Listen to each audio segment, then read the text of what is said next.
Chapter 378. After leaving the backyard, Li Xiaofan started to get busy with his own matters. He couldn't rely on his parents for everything, so he had to help out where he could. Tomorrow was the big day of the wedding. He had his own plans and arrangements to give Han Yushi a grand and special wedding. First, it had to be ostentatious and imposing. He couldn't just let the Han family have 10 miles of wedding procession today and the Li family have a few ox carts to escort the bride tomorrow. Li Xiaofan had already prepared for this. Currently, the Li family had 25 of the new, Don't Touch Me carriages. Just this alone made them unique in the entire Tang dynasty. In addition, Li Xiaofan had temporarily kept 35 carriages from the workshop, so they had 60 carriages in total. Also, he could borrow the few carriages he gave to Li Tai and Cheng Chumo to make up the numbers temporarily. Together with the 3 carriages sent by the Han family today, they had about 70, Don't Touch Me carriages in total. That's awesome. It was equivalent to using 70 Maseratis to escort the bride in modern times. Who could be so rich? He transferred over 20 people from his father's side. Li Xiaofan arranged for 5 of them to borrow the carriages and 1 to inform Faubert to send the new carriages over. The rest were arranged to prepare materials for decorating the carriages, such as red ribbons, red silk flowers, and so on. Sanbao, come here.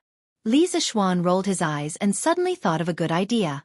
Young master, are you looking for me?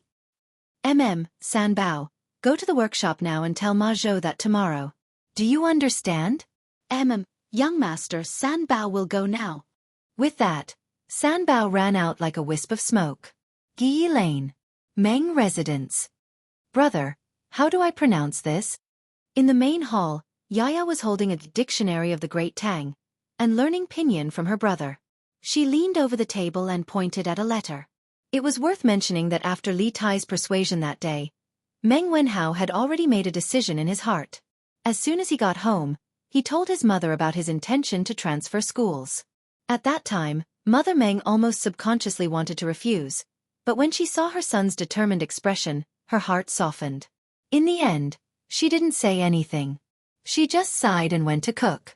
Meng Wenhao couldn't understand his mother's intentions, and his heart sank. However, when he thought of what Li Tai had said and the countless surprises brought by Li Xiaofan after he entered the school, he gritted his teeth and decided to stick to his original intention.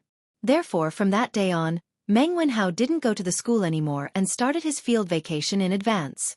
For the past few days, he had been helping some shop owners to settle the accounts outside to earn some pocket money. Today, because the Dictionary of the Great Tang was on sale for the first time, he thought of buying a copy for his little sister to learn how to read. As a student of the Imperial College, Meng Wenhao certainly knew the benefits of pinyin. He didn't need to listen to other people's superfluous propaganda. Pronounce this letter Ji. Come, Yaya, pronounce it with your brother, Jit. Hearing his little sister's question, Meng Wenhao looked at the direction she was pointing at and taught patiently. Ji, is that right? Brother? Yes, Yaya is so smart. Meng Wenhao rubbed Yaya's head and smiled. Come here. Mother has something to say to you. At this moment, Mother Meng walked in and said to Meng Wenhao after taking a look at the situation in the room. Okay, Mother, I'll be right there. Do you know what day it is tomorrow? In the side hall, Mother Meng looked at her son and asked softly. Tomorrow? Hearing this, Meng Wenhao frowned and thought for a while. He really couldn't think of what day it was tomorrow. He couldn't help but wonder. Mother, I can't think of what day it is tomorrow. Please tell me, Mother. Is muddle-headed. Mother Meng frowned and said seriously, didn't you see the big wedding ceremony in Chang'an City today? Tomorrow is your husband's wedding ceremony. How can you not remember? So Mother is talking about this? Meng Wenhao scratched his head gloomily. At first, he thought his mother was asking about what important day it was tomorrow. You said earlier that you wanted to follow Li Xianji to the Yanhuang Academy. I'm not well educated, and I don't understand the principles behind it. But since this is your decision after careful consideration, I'll support you. Mother Meng sighed, turned around, and continued. Besides, Li Xianji is very kind and intelligent. Whatever he does, he won't harm his own student. I believe in my own judgment. You should prepare to go to Yanhuang College.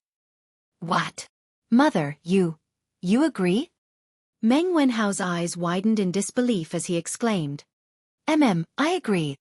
How, you started from the county school and got promoted to the Imperial College 2 years ago. Mother and your father have seen you overcome obstacles and get promoted step by step, but the road to becoming an official is still uncertain. How, even if you continue to overcome obstacles and get promoted to the Imperial College, you still have to go through countless examinations. With Li Xianji's knowledge, it might be a very good way for you to follow him. This is the path you chose, how, and Mother supports you. I believe your father will also support you. Mother Meng looked at her son with bright eyes and told him the results she had thought about for a few days. Thank you, Mother. I won't disappoint Mother's expectations and will succeed soon. Meng Wenhao, who was a little dispirited before, suddenly became energetic and said excitedly. Although he had already made up his mind to stick to his dream regardless of whether his family agreed or not, if he could get his mother's approval, it was naturally the best and most perfect result. When mother and son work together, their sharpness can cut through metal.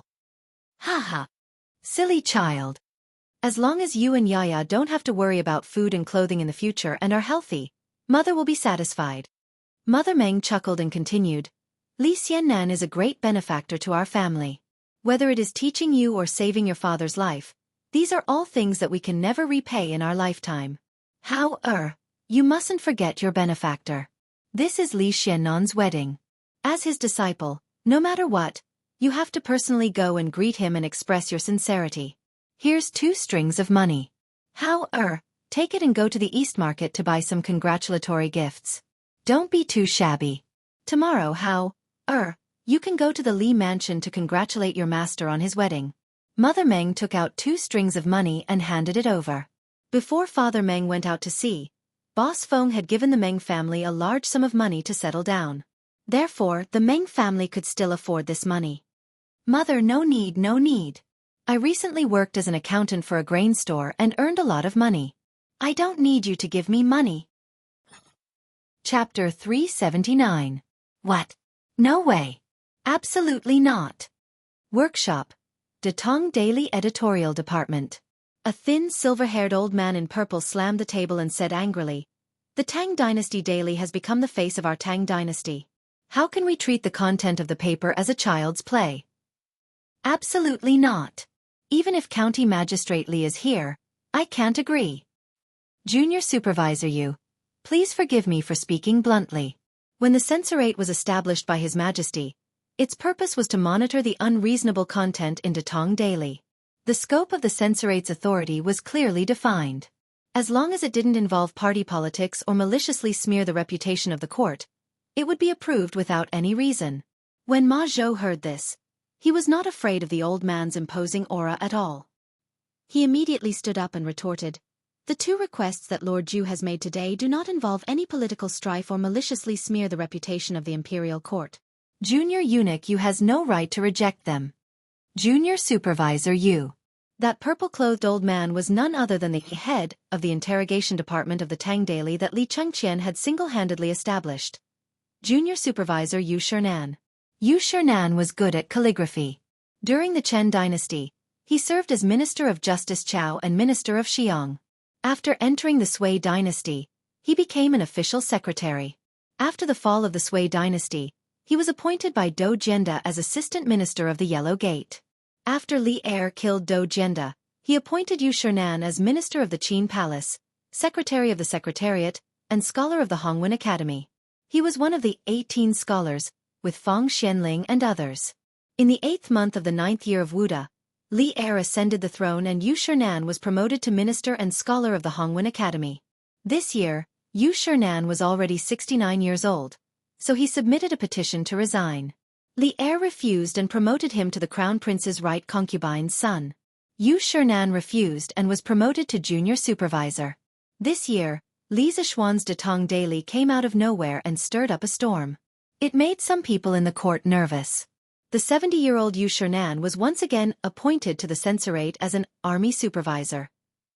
Old Yu's enthusiasm for his work would make him a model worker in modern times. He really lived his life for work and for the world. You brat. You're twisting words and forcing logic. Hearing Ma Zhou's seemingly reasonable but completely fallacious arguments, Yu Shernan's old face flushed red as he scolded angrily. If Junior Eunuch Yu doesn't agree, then we can only vote. Scholars present, if you agree with Lord Ju's temporary arrangement, please vote. If you don't pass, then I can only ask His Majesty to make a judgment. Ma Zhou shook his head and looked at the rest of the people in the field. Today, it was the first time the original staff of Datong Daily had clashed with the newly established Interrogation Division. There were 5 scholars in the Inquisition Division. When there was a disagreement, they could vote on their own. The minority had to obey the majority, so it could be considered quite democratic. Junior Supervisor Yu, what Steward Ma said is reasonable. Although Li Xiannan's temporary arrangement is somewhat absurd, it is not against the rules. Furthermore, in view of the fact that tomorrow is Li Xiannan's big day, this arrangement is understandable. There is no need to bring this small matter to Her Majesty, right? That's why I agree. An old man who was about the same age as Yu Shernan spoke up. This person was called Su Shizhong. He was also one of the 18 scholars in the Hongwen Library. His reputation was not much lower than Yu Shernan's, and he was currently the Interrogation Division's physician. Physician Su's words are reasonable. I agree as well. I agree as well. I agree as well. The rest of the people expressed their agreement. The main reason was that Li Zishuan's side was in the right. Even if they did not agree, it would be useless. Instead, it would cause a lot of trouble in the future. After all, the editorial department had the right to supervise the Interrogation Division. Humph. Using the country's national weapon for personal use. What nonsense. Seeing that the situation was irreversible, Yu Shernan angrily snorted and left in a huff. Hey Lord Juve. 35 new carriages are all here for you. In the evening, Pang Feiji led the huge fleet of carriages to the Li residence. Coincidentally, he met Li Zishuan in the front yard, who was instructing the servants. Pang Feiji hurriedly threw down the reins in his hand and walked up to him with a smile. Oh. Not bad, not bad. You came at the right time. San Bao, bring a group of people to decorate these carriages. Hang all of them with red ribbons and red silk flowers. After the 35 carriages squeezed into the residence, the front yard immediately became crowded. As far as the eye could see, there were carriages everywhere. Li Zishuan looked around and ordered. Okay. Young master. San Bao responded and went to bring people to work. Cough. Lord Ju. Why don't I go and help too? Anyway, these brothers have nothing to do. Brother Chicken saw that they were the only ones who had nothing to do and hurriedly tried to curry favor with him. This guy had long integrated himself into the Li group. If it wasn't for Yuqi Jingda calling him back to the Wu Ho government for a meeting every once in a while, this guy would have probably forgotten that he was a Wu Ho. There was no other reason. It was just that ever since he followed Li Zishuan, his life had been too comfortable. Ha! That's great. Airplane, if you guys have nothing to do now, stay and help. There will be plenty of good wine and food tonight. When Li Zishuan heard this, his eyes lit up. He was still lacking manpower. He didn't expect that someone would send him a pillow when he was about to doze off. He used to call Pang Feiji Pang Siggy, but Pang Feiji felt that it was too distant, so he strongly requested Li Zishuan to call him Feiji. In the end, Li Zishuan called him Airplane. Anyway, outsiders wouldn't be able to tell that there was anything wrong with it. Hee. Lord Ju, the brothers below are waiting for you to say that. Pang Feiji chuckled and turned to order. Did you all hear that? Go and help. Haha. Yes, boss. The 30 over people brought by Brother Chicken responded excitedly and went to find San Bao to get work. The news of the Li family spending a few thousand strings of coins to host a banquet to entertain the makeup team had long spread. They were lucky enough to have a meal here, so how could they not be willing? All he did was contribute a little bit of strength. Airplane, don't go first. I have something to talk to you about. When Li Zishuan saw that Brother Chicken had rolled up his sleeves and was about to go to work, he couldn't help but feel that it was a little funny. If this guy was in the modern world, he could be considered the director of a local police station. Why was he acting like a henchman now? Okay, Lord Ju, please give me your orders. It's like this, how many people do you have under you now? Li Zishuan brought Brother Chicken to the main hall and asked. The workshop and strange culture together have a total of 100 brothers. Lord Ju, do you feel that you don't have enough manpower? Then I'll go and call them all over now. No need, no need. There's no need for that today. Seeing that Brother Chicken was ready to run at any time, Li Zishuan quickly said. Chapter 380. It's like this.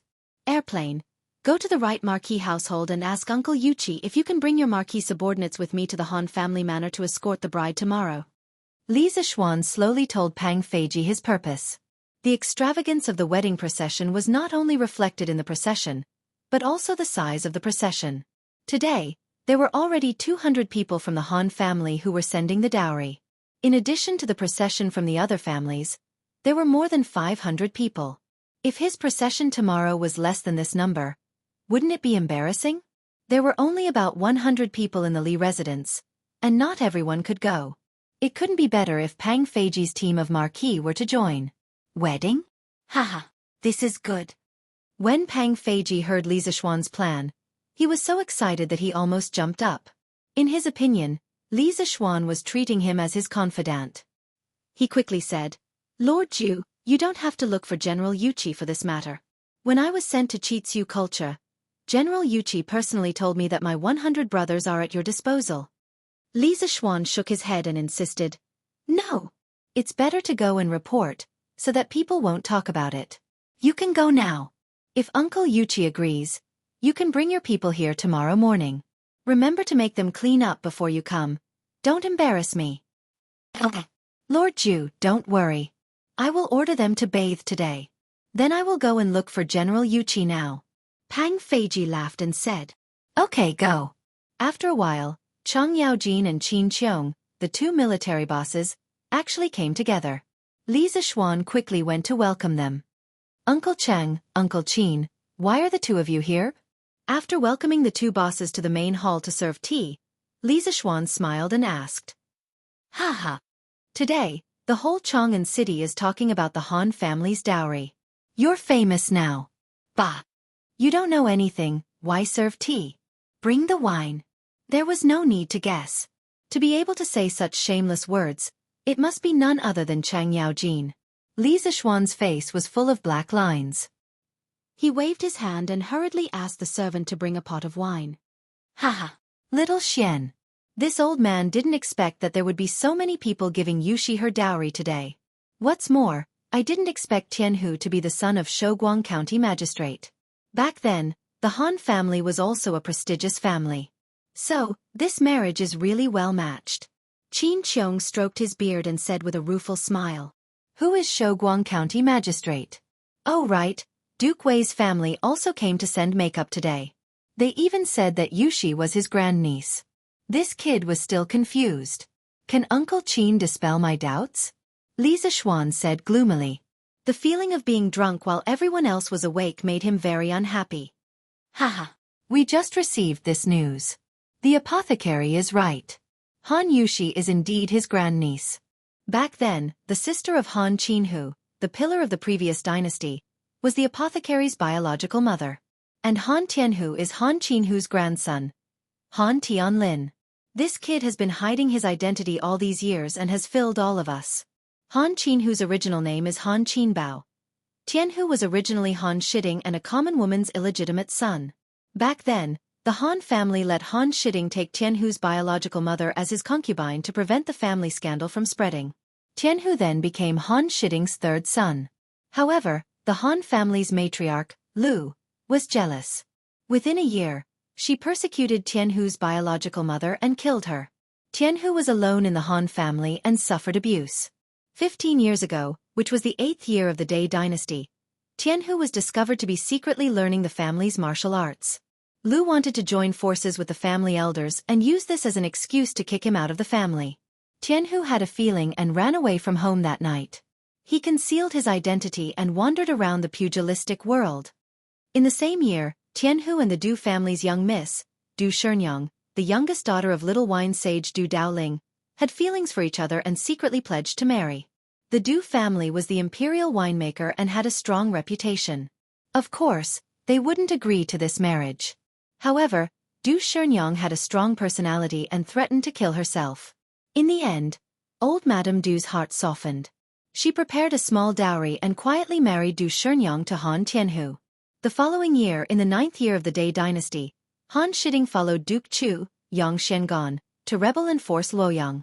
In the end, Yang Xiangan was defeated and committed suicide.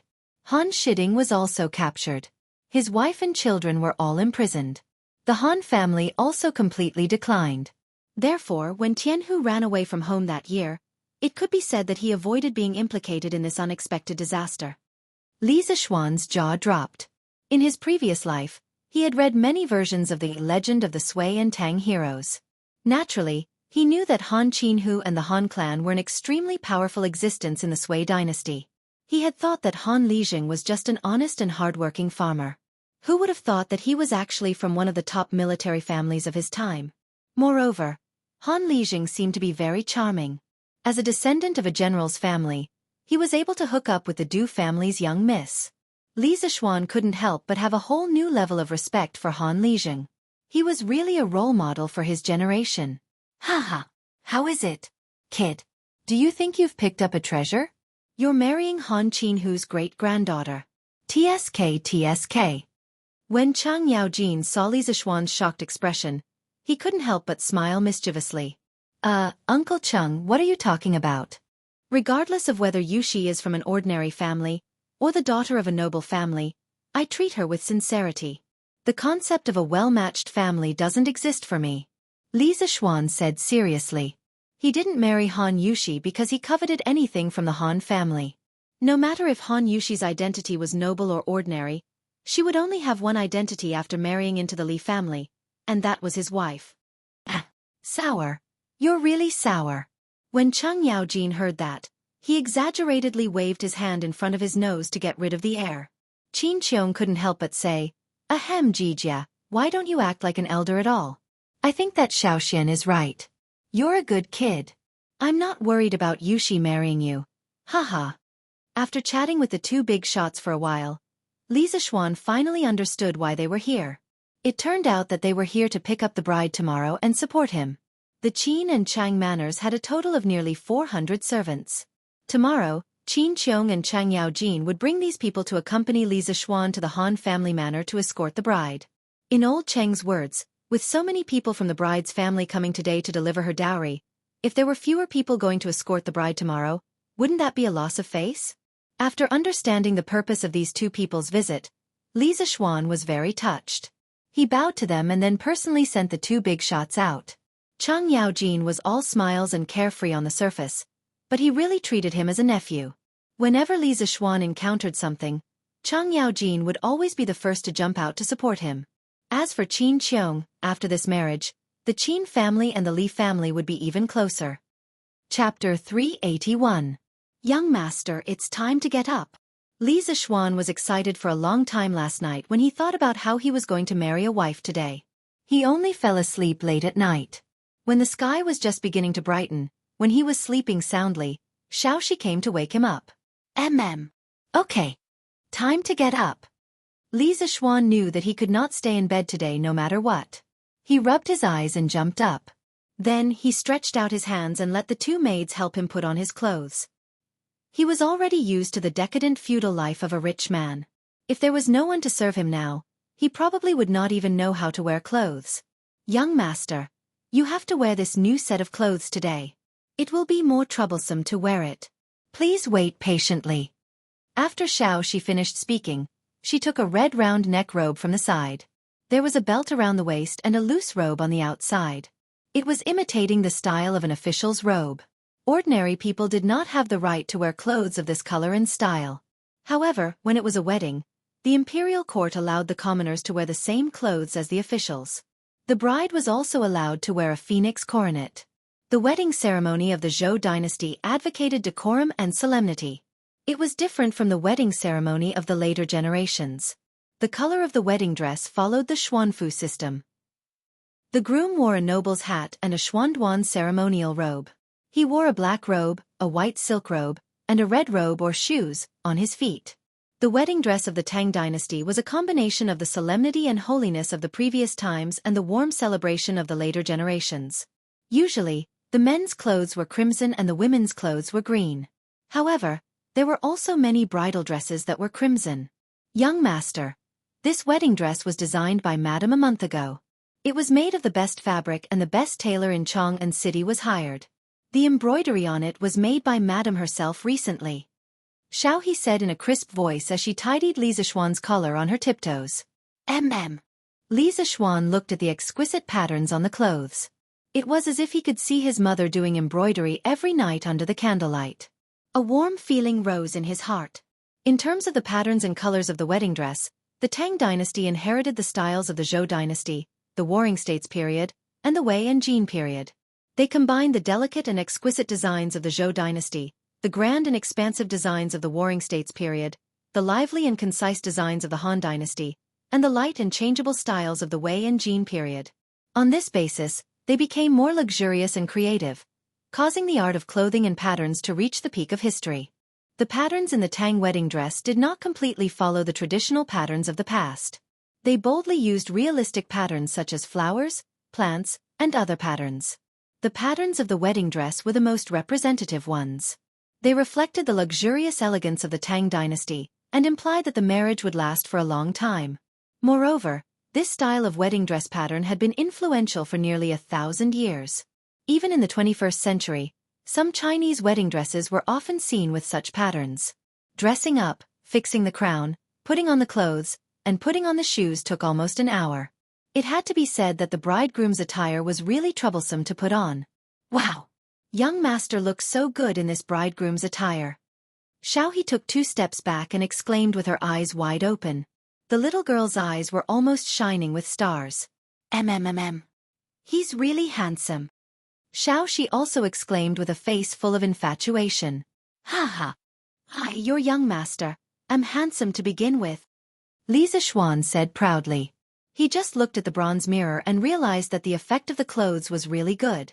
In fact, at the beginning, he instinctively resisted wearing this kind of bright red clothes. He did not expect that after wearing it, the effect would be so good. Perhaps the tailor's skills were too good. Li Zixuan expressed that the cloth, the style, and the embroidery, even if it was in the modern era, it would definitely be top-notch. Hee. Young master is really shameless. Just after breakfast, Pang Feiji led 100 martial marquises to the Li residence. Li Zixuan glanced at them and secretly nodded. He thought that Pang Feiji was quite reliable when doing things. These people were all wearing tight clothes and tidied up neatly. It was obvious that they had all taken a bath yesterday. At the very least, their hair was not as shiny as before. Li Zixuan was very satisfied. He did not ask for these people to smell good. He only asked that they did not stink. After chatting with Pang Feiji for a while, Li Zixuan directed them to start pulling out the 70 new horse carriages and more than 200 ox carts. Yesterday, the servants of the Li residence had decorated all the carts.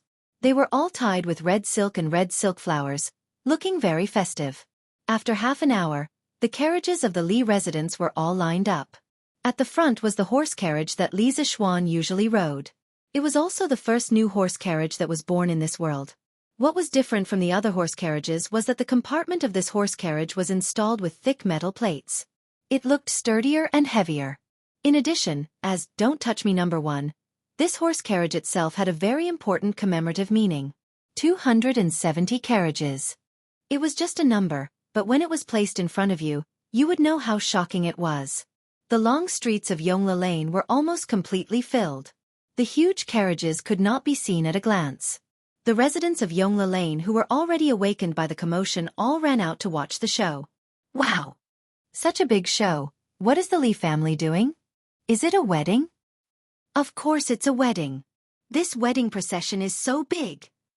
Yes, this old man has lived for more than 70 years, and I've never seen such a grand wedding procession. They're so particular. Yes, they have face. The Li family is very particular about their face. You can't say that. It's mainly because the Han family sent a grand wedding procession yesterday. The bride's side has already made such a big show. If the Li family side doesn't make a big show of it, wouldn't they be asking for trouble?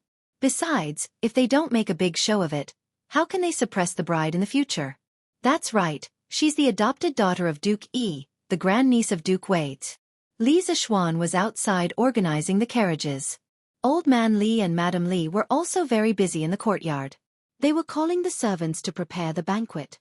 The bride was going to be picked up at dusk today, and the guests started to come in the morning. According to Li Jingma's idea, his son's wedding must be a grand affair. Holding a banquet that lasted for 3 days would take at least 500 to 600 tables and cost nearly 10,000 strings of coins. This scale was comparable to the wedding banquets of some 1,000-year-old families. Ha ha!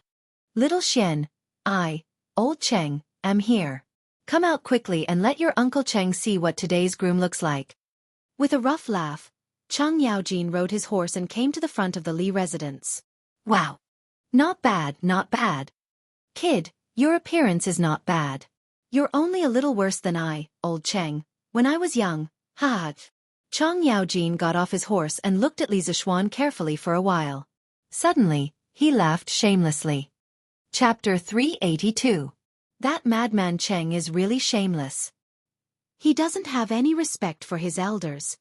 Just as Li Zixuan was about to raise his head and spit at Old Cheng's salted soda water, Yuqi Jingda patted his horse to kill, and verbally attacked Demon King Cheng, helping Li Zixuan vent his anger. You're the shameless one. You look like a charcoal ball, and you're so stupid. Old Cheng wasn't afraid at all. He moved his lips and retorted. Ha! Madman Cheng, do you want to fight? These wicked words made Yuqi Jingda so angry that his hair stood on end. These two people were really enemies in his previous life. As soon as they met they would fight. Li Zixuan's head hurt when he saw them. Let's fight. Who's afraid of you? Cough cough. Can't the two of you stop? Don't you know what day it is today? Stop fooling around. Qin Qiong and Niu Jinda rode over from behind and said seriously. Haha, Uncle Qin, Uncle Niu, Uncle Yuqi, you're all here? Li Zixuan heaved a sigh of relief. In this world, only Qin Qiong, Li Er, and a few others could restrain Cheng Yaojin. Haha. Xiao Xian, today is your wedding. Of course, we old fellows have to come. Xu Bao and Ji Jie want to send you to the wedding. How can I, old Niu, and your Uncle Yuqi be missing? Niu Jinda got off his horse and patted Li Zixuan's shoulder as he laughed. Thank you, uncles. Li Zixuan thanked them sincerely. He had never thought of troubling these two military big shots to help, but now that they had taken the initiative to come, Li Zixuan was extremely grateful. He had to repay this favor in the future. The few of them chatted in front of the mansion for a while. At this time, the sun was already halfway up the sky. The auspicious hour has arrived. The convoy is setting off. Li Zixuan asked for the opinions of a few old generals and roared in a loud voice. Let's go! Crackle, crackle. With the sound of firecrackers, the huge convoy began to move out. Li Zixuan rode a tall horse and walked at the front. Today, no one would compete with him for the limelight. Not long after, the carriages left Yongle Lane. The Qin, Cheng, Niu, and Yuqi families' carriages were all waiting outside Yongle Lane, because if they all went in, Yongle Lane would probably explode. He wouldn't have known if he didn't look, but when he came out to take a look, he was really shocked. The four families had brought a total of 700 to 800 people and more than 200 carriages. Although these carriages weren't as luxurious as the new carriages, they were still very shocking when placed together. Haha, little Xian, you look so energetic today. Yes, yes. He's indeed handsome. The group outside Yongle Lane was personally led by Cheng Chimo, Yuqi Baolin, and Qin Huayu.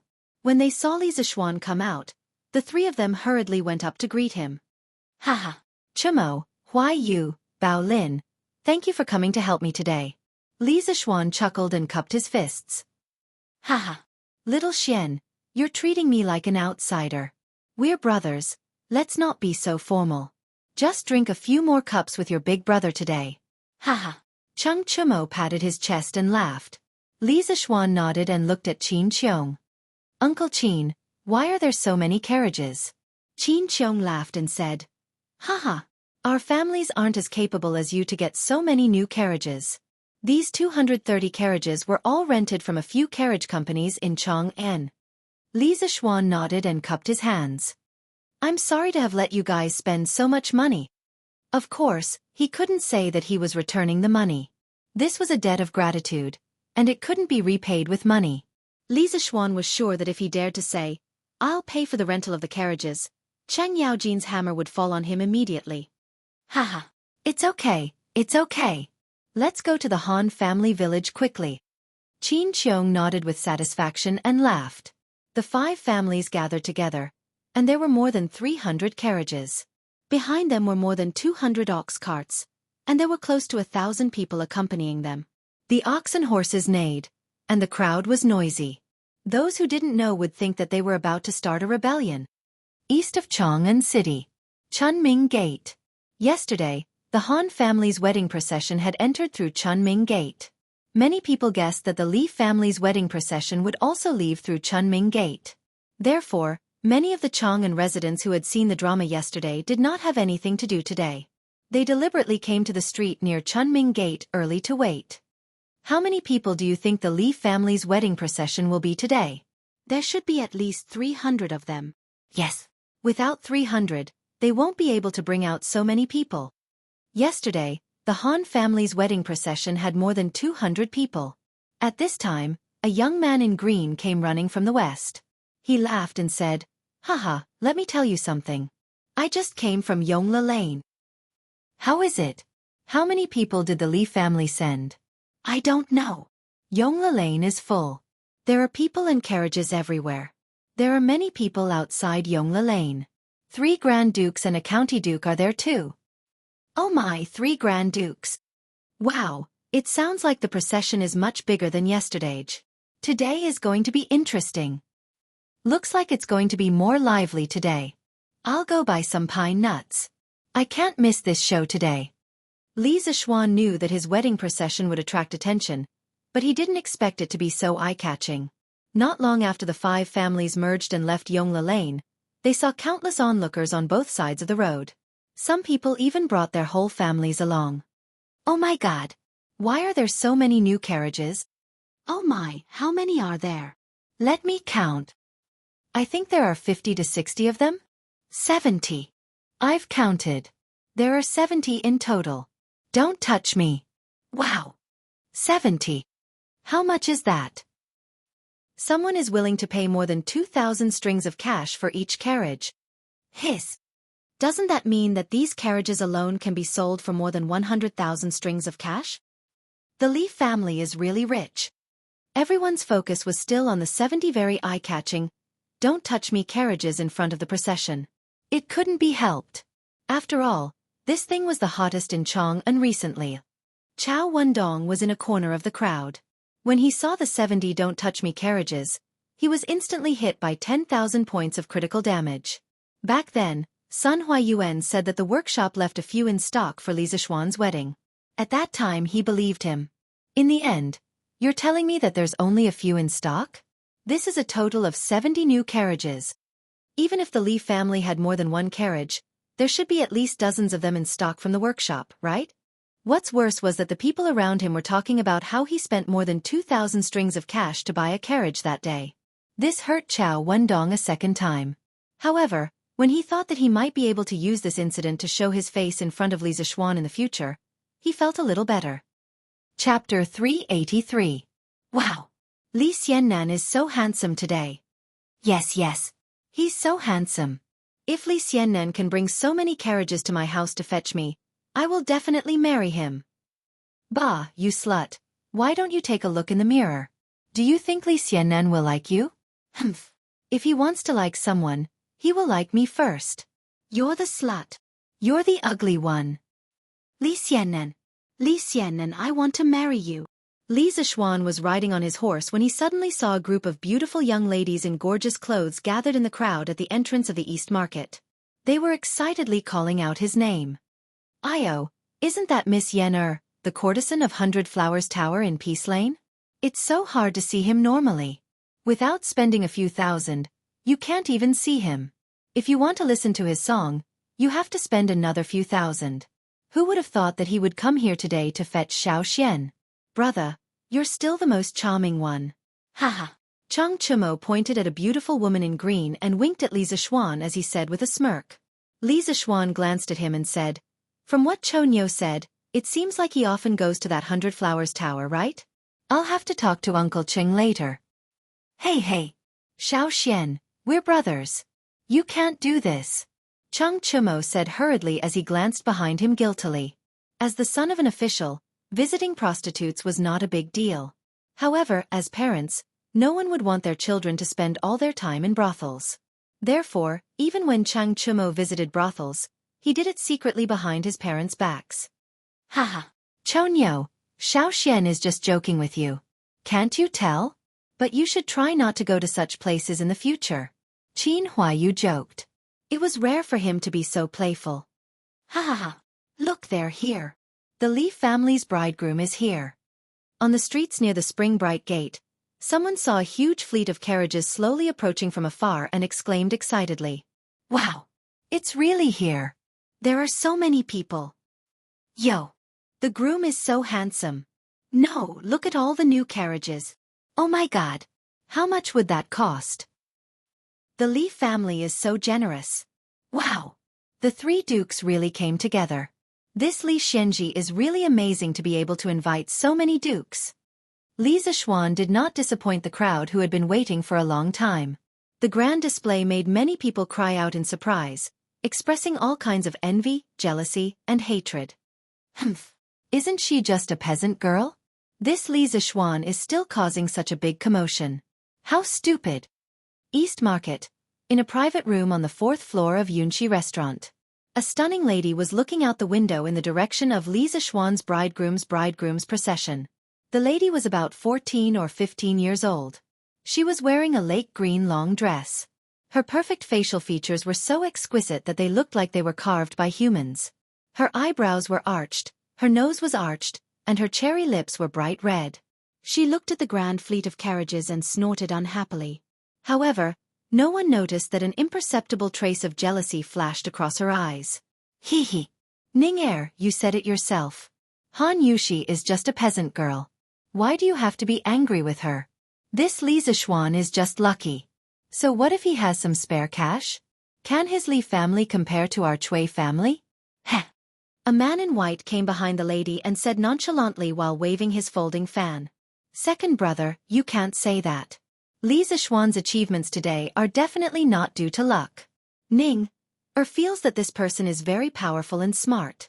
Otherwise, he wouldn't have been able to obtain so much wealth and such a high status in such a short period of time. The green-clothed girl shook her head and opened her red lips in disagreement. Oh, from what little sister said, you seem to know this Li Zixuan very well. Could it be? The man in white suddenly stood in front of the lady and stared into her eyes. Ah, stupid second brother, how can you make such a joke? The girl was so embarrassed that she jumped up and punched the man in the chest. She snorted and refused to let go. Shoo! At this moment, two groups of soldiers and horses, totaling more than 200 people, rushed over. The commoners at the city gate began to discuss spiritedly. Wah! Two more groups of people came. What are they doing? Ayo! They seem to be the imperial guards of the East Palace. Oh my god! Is His Highness the Crown Prince here? It can't be, right? How can this Li Xianqing invite the Crown Prince? Shoo! Don't say any more. It's really the Crown Prince.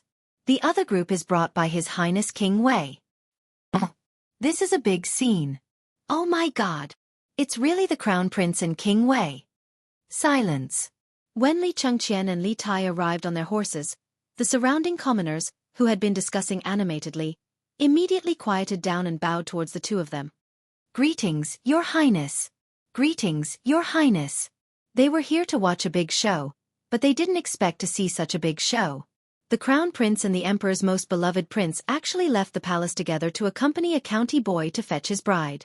If this was told to others, they would think it was a fairy tale. However, it happened right in front of their eyes. It was unbelievable. Li Zixuan himself was also taken aback. This was completely out of his expectations. Greetings, Your Highness, King Wei. Everyone was bowing. Of course, he couldn't make an exception at this time. Otherwise, it would be easy for others to pick on him.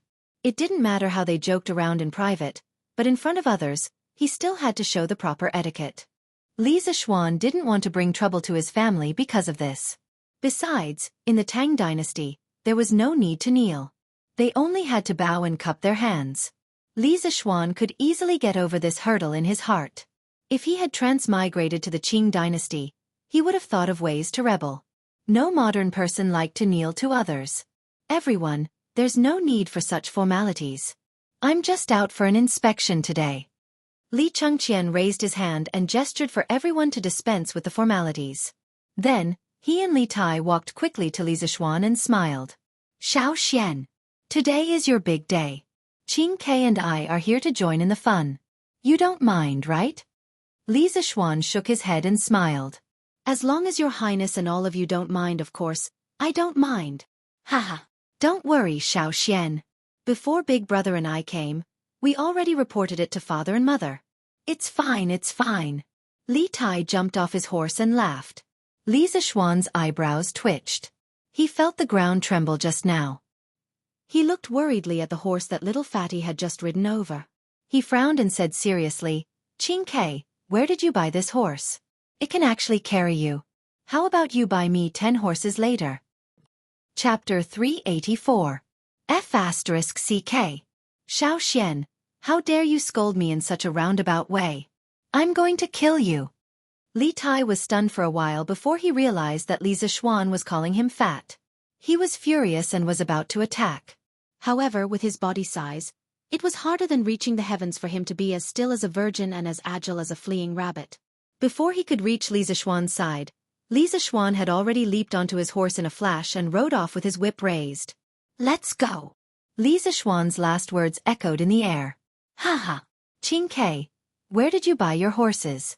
Give me 10 of them too. Ahaha. Giddy up.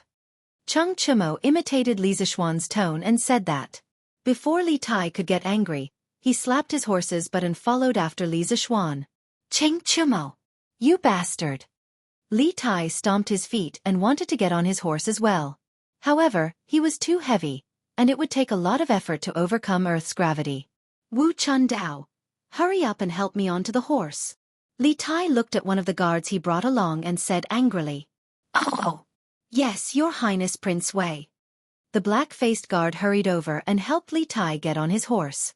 Everyone held back their laughter and didn't dare to make a sound. Li Chengqian shook his head speechlessly and said, Let's go. To the Han family manor. It was only then that the bridal procession started moving again, leaving behind a crowd of confused onlookers. They didn't expect the high and mighty prince to be so amusing. Moreover, Li Zixuan seemed to have a very good relationship with the crown prince and King Wei.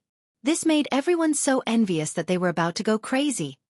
At the end of the day, this was still a feudal society. The royal family would always be supreme in the hearts of the people. A man from Li County actually dares to joke around with the Prince of Wei? Do you think His Highness King of Wei got angry just now?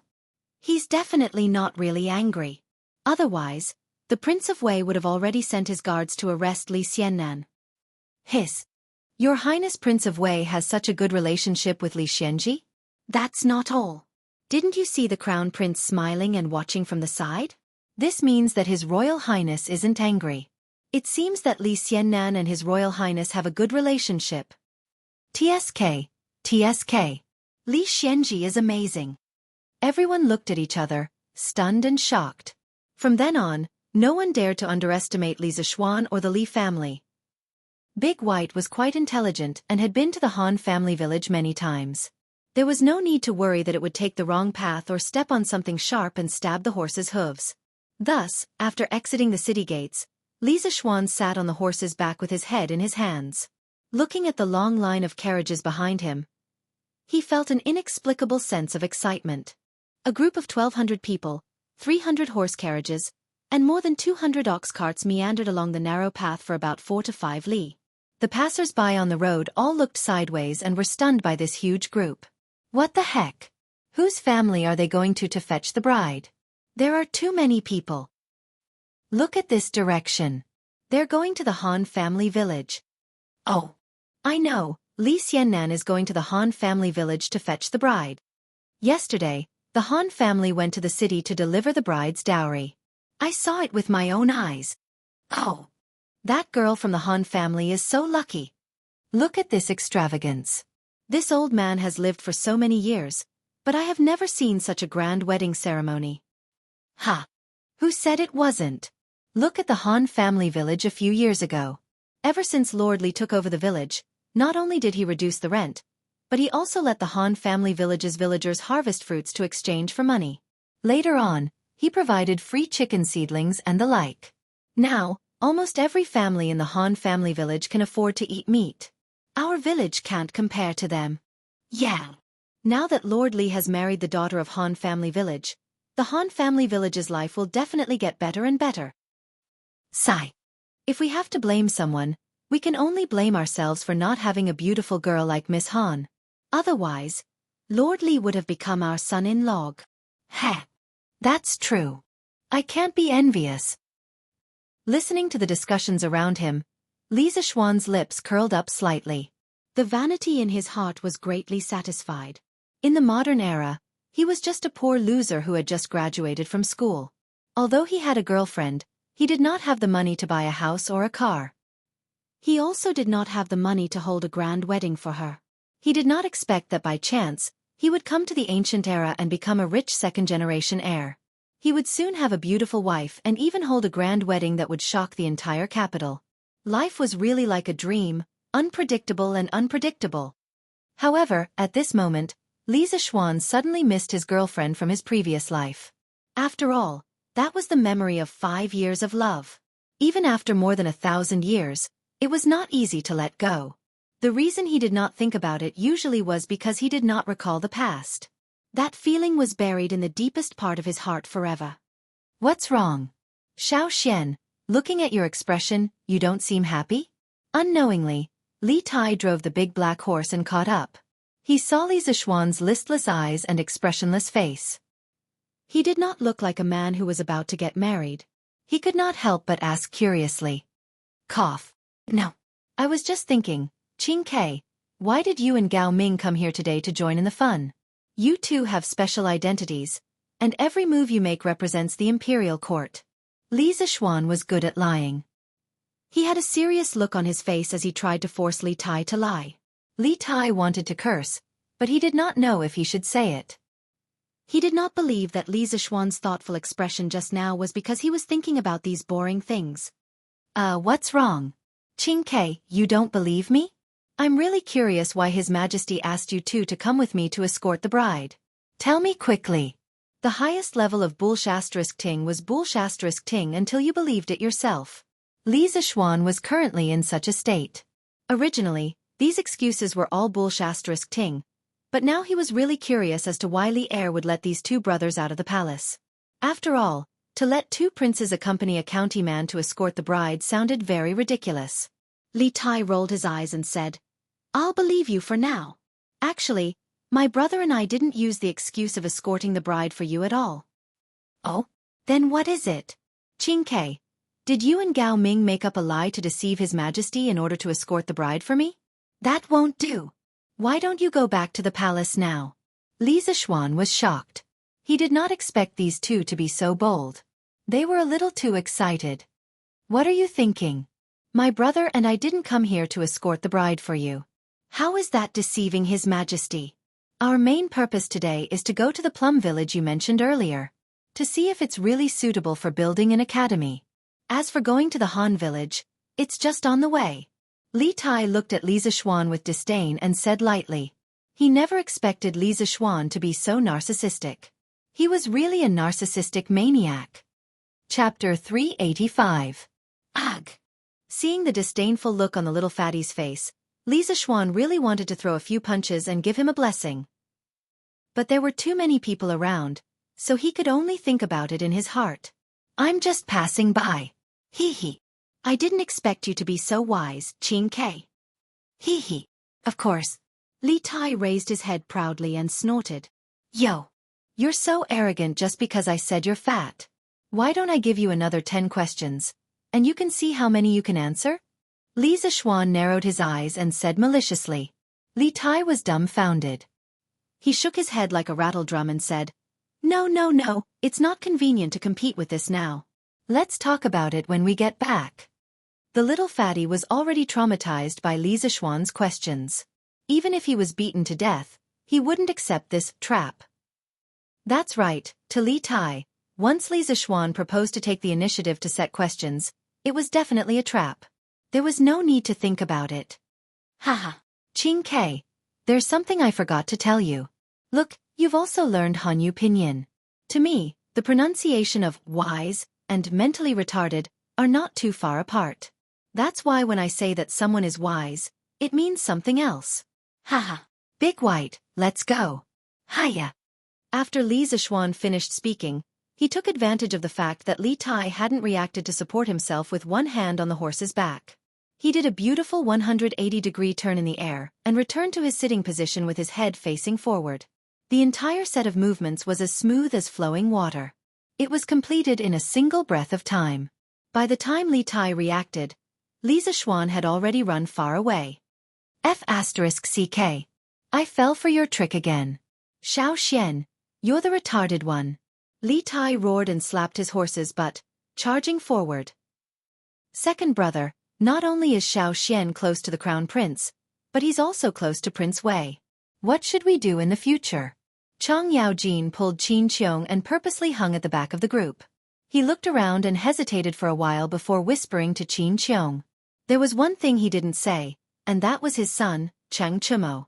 Under the influence of Li Zixuan, the line between him and Li Chengqian and Li Tai was becoming more and more blurred. One had to know that Cheng Chimo had previously always carried out his instructions and kept a distance from all the princes. Jijia, I know what you're worried about, but this old man feels that it's still too early for you to worry about that. Previously, the crown prince and Wei Wang were like fire and water. But ever since Xiaofan appeared, they were able to coexist peacefully. Just like today. This old man thinks that little Xian is that variable. I believe that the current crown prince will not become the hidden crown prince of the past. The king of Wei will not become the king of Qin of the past. The current emperor will not become the retired emperor of the past. Therefore we should just wait and see. Who knows, our children and grandchildren might have their own children and grandchildren. Qin Qiong calmly controlled the warhorse beneath him and calmly analyzed. It was just that the words he said were a little too shocking. If it was spread out, the consequences would be unimaginable. If it was not for Chang Yaojin personally asking, Qin Qiong would definitely not say these words that came from the bottom of his heart. Second brother's words make sense. Then I, old Cheng, will ignore them for now. Chang Yaojin rubbed his chin deliberately and nodded in agreement. Haha, that's how it should be. Besides, today is Xiaofan's big day. It's really not appropriate to talk about this. Let's go and welcome the bride properly. It's not right to always fall behind. Giddy up. Qin Qiong patted the horse's butt and laughed. Hey, second brother, wait for me. Han family, Han Yushi's boudoir. Han Yushi sat calmly in front of the dressing table's bronze mirror and let a group of maidservants dress her up. These maidservants came with Madame Qin early this morning. After all, she was equivalent to half of Han Yushi's mother. Her daughter was going to get married, so of course she had to be attentive. A woman took a cotton thread and twisted it around Han Yushi's face to remove the hair on her face. This was called twisting noodles. In ancient times, unmarried women didn't know how to twist noodles. Twisting noodles before marriage was also called opening noodles. After opening noodles, she was married and had to change her hair bun. Madame Qin was personally combing Han Yushi's hair. Of course, it wasn't a girl's hairstyle, but a bride's hairstyle. On the table at the side, there were all kinds of hairpins. 1 comb to the head, don't worry about wealth. 2 combs to the head, don't worry about sickness. 3 combs to the head, have more children and live longer. Then comb to the tail, raise the case to the eyebrows. 2 combs to the tail, fly side by side. 3 combs to the tail, tie the heart with the heart forever. There is a head and a tail, share wealth and honor in this life. Yushi. Although I'm not your biological mother, you can treat me as your biological mother in the future. Mother hopes that you and Xiaofan will grow old together and raise the case to the eyebrows. Madame Qin said sadly as she combed her hair. Yes, thank you, mother. Yushi will definitely live well in the future. This long-lost motherly love made Han Yushi's eyes turn red. She suddenly thought of her deceased biological mother and said sadly, "Sigh. That's good. That's good. Hee."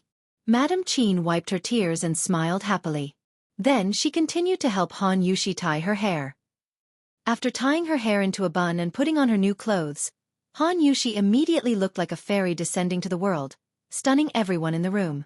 Sister Yushi, you're so beautiful today.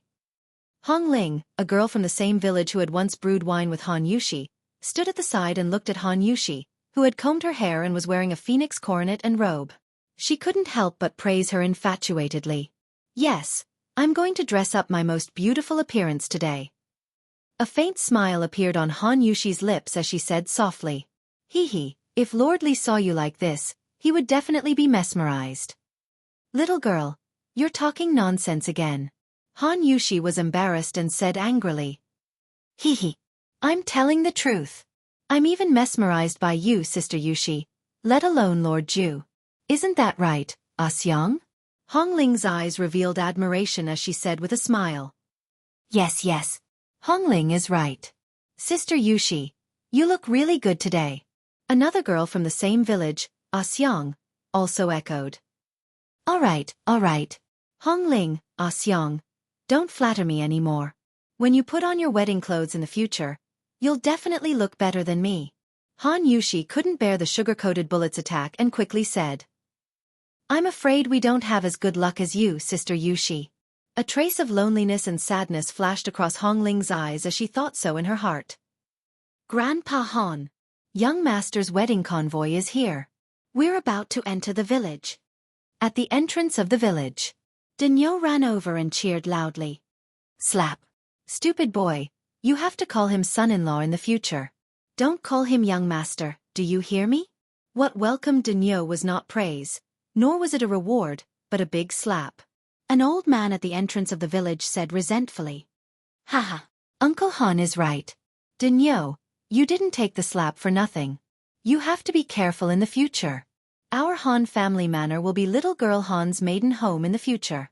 Lord Ju will be the son-in-law of our Han family manor. Everyone, do you hear me? Old Hu laughed and shouted at the crowd. Yes, sir. The villagers at the entrance of the village agreed in unison. Dinyo, take a few children and inform the people in the village. Regardless of gender, old or young, come here to welcome the son-in-law. Old Hu instructed. Today, Han Tianhu was busy marrying his daughter. Among the children, his words were the most authoritative. Okay, Uncle Hu. On the other side, Li Zixuan led more than 1,000 people and walked for more than 2 hours before arriving at the Han family manor. There was no choice. There were too many people and cars.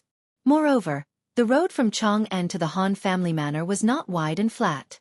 Of course, it took a lot of time to walk. When he arrived at the entrance of the village, he saw a group of people gathered. There were more people than the last time he came to the Han family manor for a mobilization meeting, because many of them were from Plum Village. Welcome back to the village, son-in-law. When they saw Li Zixuan appear, everyone shouted in unison, giving Li Zixuan a shock. Chapter 386. Not bad. Little Xian, when other people get married, the bride's family will make things difficult for them. But when you come here, it's like you're going home. You're amazing. Teach me. After entering the Han family manor, Li Zixuan led everyone to the Han family's small courtyard. The grandiose procession of horses and carriages almost filled the entire village. Just as Li Zixuan was thinking about how to turn the procession around, Cheng Chumo ran over and asked with a fawning face. Why are you learning this? You don't even have a girlfriend yet, and you're already thinking about getting married. Aren't you thinking too much? Li Zixuan squinted his eyes and said indifferently. His eyes and expression were clearly saying, You're a single dog, don't worry about it. Even if you learn it, you won't be able to use it. Cheng Chumo was furious. He wanted to go up and fight, but he was pulled back by Cheng Yaojin. Brat, watch from the side and learn well. Don't mess around. After so many years, I haven't seen you get a wife. Useless. Cheng Chumo opened his mouth. Not only was he fed dog food by Li Zixuan, but now he was being fed dog shit by his own father. My life is really bitter. Bride, rush her out. Bride, rush her out. Bride, rush her out. Bride, rush her out. Bride, rush her out. When they arrived at the Han Manor's courtyard, today's wedding ceremony had reached the most important part, rushing the bride's makeup. Li Zixuan brought so many carriages, so of course, he couldn't bring all of them to the Han Manor. Only the leading carriage was brought here to pick up the bride. The rest of the carriages were lined up on the small path in the village. Following Li Zishuan was the 1,200 people who came with the bride. With so many people, the small courtyard of the Han clan would definitely not be able to fit all of them. Only a little over 100 people entered the courtyard with Li Zishuan. The rest of the people were in the open space outside the courtyard to bolster Li Zishuan's momentum. More than 1,200 strong men shouted the same sentence in unison. It could only be described as a deafening sound wave. Those who had gone through military training in high school or university would definitely be very familiar with this scene. It was just like more than 1,000 people shouting slogans in unison during military training, each louder than the previous one, and each louder than the previous one. At this moment, the noise had clearly broken through the upper limit. This was especially true for Cheng Chumo and Yuchi Baolin, who were famous for their loud voices. They were shouting and yelling at the same time, trying their best to kick up a fuss. This kind of noise completely broke the atmosphere. Looking at the two of them, it didn't seem like they were here to help Li Zishuan rush the bride, but to make a fool of themselves. In the boudoir, a group of people suddenly covered their mouths and chuckled. Han Yushi could tell that this was Li Zishuan's good brother's mischief. She shook her head in amusement and didn't get angry. She just looked at the dressing table in silence. Madame Qin laughed and scolded. "It must be Chumo and Baolin. Those two kids are just messing around. I'll have to scold them when we get back." "Mother, it's okay. Everyone is happy. It's good to be lively." Han Yushi smiled slightly. Madame Qin smiled and nodded. After a while, she called Han Yushi to get ready to go out. "Yushi, that's enough. Let's go out." So, Li Zishuan could finally see his wife, whom he hadn't seen for a long time. Of course not. There were still procedures to be completed. Madame Qin and the maidservants supported and surrounded Han Yushi as they carried her out of the boudoir. Now, even if the bride left the room and went to the hall, the house would hang layers of screens and curtains to block the way. There was a saddle on the ground inside the tent, and Han Yushi was supported to sit on the saddle. She faced the south and back to the north. At this time, no matter how one looked at it, one could only vaguely see a graceful shadow. Next, it was time to prepare for the birthing ceremony. Birthing the wild goose was the core part of the wedding ceremony in the Tang dynasty. Because wild geese were monogamous and loyal, the ancients used wild geese as mascots. They hoped that the newlyweds would live happily ever after and never stop until death. That being said, even though the social status of women in the Tang dynasty was higher than that of women in the later dynasties, it was still normal for men to have multiple wives and concubines. Therefore, this so-called birthing ceremony was just a beautiful fantasy of a married woman for her future husband. Li Zishuan looked at the faintly discernible graceful figure behind the screen, and his heart was filled with joy and excitement. He turned around and picked up the live wild goose he had brought from home. Circulating his zhenqi, he accurately threw it over the screen.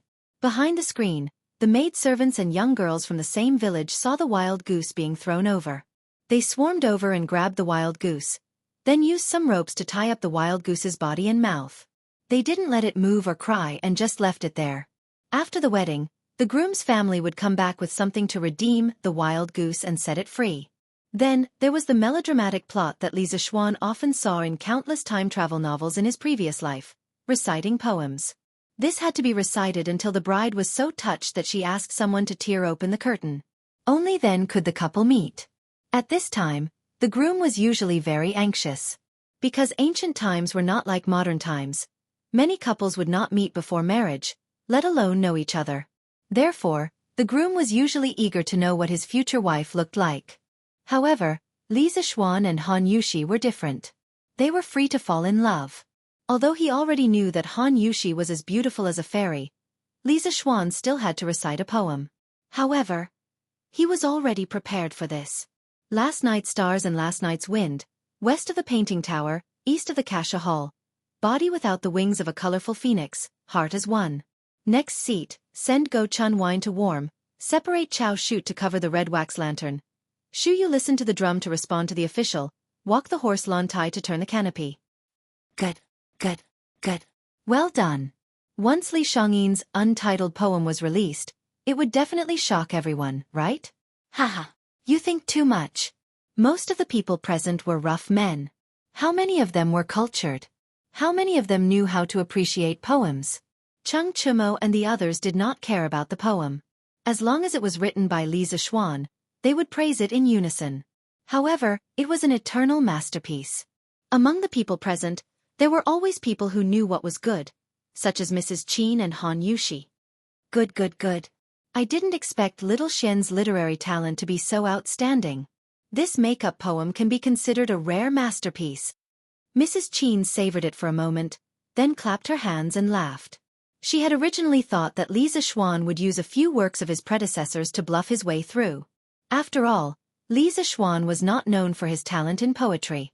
She had never thought that she would be able to hear such a masterpiece handed down from generation to generation today. Body without the wings of a colorful phoenix, heart as one. Han Yushi's eyes bloomed with infinite brilliance.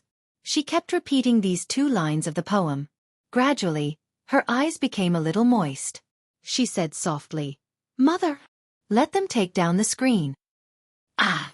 Good, good, good. Looks like little Xian is quite capable. He moved Yushi with a poem.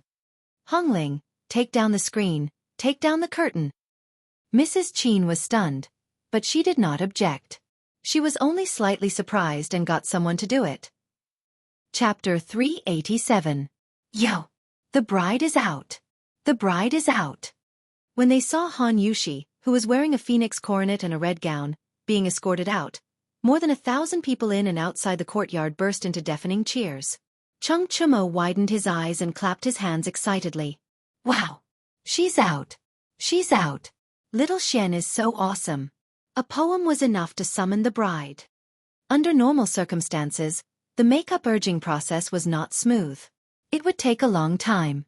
Firstly, the bride had to show her modesty. Secondly, the bridegroom's makeup urging poem often used some old works of predecessors that others had used again and again. There was nothing new about it, so it was very difficult to move the bride. But today, Li Zixuan's untitled poem made Han Yushi remove the screen and come out to meet him. It was really beyond everyone's expectations. After today, this poem would probably be passed down by everyone. However, it was likely that it would not be long before this poem would be used again and again by many people. In the end, it could not escape the fate of becoming a cliché. Smack. I told you to follow behind little Xian. Watch carefully and learn well, right? You brat. You have to hurry up when you go back. Cheng Yaojin's big hand slapped the back of Cheng Chumo's head as he spoke casually. Cheng Chumo rolled his eyes and secretly wondered if this old man of his was his biological father. At this time, Li Zixuan's attention was no longer on this side. From the moment Han Yushi came out, his eyes were sucked over, and he could no longer look away. He saw Han Yushi wearing a bright red shirt with a long skirt that reached the ground. There was a belt on the skirt that tied the skirt below her chest. She looked slender and luxurious. Of course, this red gown was not one layer, but layered on top of each other. Coupled with her slim figure, it looked even more three-dimensional. Han Yushi wore light makeup as she looked at Li Zixuan affectionately with her big eyes. A hint of shyness appeared on her face. The gorgeous decorations made her look as noble and beautiful as a fairy. A cool and comfortable feeling went straight into Li Zixuan's heart. At this moment, this guy felt like he was in love again. The woman in front of him was the luxurious version of the Han Yushi he had seen in the past. This was because Han Yushi usually looked pure and beautiful without makeup.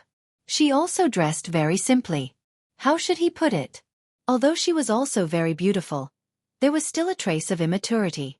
Now that she had put on some light makeup, coupled with the bright and luxurious phoenix coronet, her feminine charm was completely released.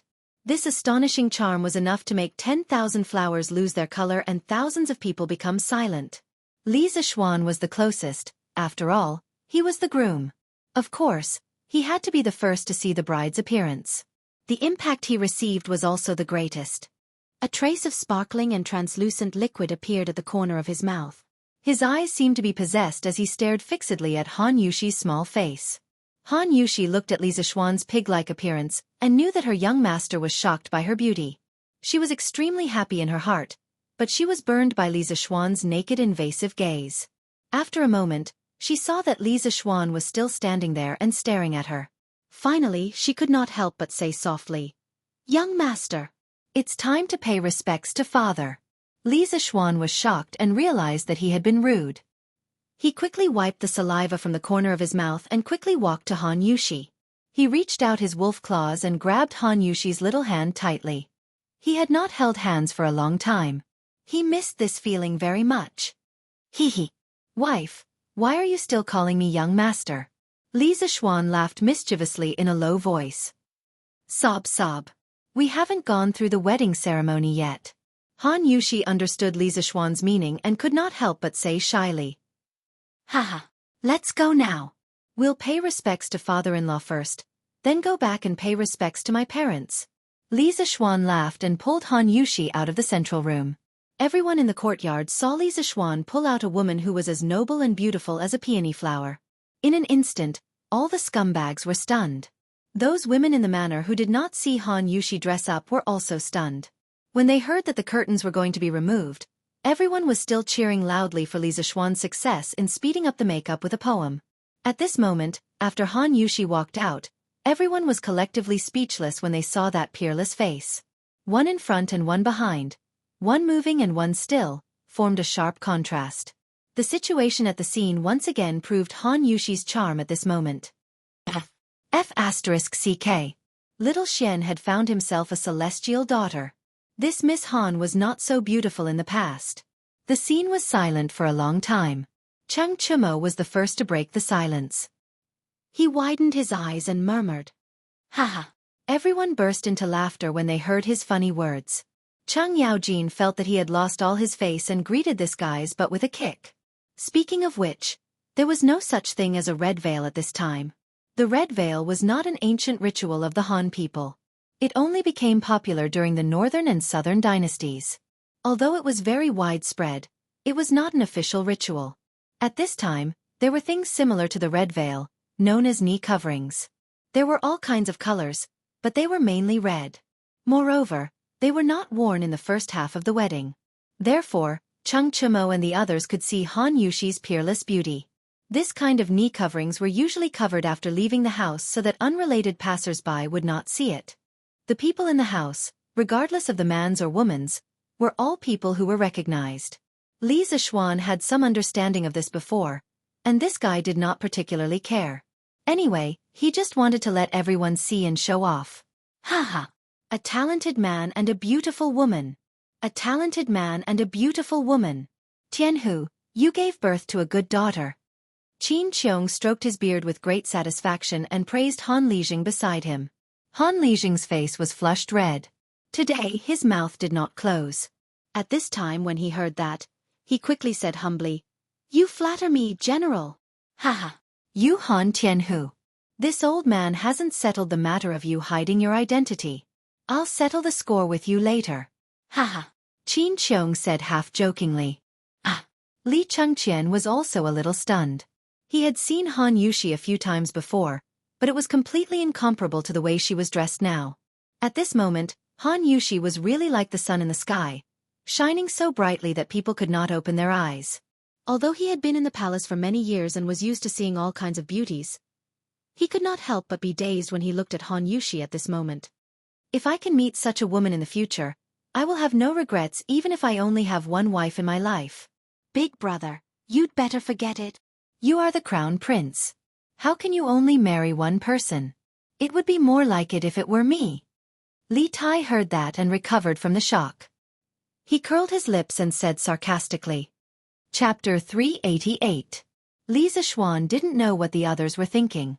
Anyway, after he held Han Yushi's hand, he said to himself in his heart, "I'm satisfied with this life to have such a beauty."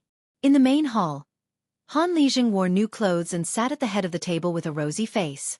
The seat on his right was empty, but there was a memorial tablet beside it. Qin Qiong, Mrs. Qin, Chang Yaojin, Yuqi Jingda, Niu Jinda, and the others sat on both sides. As for Li Chengqian, Li Tai, Cheng Chumo, Qin Huayu, and the others, they didn't even have a place to sit. They could only stand at the side. Here, there was no status of monarch or minister. As long as they were juniors, they had to stand. At this moment, Li Zixuan walked in slowly with the beauty in his hand under everyone's envious gazes. He was about to bow when he heard Han Tianhu say, "Yushi, you haven't had a good day since you were born. I've let you down. Your mother passed away early too. If it weren't for your adoptive mother coming over to help today, I'm afraid there wouldn't even be someone to dress you up. Fortunately, you've finally found a good home. Your mother's spirit in heaven will also be happy. Today, you and little Xian can also pay your respects to your mother. Father. Boo-hoo. She was about to get married, and Han Yushi was already very reluctant to leave her family. When she heard Han Lijing's emotional words, how could she hold it in? Her knees immediately went weak, and she knelt on the ground, tears flowing like rain. Li Zixuan also quickly knelt down and kowtowed to Han Lijing and Han Yushi's mother's memorial tablet. Then he said in a clear voice, "Father-in-law, mother-in-law, please accept a bow from your son-in-law. Today, your son-in-law is fortunate enough to marry your daughter, Han Yushi. I will definitely cherish her. Father-in-law, mother-in-law, please don't worry. From now on, Yushi is your son-in-law's wife. Your son-in-law will definitely dote on her, protect her, and love her. No matter when, where, or what the situation is, no one can hurt her. We're willing to be lovebirds in heaven and even branches on earth. Your son-in-law is willing to be devoted to Yushi and grow old together." Clap, clap, clap. Good. Well said, little Xian. After Li Zixuan's passionate confession, everyone was immersed in this beautiful vision of love. The room became silent for a while. Chung Chumo saw that no one was cheering for his good brother, so he quickly clapped and cheered loudly. In fact, he was sincerely cheering for Li Zixuan. What Li Zixuan said was not profound. He could totally understand it. Moreover, he felt that Li Zixuan's words were very good. In the future, when he married a wife, could he learn from him? Chung Chumo felt that today's trip was not in vain, because he had learned Li Zixuan's flirting skills. It was not easy. Chang Yaojin was just about to scold his silly son when he heard the rest of the crowd burst into loud cheers. Good, good, good. Son-in-law is right. When the villagers of the Han family villa heard Li Zixuan's words, they cheered loudly. Because from these few words, they could tell that Li Zixuan valued Han Yushi highly. Of course they were happy. Good. What a good lovebirds in heaven and even branches on earth. Well said, little Xian. Li Chengqian clapped and praised. Good. Little Xian's words of love are amazing. You have to specially teach us a lesson like this later. The little fatty, Li Tai, said excitedly. Li Zixuan's face darkened when he heard the little fatty's words. Damn, the romantic atmosphere that he had spent so much effort to create was ruined by Li Tai in an instant. This kid was really asking for a beating. Young master. Han Yushi's lips moved slightly, and she looked at Li Zixuan with tears in her eyes. This vow of undying love had once again moved her heart. Li Zixuan cast aside the distracting thoughts in his heart and smiled at her. Then, he clearly felt Han Yushi's little hand holding his even tighter. Li Zixuan could not help but feel very proud. Damn! These words were said in such a way that it was worth it. Han Lijing, who was sitting at the head of the table, showed a gratified smile at this moment. He got up and personally helped Li Zixuan and his daughter up. He said, "Son-in-law, please get up quickly. I believe that you will treat my daughter well." Then he looked at Han Yushi and solemnly said, "Daughter, from now on, you are a member of the Li family. Remember to be filial to your in-laws and thrifty in managing the family. You must love each other, respect each other, love each other, and grow old together. You must be happy, and you must be harmonious and beautiful." Speaking of which, men in ancient times were really happy because when the bride was fetching the bride, the father-in-law would speak up for the son-in-law and warn the bride to be obedient and virtuous. There was a lot of specific content, and the things inside were detailed to a very deep level. If it were today, modern women could not even do 1/10 of it, but ancient women had to obey all of it. Han Lijing, who had never liked to nag, had obviously done his homework this time. He pulled Han Yushi and talked for nearly half an hour, all of which was to tell his daughter to pay attention to this and that at her in-laws' house. In the end, he saw that it was almost time, so he finally said, "The auspicious time is here. Go quickly." Father. Han Yushi did not move. Her eyes were full of tears. She could not bear to leave. Han Lijing forced a smile and said, "Girl, go quickly. Don't miss the time. Yushi, let's go. If you miss home in the future, I can accompany you back at any time." Li Zixuan squeezed her little hand and said gently, "Okay." Han Yushi hesitated for a moment and nodded. However, she did not go out. Instead, she turned to look at Qin Qiong and Mrs. Qin. She bowed and said, Yushi thanks adoptive father and adoptive mother for your care during this period of time. Yushi will not dare to forget this great kindness. To be honest, Qin Qiong and his wife played a very big role in this marriage, whether it was on the surface or in the dark. If it were not for the two of them, this marriage would definitely not be as smooth as it was now. Han Yushi's heart was like a mirror, so she had to bow this time. Sigh. Good daughter, get up quickly. That's nothing. Mrs. Qin felt as if she was marrying her daughter today, and her heart had been very uncomfortable. When she saw Han Yushi bow, her eyes turned red, and she quickly went forward to help her up. Good child, go quickly. Don't miss the time because of us. Qin Qiong waved his hand and forced a smile. Okay. Father, adoptive mother, I'm leaving. Han Yushi looked at the three people in the room seriously, then handed her palm to Li Zixuan. Li Zixuan also bowed to Qin Qiong and his wife, then pulled Han Yushi out of the door. The people in the courtyard automatically opened up a path. At this time, Hong Ling took a red knee cover and carefully covered Han Yushi with it.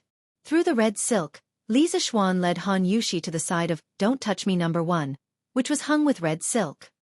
He said softly, Wife, get in the car. Okay. Han Yushi was slightly shy and nodded gently. Chapter 389. Chang'an City. At this time in Chang'an City, other than Yongla Lane, the other streets and corners were also very lively, but it was a different kind of liveliness. Newspaper delivery. Newspaper delivery. The freshly printed Datong Daily to celebrate the wedding of Li County's man. Everyone gets a free copy. You can even earn money after reading it. What? Today's newspaper is free? Did I hear wrongly? A diner at a nearby stall almost choked to death when he heard this voice that was obviously different from the past. He dug his ears and said doubtfully, Well, I'm also wondering if I've heard it wrong. The diner opposite him said, Let's go and ask. Won't we know? Yes. The two of them were considered slow. Ever since the paperboy said that sentence, dozens of people had already surrounded them, fighting to be the first to ask, Hey, doll, you just said that today's newspaper is free. Is that true? Yes. Is it really free? Did you say it wrong, or did we hear it wrong? Seeing that they were all asking questions at once, the newsboy hurriedly shouted, Brothers and sisters, uncles and aunties, you didn't hear wrongly.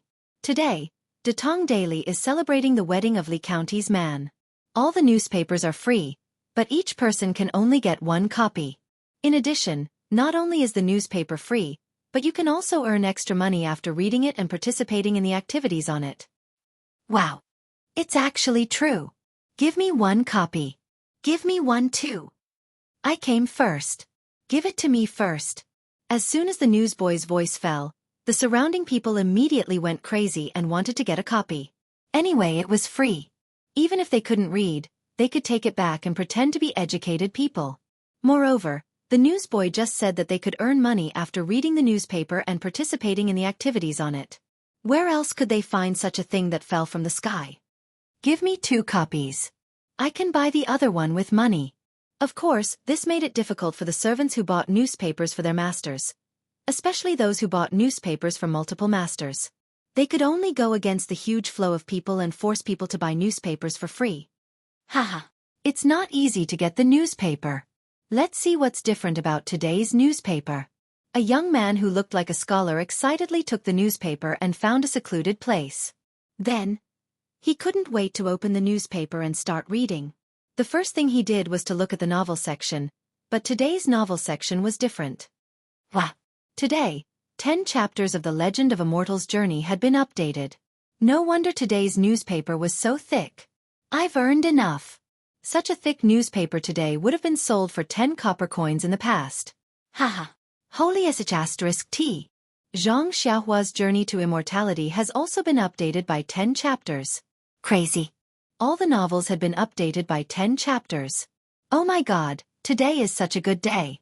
First of all, he realized that the number of updates for today's novels was astonishing. Then, he happily started reading novels. The first one he read was, of course, The Legend of a Mortal's Journey to Immortality. She saw the words written on it, Chapter 134, Ascension to Immortality Assembly, added to celebrate Lee County's man's wedding. Wah! Men from Lee County are so charming. Even Leather Knight congratulated him on his wedding. After reading the title, the scholar couldn't help but sigh. Although he was poor, he was a true Mortal's fan. In the eyes of a fan, they would always think, the person I like is super awesome. Therefore, when he saw that the author of The Legend of a Mortal's Journey to Immortality had specially added an update for Li Zixuan, the scholar naturally thought that the author he supported was giving face to Li Zixuan, and not that the author was purposely licking Li Zixuan's boots. The scholar glanced at the titles of the other 9 chapters. In the end, they all had the sentence, added to celebrate Lee County's man's wedding. He sighed in his heart for a while, then began to read the content. In just half an hour, he finished reading all 10 chapters of The Legend of a Mortal. The scholar was still not satisfied, so he continued to read Zhang Xiaohua's Journey to Immortality Assembly. However, after reading the title, he couldn't help but frown. Chapter 50, Storm Ahead, added to celebrate Lee County's man's wedding. Damn, this heavenly beauty is actually sucking up. Lee County's man's wedding is indeed worthy of celebration, but there's no need for this, right? See, this was the difference between an idol and a passerby. The author of Zhang Xiaohua's Journey to Immortality Assembly, Chan Tianhua, would probably cry in the toilet after hearing this sentence. After curling his lips and complaining a little, the scholar continued to read. Why wouldn't he read something that was free? Phew! This is so satisfying. 3 novels, 30 chapters, and I don't even need to spend money. Today is so satisfying. I still have to thank Lee County's man for his wedding. Ha ha! The scholar smiled in satisfaction and was about to put away the newspaper and go home. Suddenly, he remembered that the paperboy just said that he could earn money by participating in the activities in the newspaper. The scholar hurriedly flipped to the first half of the newspaper to look for that legendary activity. Actually, he didn't need to spend much effort to find it. On the first page of the newspaper, in the middle, there was a line of the most eye-catching words. It said, Great luck, free chicken dinner, special activity to celebrate Lee County's man's wedding. Damn, why is today's headline like this? If this fellow was a modern person, he would definitely complain. Isn't it just a rich second-generation heir getting married? Why is it still flooding the front page of the newspaper? The words, Celebrate Lee County's man's wedding, were everywhere. The scholar couldn't escape even if he wanted to. In order to celebrate Lee County's man's wedding today, Datong Daily is holding a large-scale special activity. Today, anyone who holds a Datong Daily picks a bouquet of flowers, not white, in the wild, delivers it to the Lee residence in Yongla Lane, and sends a message of blessings to Lee County's man, and Miss Han's wedding will be able to receive a free chicken dinner from Drunken Immortal Restaurant. There is no limit to the number, but the activity ends at 4:45 p.m. Everyone participating in the activity, please hurry up and line up. After reading this short headline, the scholar's eyes widened and he vomited blood. Damn! There's actually free chicken dinner. Why did I only see it now? It had been 2 hours since he finished reading all 30 chapters of the novel. God knew how many people who saw this news had already picked the flowers and rushed to Yongla Lane. There was no need to say anything. A bouquet of flowers was worth a lot of money. Only a fool wouldn't do it. The scholar stuffed the newspaper into his arms and went straight to the eastern suburbs of the city. There were all kinds of flowers there, so it was relatively easy to complete the task. In fact, the scholar's guess was not wrong. Now, the entire city of Chang'an had gone crazy.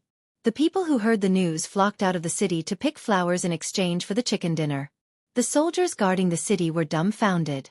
In the past, it was the people outside the city who wanted to enter the city like crazy. Today, it was the people inside the city who wanted to leave the city like crazy.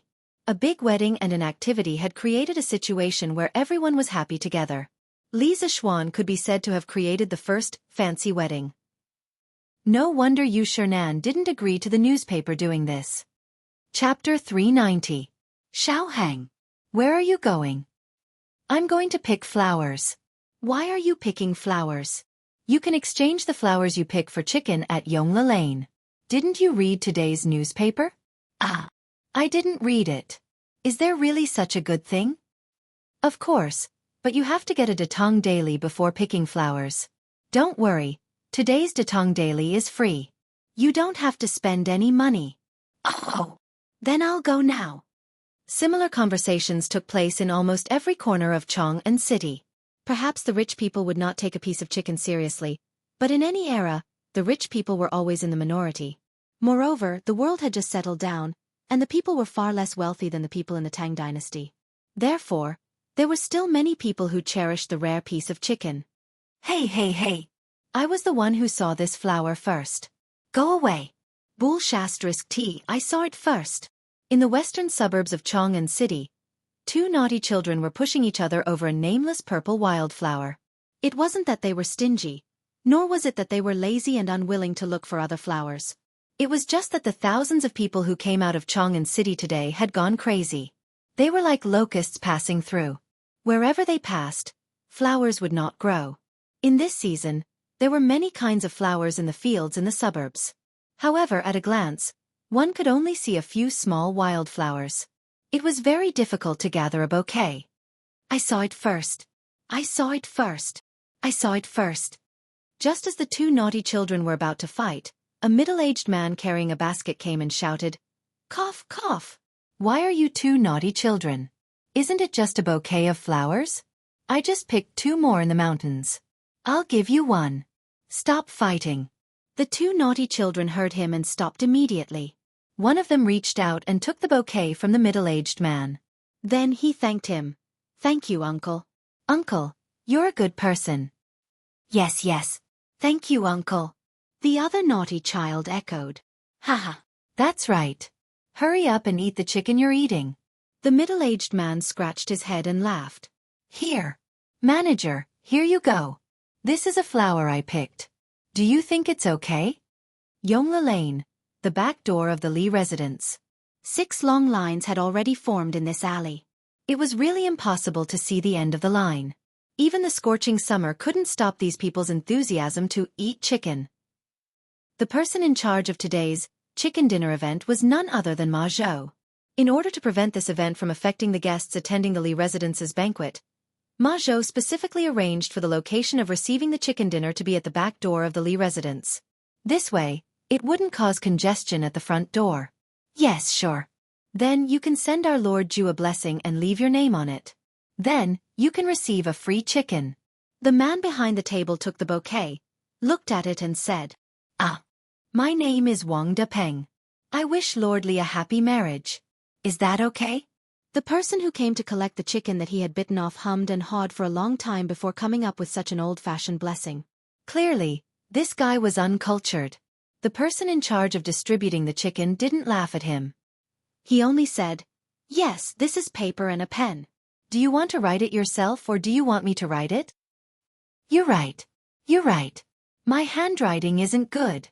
The person hurriedly waved his hand. Hee, that's good." The person in charge smiled faintly. It was obvious that he had met many similar people today. He picked up the pen and finished writing in a few strokes. Then, he put the note into the bouquet and handed it to the servant behind him.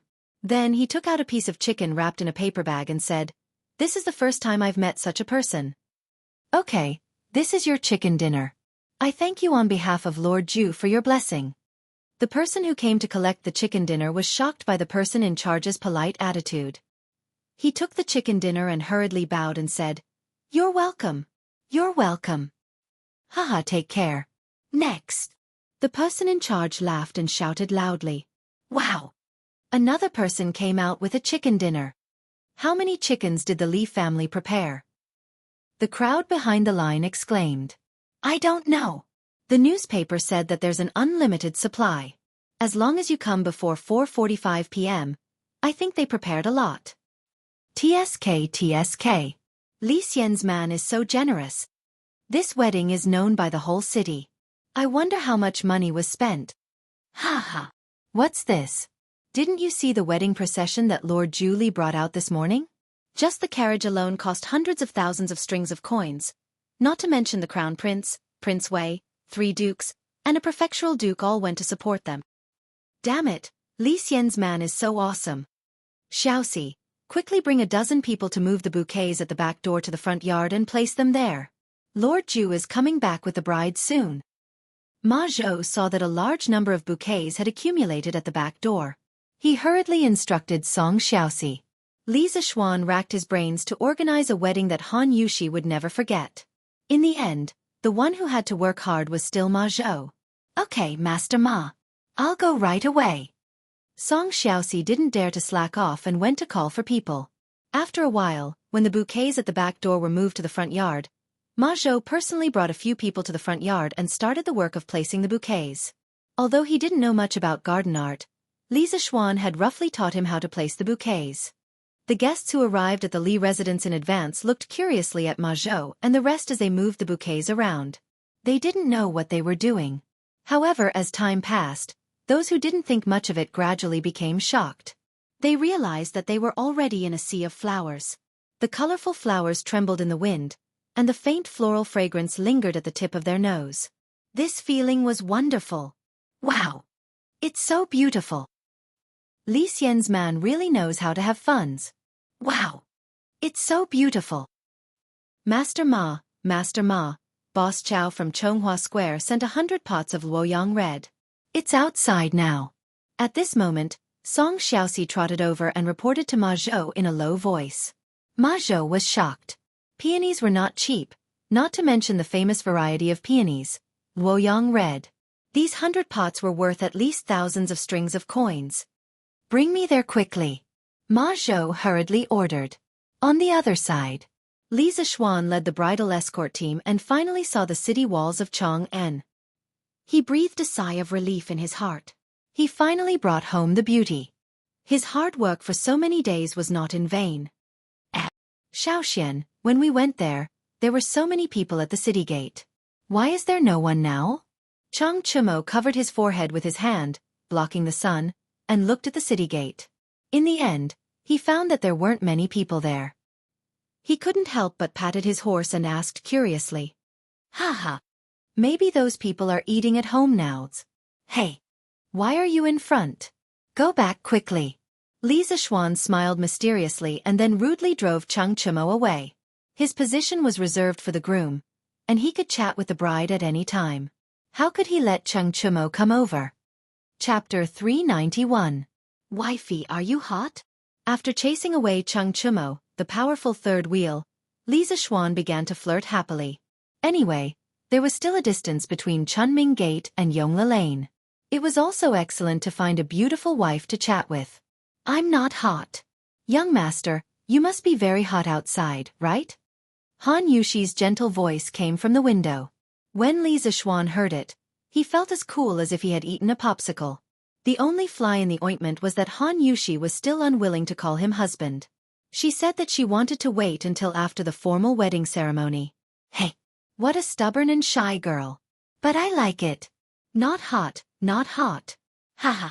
Wifey, you don't have to worry about me. Li Zishuan laughed heartily and said indifferently.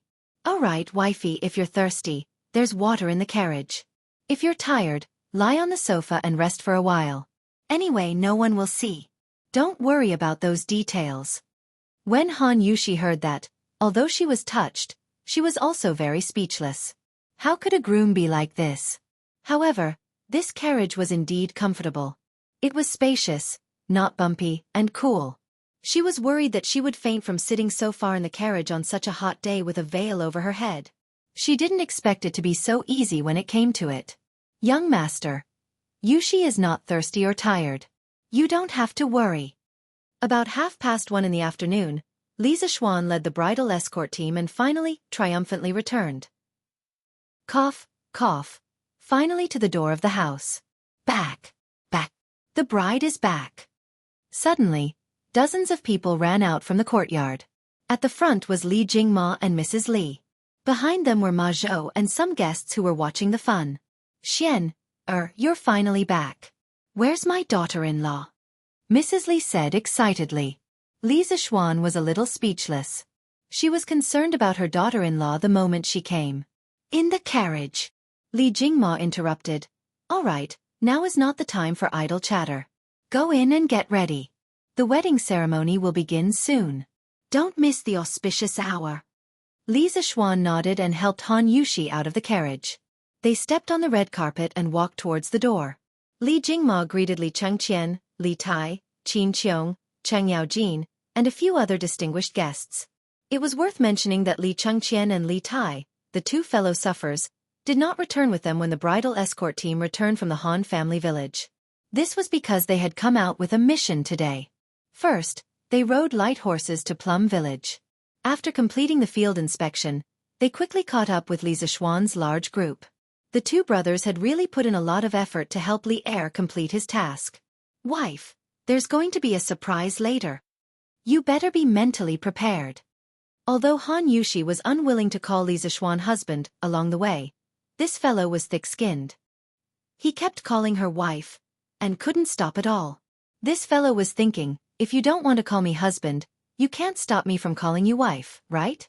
It was as if, although you don't like me, you can't stop me from liking you. Surprise? What other surprises are there? Han Yushi thought to herself, today's grand bridal escort ceremony was already very surprising. How could there be another surprise? Hee hee. You'll know soon. Li Zixuan laughed softly. As soon as she stepped into the Li residence, Han Yushi understood what Li Zixuan meant by surprise. The knee covering on her head was only a thin layer of silk. Although it could block part of her vision, she could still vaguely see the things outside through it. Han Yushi felt that she would never forget the magnificent scene in front of her for the rest of her life. In the center of the courtyard, there was a step-shaped bonsai that was piled up with peony flowers that were taller than a person. The fiery red color was like the blazing fire of the morning sun, burning her heart. There were many other types of flower bouquets around the courtyard. There were orchids, lotus flowers, hibiscus, and so on. However, there were even more unknown wild flowers.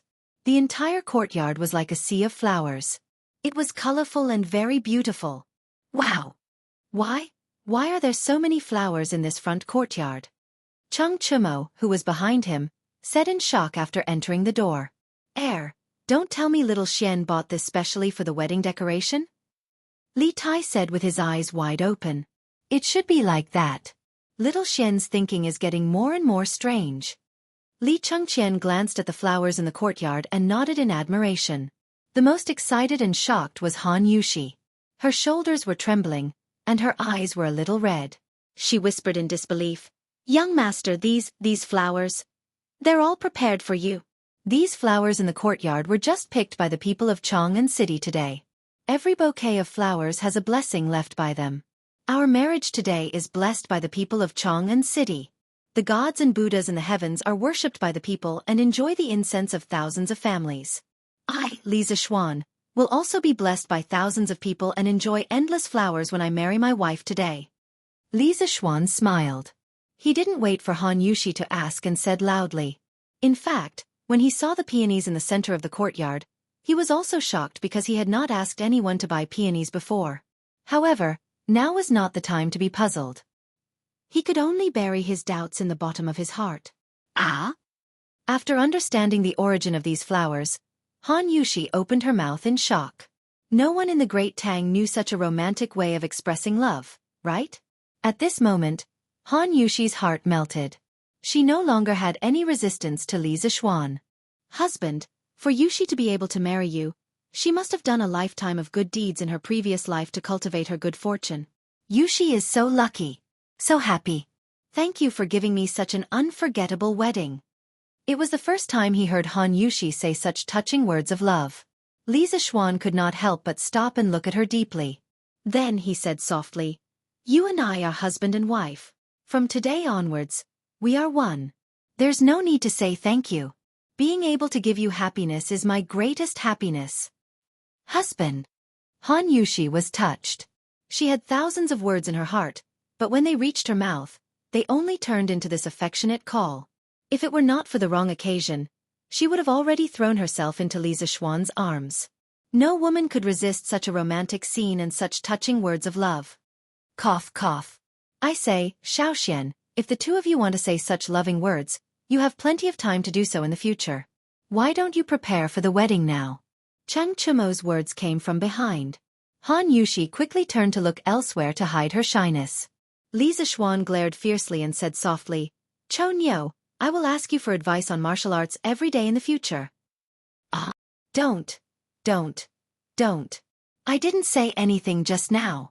Chung Chumo's legs went soft, and he almost knelt down. At the same time, he secretly hated his cheap mouth. Haha. Seeing this, Han Yushi could not help but purse her lips and chuckle. Li Zixuan ignored this clown. He held Han Yushi's hand and walked toward the main hall. Chapter 392. Before the formal ceremony, there was a ceremony to show the man's family's connections. As the Li family and the Han family were far apart, it was already afternoon by the time Li Zixuan returned from the wedding. Therefore, some of the guests who were usually busy chose to come in the afternoon. As for those who came in the morning and had already given their gifts, they were left for the ceremony. The Du family of Chong'an's Chonghua Square is here to congratulate. Gift of 80,000 coins, a jade Buddha, and a pair of golden cups. Minister Yen of Chong'an's Eternal Peace Square is here to congratulate. Gift of 400,000 coins, a pair of pure gold buckles, a pair of white jade mandarin duck buckles, for sets of pearls, 2 small knives with jade handles and ivory handles, 4 gold necklaces, 6 silver necklaces, a golden phoenix with pearls, and a golden hairpin with a pair of luan holding longevity fruits. Wow! Even Minister Yen sent someone to give gifts. And these gifts aren't light either. As the Minister of Works, Yen Lide was a well-known figure in the entire imperial court. His actions instantly caused many people to discuss in private. Wei Wuxia of Chong'an's Yongxing Square is here to congratulate. Gift of 4,000 coins and a piece of calligraphy. Even Wei Wuxia is here. It's just that the gifts are a little too little. Everyone was surprised to hear that even Wei Zhang had come to congratulate Li Zixuan on his wedding. However, when they heard about the gift he had brought, everyone's face darkened. A gift of 5 strings of cash, this was really... Li Zixuan wanted to vomit blood. Was this old man Wei Zhang here to sincerely congratulate him on his wedding, or was he here to get a free meal? How is it just a little too little? This is 100 times less than what Minister Yen gave just now. That's enough. You guys should be content. In the past, Wei Wuxia never attended these banquets. Ordinary people couldn't even invite him with money. Last time, when the eldest son of Elder Xiao married the princess of Xiang City, Wei Wuxia only gave a gift of 5 strings of coins. At that time, Elder Xiao was so angry that his nose was crooked. Haha. In that case, the Li family's reputation is really big. Haha. That's how it works. The people of Chong'an were always the most well-informed. After a while, Wei Zheng's background was immediately exposed, but he did not feel ashamed at all. He was still tasting his wine, as if he did not hear the discussion outside. Humph. Anyway, everyone in Chong'an knows that I'm an honest and clean official. I've already given you a lot of face by giving you 5 strings of cash as a congratulatory gift. Besides, my calligraphy must be worth a lot of money, right? Little Xian, you didn't lose out at all. Since this old man has paid such a big price to attend the wedding, I have to eat more later to recoup my losses. That was what Wei Zhang thought to himself. Duke Wei of Jining Square has come to offer his congratulations. He's gifted 800,000 taels of silver, a pair of white jade and mandarin duck buttons, 4 pairs of beaded silk, beeswax, and turquoise robes, 2 small knives with jade handles and ivory handles, 4 gold necklaces, 6 silver necklaces. San Bao, who was singing at the door, also felt a little awkward. She quickly read out the gift list for the next family. Wow! Duke Wei is really extravagant. He just added so much dowry to the Han family yesterday, and he's sending so many congratulatory gifts today. Yeah. This congratulatory gift is more than 200 times more than what Wei Wuxia gave. Li Jing had indeed spent a lot of money this time. He had basically spent a third of the gold, silver, and goods that he had accumulated from his military exploits over the years because of Li Zixuan's wedding this time. Wei Zhang, who was sitting at the side and tasting his wine, heard some people's discussion and his old face instantly darkened. Why the F***ck are they comparing me again? Li Jing usually gets a lot of money after winning a battle. Last time, I was just an advisor. Where could I get money from? How can they be compared? Thinking of this, Wei Zhang could not help but look at Li Jing and San Bao with hidden bitterness. San Bao, who was singing at the door, had no idea that Wei Zhang had been whipped again. He continued to read, Bu Zhengfang's house of the Duke of Yi has come to congratulate him. They have sent 1 million gold coins, a pair of pure gold buttons, a pair of white jade mandarin duck buttons, 4 pairs of beaded silk, beeswax, and turquoise robes, 2 small knives with jade handles and ivory handles, 4 gold necklaces, 6 silver necklaces. The house of Duke Lu of Huaid Lane has come to congratulate us with 2,400,000 yuan, 4 gold necklaces, 6 silver necklaces, 1 golden phoenix embroidered with pearls, a pair of golden phoenix embroidered with pearls, a pair of golden phoenix embroidered with pearls, a pair of Hetian white jade phoenix embroidered with jade, a pair of phoenix embroidered with emerald, a pair of phoenix embroidered with jade, a pair of phoenix embroidered with emerald, a pair of phoenix embroidered with emerald, a pair of phoenix embroidered with emerald, a pair of phoenix embroidered with emerald, a pair of phoenix embroidered with emerald, a pair of phoenix embroidered with emerald, a pair of phoenix embroidered with emerald, a pair of phoenix embroidered with emerald, a pair of phoenix embroidered with emerald, a pair of phoenix embroidered with emerald, a pair of phoenix embroidered with emerald,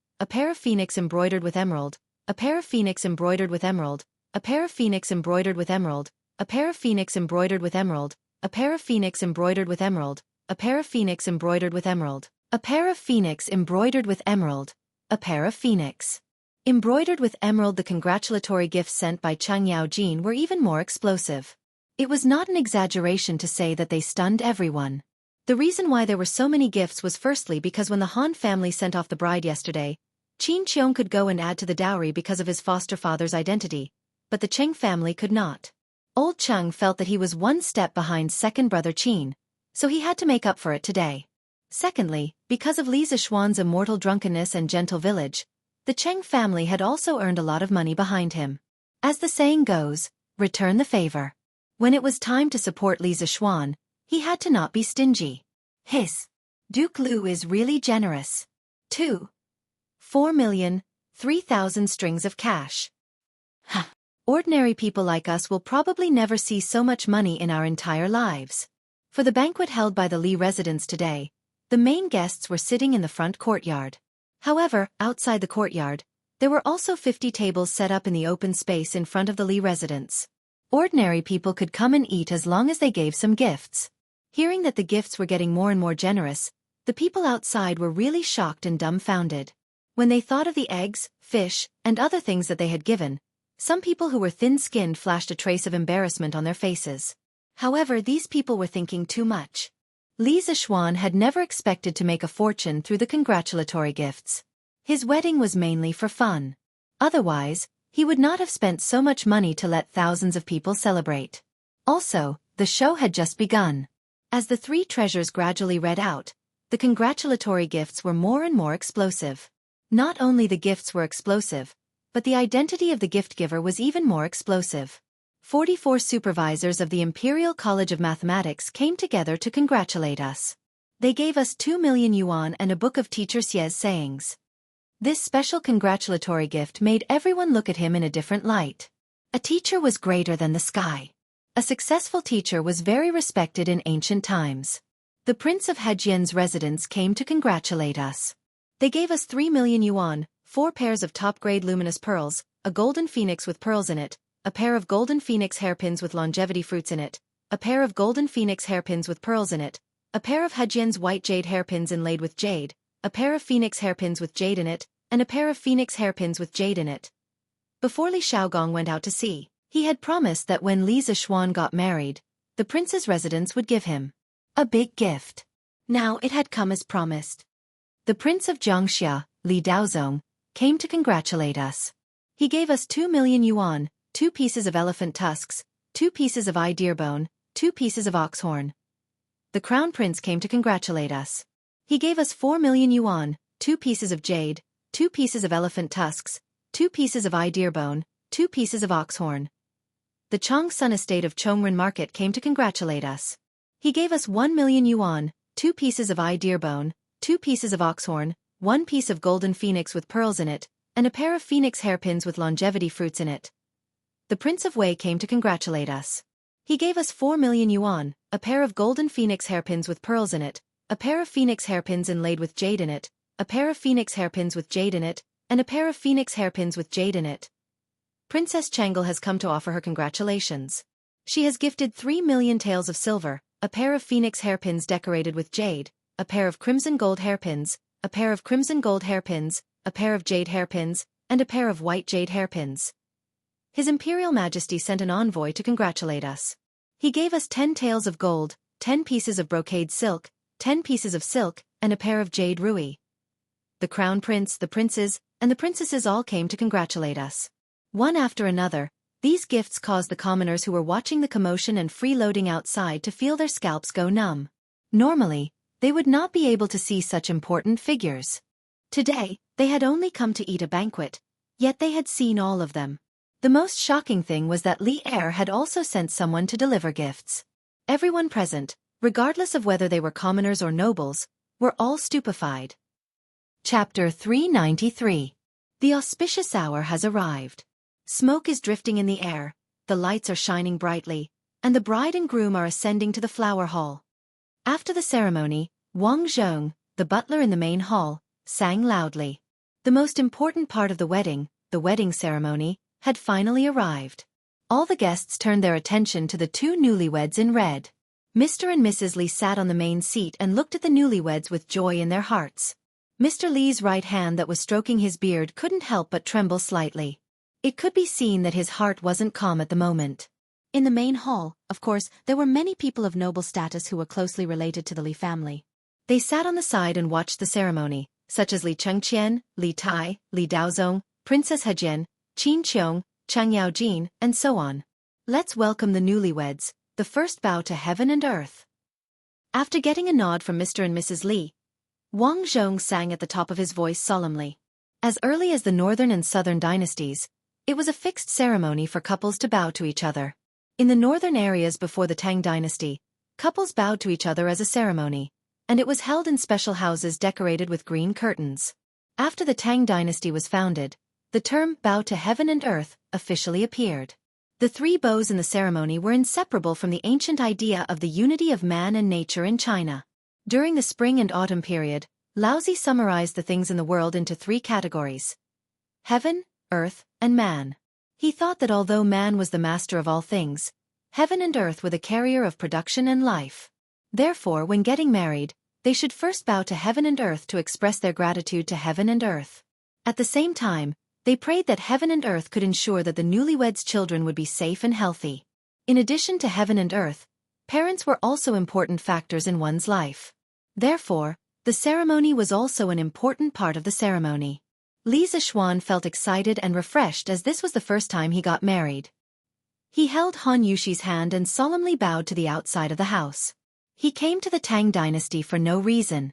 Maybe it was heaven's fault that he came to the Tang dynasty. After going through such a strange thing, Li Zixuan still had a certain level of respect for heaven and earth. Second, bow to the parents. There was no need to say anything more. He had to sincerely bow, not only for the previous owner of this body, but also for himself. Husband and wife bow to each other. Li Zixuan looked at Han Yushi with an expression. Through the thin knee cover, he could still see the outline of her flower-like face. He was looking at Han Yushi. How could Han Yushi not be looking at him?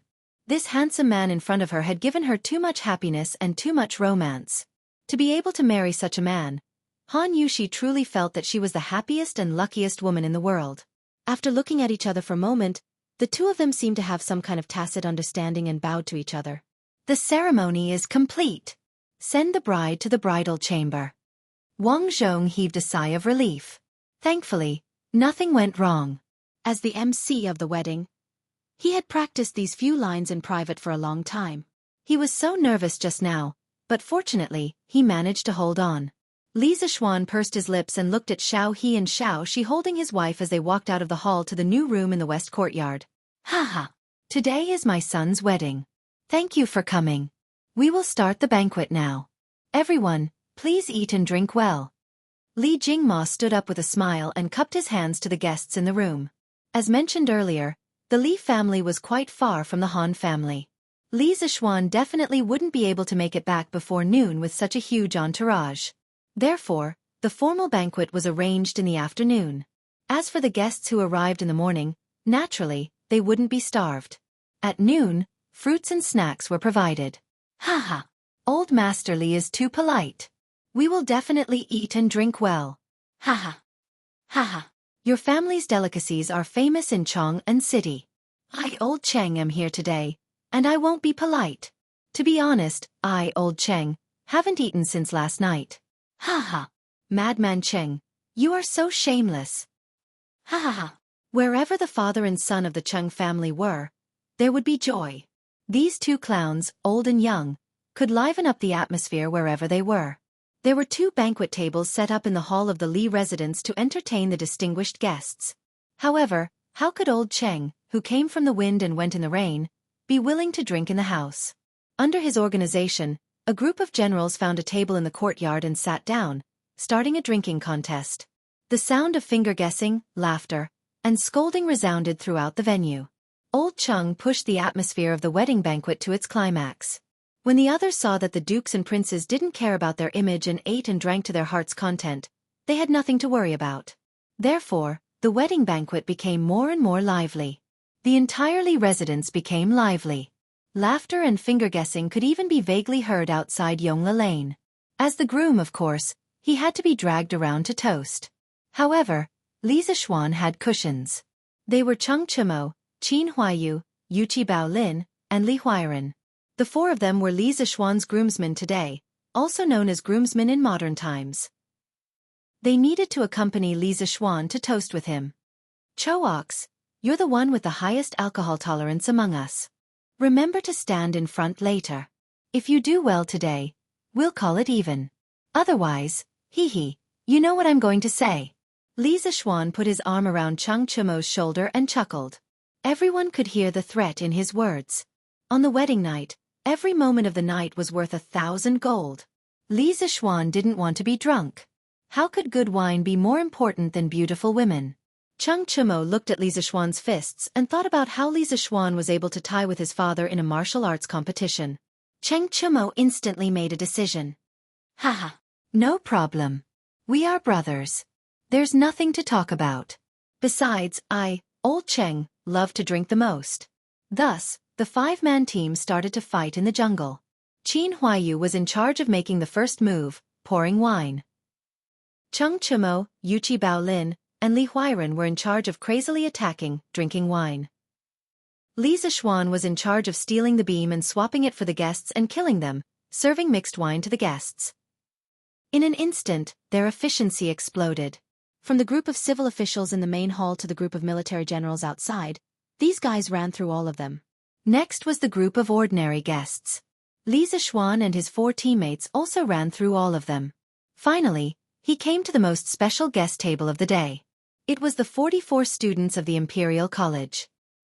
It should be 38 now. Li Tai, Li Huairen, Qin Huayu, Cheng Chimo, Yuqi Baolin, and Iron Egg weren't there. The 38 students sat together. Li Zixuan, dressed in his wedding attire, came to the front, raised his wine glass and laughed. I'm very happy that you guys could come. I like the thank you teacher book that you guys gave me. No matter where you guys go in the future, let's drink to this first today. Cheers to all of you. This glass of wine wasn't mixed with water, but it was genuine drunken immortal. In fact, when he was toasting just now, he didn't mix any water in the wine for the guests who were especially close to the Li family. With his current skills, drinking 1 or 2 liters of drunken immortal was no problem. Students toast to Sir. I wish Sir a happy marriage. Meng Wenhao stood up and led the rest of the students in a toast. Meng Wenhao was actually the one who organized the group gift today. Chapter 394. They bowed to heaven and earth at dusk and drank until the lights were lit. When the banquet ended, it was almost midnight. Many people were drunk. Li Zixuan pretended to be dead drunk and lay on the table in the corner of the courtyard, refusing to move no matter what. The groomsmen couldn't pull him away, so they could only leave this knucklehead guy and go drink alone elsewhere. Li Zixuan laid on the table and saw that no one was paying attention to him. Then, he took advantage of the dim lighting and used the orchid butterfly steps to enter the west courtyard. His speed was so fast that no one could match him. Ah! Young master! Have you finished drinking? At the door of the bedroom, Xiaoxi saw a black shadow sneaking towards them. She was so scared that she wanted to shout to catch the thief. However, the black shadow was already in front of her in a blink of an eye. Xiaoxi took a closer look and recognized that it was Li Zixuan. She patted her chest, let out a sigh of relief and asked, "Yes, yes. I've finished drinking. The banquet has ended. How is it? Is Yuxi asleep?" Li Zixuan looked into the room and answered absent-mindedly. He did not notice how alluring Xiaoxi was when she patted her chest. Otherwise, he would definitely look around. "Not yet. Young mistress has been waiting for you. Young master, I'll make you a bowl of hangover soup." Xiaoxi said considerately. No need. I'm not drunk. Ask the kitchen to bring me some bath water." Li Zixuan sniffed and realized that his body was full of the smell of alcohol and sweat. He could not help but frown. Regardless of whether other grooms would take a bath before the wedding, he had to take a bath. This was because he was slightly obsessed with cleanliness and had a bit of obsessive-compulsive disorder. That's right, he was a virgin in his previous life. "Oh, young master, please wait for a moment." Xiaoxi knew her young master's personality and did not refute. She agreed and went to arrange it. "Sigh. Xiaohe, you go with him. Also, get some food from the kitchen. Yuxi has waited for so long, she must be hungry." "Oh, got it, young master." Xiaohe stuck out her tongue and also ran away. Hee. Li Zixuan laughed proudly and then opened the door gently and entered the room. Han Yuxi was dressed in red and sitting in front of the bed. When she heard the movement, she quickly looked at the door. Through the knee cover, she could see the outline of a familiar man. Moreover, when Li Zixuan was talking to the two maidservants outside the door, Han Yuxi had vaguely heard it. "Husband. Hee. Wife, don't move, I'll help you." Li Zixuan chuckled and scurried to the front of the bed. Then, he picked up the jade rui and carefully removed the cloth covering Han Yuxi's head. Even though he had already seen Han Yuxi's peerless appearance in her wedding dress, Li Zixuan was still stunned when he lifted the cloth covering her knees. Her hair was tied up high, revealing her long neck that was as white and delicate as a swan's. A pair of simple teardrop-shaped earrings flashed with a silver light.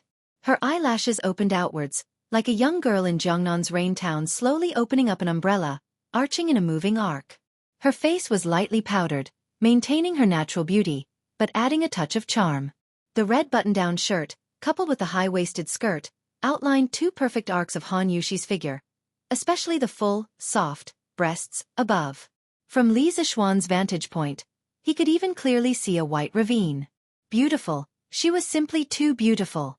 Li Zixuan was once again mesmerized by Han Yuxi. "Husband, haven't you seen enough after so long?" Han Yuxi blushed and pouted coquettishly. "Not enough, not even for a lifetime." "Ouch," Li Zixuan said infatuatedly. Suddenly, he felt something warm in his nose. Something flowed out. He reached out and wiped it, only to find that he had a nosebleed. He couldn't help but feel embarrassed. In his previous life, he also had a nosebleed when he kissed his girlfriend for the first time. After that, his girlfriend often teased him about it. He didn't expect that he still couldn't change this bad habit after transmigrating to the Tang dynasty. "Ouch.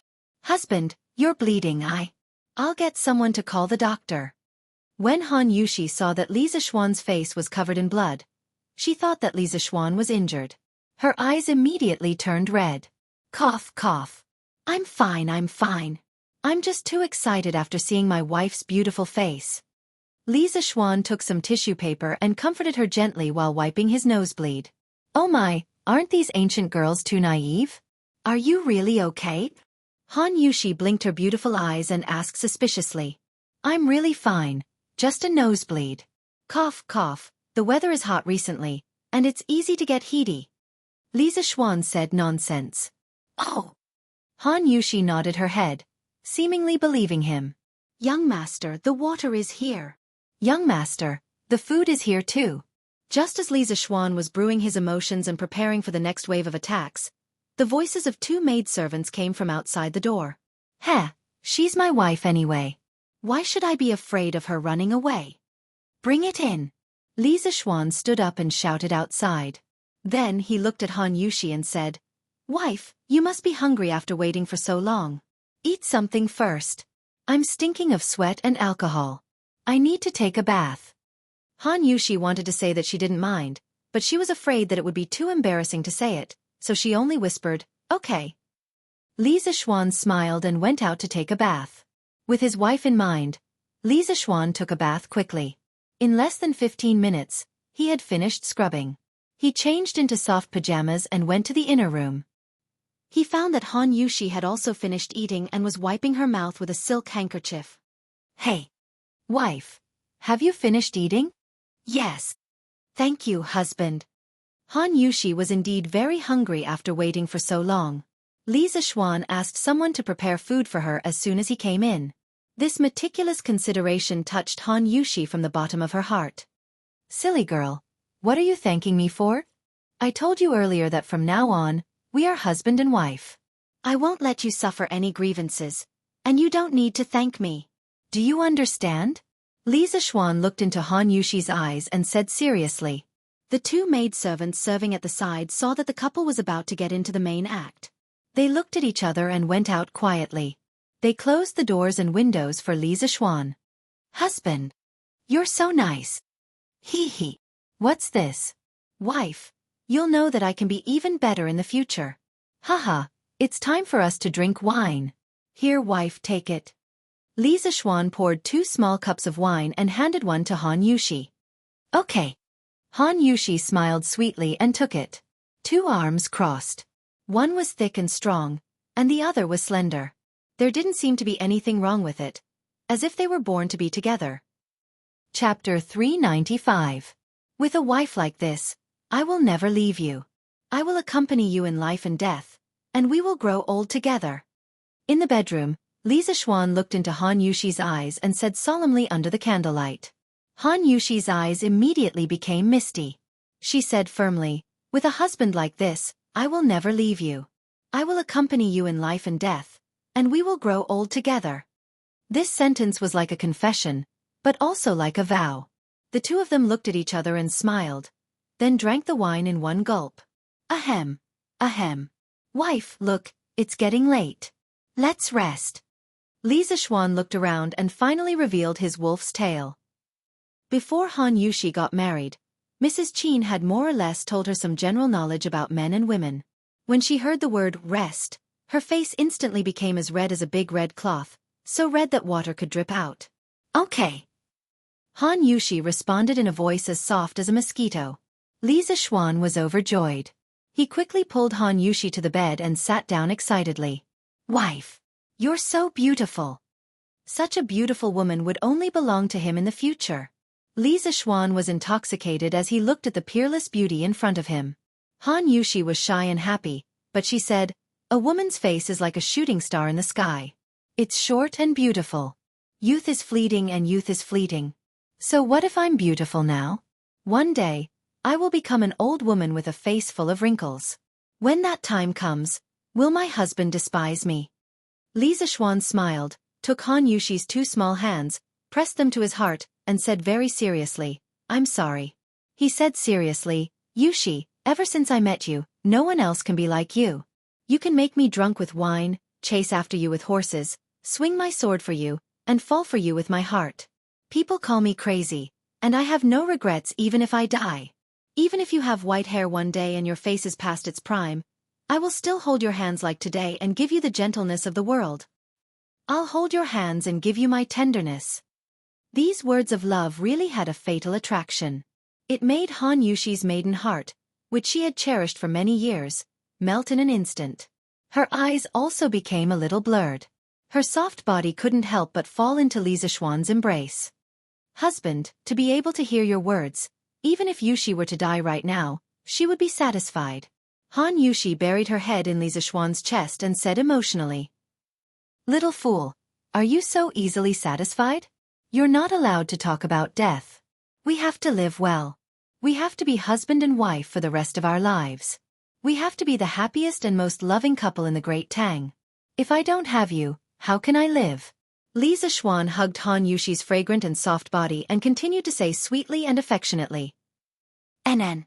This concubine will listen to my husband. This concubine wants to be husband and wife with my husband forever." Han Yushi's arms exerted more strength as if she wanted to rub herself into Li Zixuan's body. Oh! Summer clothes weren't thick to begin with. Hugging like this was actually no different from kissing skin. Feeling the warmth from the beauty body in his arms and that indescribable wonderful touch feeling, Li Zixuan instantly reacted. Ah, my husband, you. Sensing that something was wrong below, Han Yushi, who had received a period of pre-marriage education these few days, was stunned for a while before she realized what it was. She immediately broke free from Li Zixuan's embrace as if she had been electrocuted. Then, like an ostrich, her head was deeply embedded in his chest. She was so embarrassed that she didn't dare to raise her head again. Ugh! Li Zixuan was extremely embarrassed. Just as he was about to explain that this was a natural reaction, he was suddenly dumbfounded again.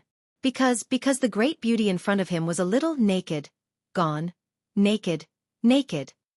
Han Yushi's clothes today were a pair of lapels paired with a high-waisted skirt. In this era, there were no elastic belts, so the skirt was tied to the top of the chest part.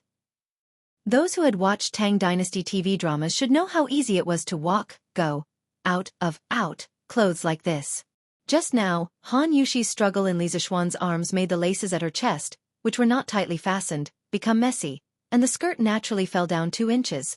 So, Li Zixuan felt that this was the most beautiful scenery in the world. Nothing, no power, could move his eyes away from it. He even wanted to bury his eyes in it. Ah, husband, why are you staring there? Ugh, so embarrassing. As if she had felt Li Zixuan's burning gaze, Han Yushi raised her head and immediately realized that something was wrong. She hurriedly covered up her exposed, spring light. Gulp. Gulp. Li Zixuan's eyes were fixed on the place where Han Yushi's hands were covering. His Adam's apple couldn't help but move. Wife. Li Zixuan's voice had actually become somewhat hoarse at this moment. My husband. Han Yushi did not dare to look directly at Li Zixuan's invasive eyes. When she thought about what she was going to experience next, she was both afraid and somewhat expectant. At this moment, her mind was blank. In the end, she simply closed her eyes and did not think about anything. Seeing Han Yushi raise her small face and close her eyes, looking like she was at his mercy, how could Li Zixuan, whose blood had already rushed to his head, hold it in? He roared and pounced on her. 50,000 words omitted here. Accompanied by a cry of pain, the big red curtain suddenly trembled and swayed. Shadows rose and fell, but one could hear a burst of rough, gasping, mixed with several almost inaudible, gasping breaths. After a long time, the room returned to tranquility, leaving only the flickering candlelight. In the outer room, the 2 little servant girls who were asleep had long been woken up. Their faces were flushed red. Outside the room, the moon in the sky seemed to feel shy and hid behind the dark clouds. Chapter 396. Early morning. The first ray of sunlight shone across the horizon and began to spread its enthusiasm and brilliance to the vast land. Those who were truly working hard for their livelihood had actually woken up early, and those who did not have to worry about food and clothing would also be awakened by the light at this moment. The windows in ancient times were all covered with very strong oiled paper, but this thing did not block the light. At this time, there were no curtains, so once the sun rose every day, the room would become bright. Even if you wanted to continue sleeping, you would be shaken awake by the strong sunlight. Comfortable. Li Zixuan was also awakened by the sunlight. He rubbed his eyes and felt a weight on his right shoulder. He lowered his head and saw a fair beauty with her head resting on his shoulder. She was still in a deep sleep. Sleeping Beauty. This was the real Sleeping Beauty. Han Yushi's brows were slightly furrowed, probably because she was hurt last night. Her hair was messy, and coupled with her exquisite facial features and peerless appearance, Li Zixuan could not help but have an illusion. This was probably a fairy in the sky who fell asleep beside him after playing in the mortal world, right? Moreover, this fairy was not wearing clothes. His right hand touched the fairy's smooth, jade back, and his eyes secretly glanced down at the peaks, ridges, under the quilt. A certain part of Li Zixuan's body had the most common, physical, natural reaction that most men would have in the morning. Han Yushi seemed to have sensed something. She twisted her body and snorted. Li Zixuan had a guilty conscience and was so scared that he immediately did not dare to move. A moment later, it seemed that the Han Yushi in her dream could not bear the dazzling sunlight outside. She stretched lazily, then rubbed her eyes with her right hand and opened her beautiful eyes. Suddenly, their eyes met, and there was infinite flirtatiousness. Ah! Hubby, why are you looking around again? After a while, Han Yushi realized that Li Zixuan's eyes were always looking under the quilt. She quickly pressed down the brocade quilt with her hand and said coquettishly, cough cough, you can't blame me for this. It's mainly because my wife is too beautiful. Li Zixuan's body stiffened.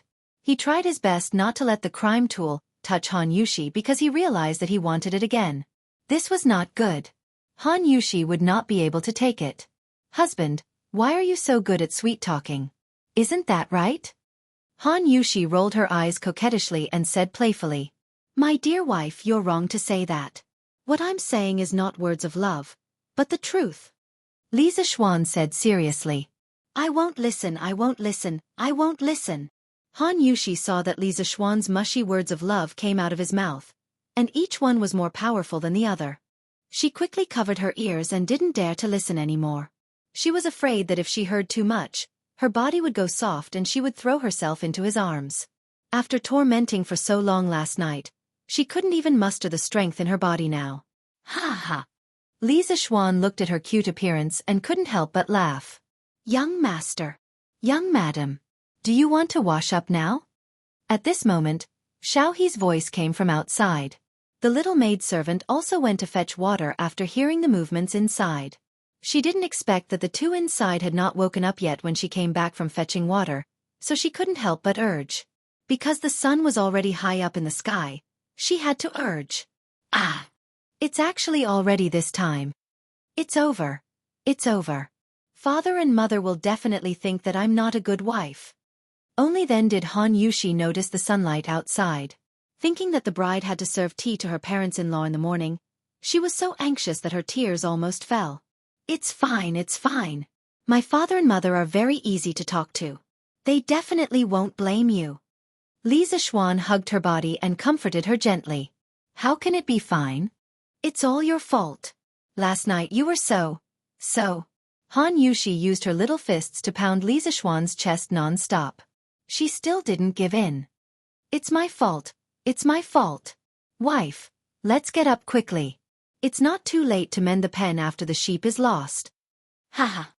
Han Yushi's little strength was like a massage when she hammered on his body. Li Zixuan laughed comfortably. Humph. Then husband, quickly close your eyes. I'm going to put on my clothes. As Han Yushi spoke, she picked up Li Zixuan's big hand and covered Li Zixuan's eyes. Hey! It's not like I didn't see it last night. Li Zixuan muttered. You're not allowed to look. Han Yushi was about to cry from anxiety. Okay. I won't look. I won't look. Wife, quickly put it on. Li Zixuan begged for mercy. Only then did Han Yushi feel relieved. She swiftly lifted the brocade quilt and began to prepare to put on her clothes. Unexpectedly, just as she sat up, a sharp tearing pain came from her lower body. She couldn't help but cry out in pain. Ah! It hurts. Wife, what's wrong? Where does it hurt?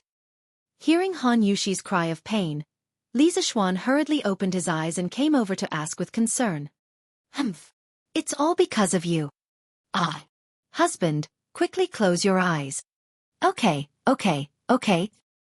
Close. Wife, why don't you not get up? I'll talk to father and mother. It'll be fine. Li Zixuan said with heartache. Last night was indeed his fault. In many transmigration novels he had read in his previous life, after the male lead transmigrated to ancient times, he would usually marry a 14- or 15-year-old girl. Then, because the male lead felt sorry for the female lead who was too young, he would usually treat it as Lu Xiaohui and wait a few years before breaking the female lead's virginity. Li Zixuan actually planned to do the same yesterday, but being a lone man, widow, woman in the same room, and Han Yushi was so beautiful, he really couldn't hold back and committed a crime. Now that he thought about it, he was indeed too beastly.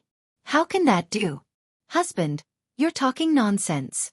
If I do that, others will definitely say that I don't know etiquette behind my back. Han Yushi shook her head and objected. After saying that, she gritted her teeth, endured the pain, and began to get up and put on her clothes. Li Zixuan couldn't help but sigh.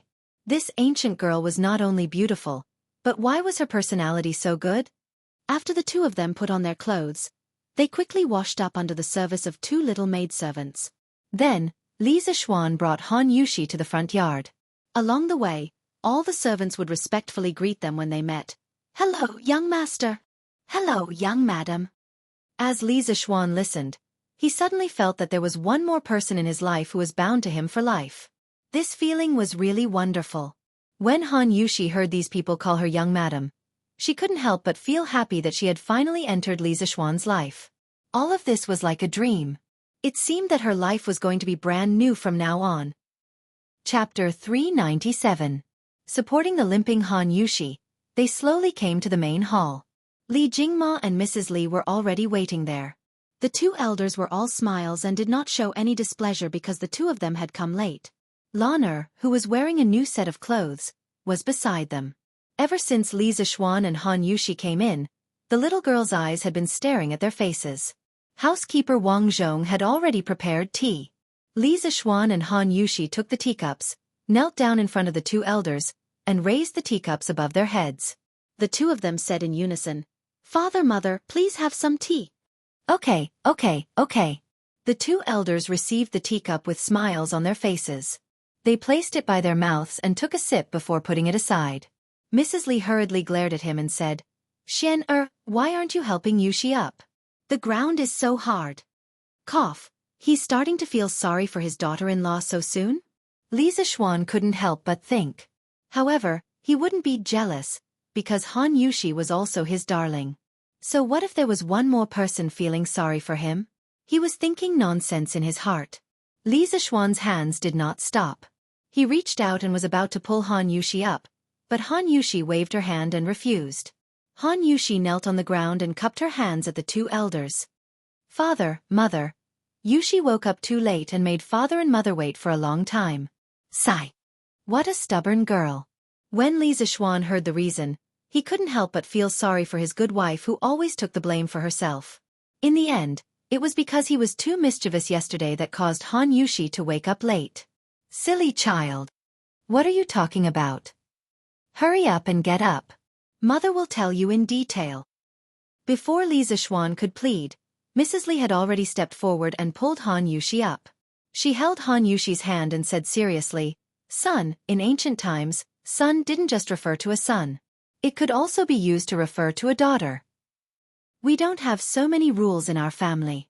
You can get up whenever you want. No one will say anything about you. Before you married into our family, Xian would only wake up in the afternoon.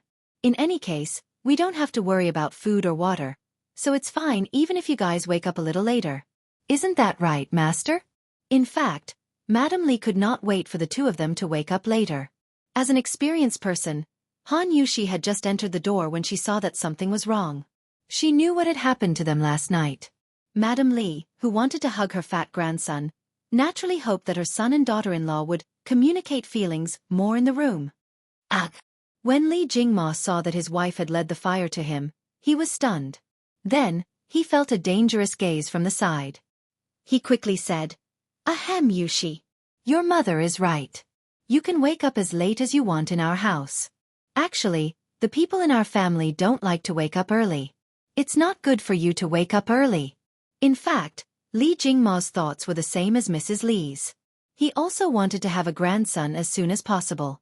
However, in order to please his wife, he let his imagination run wild and said a little more.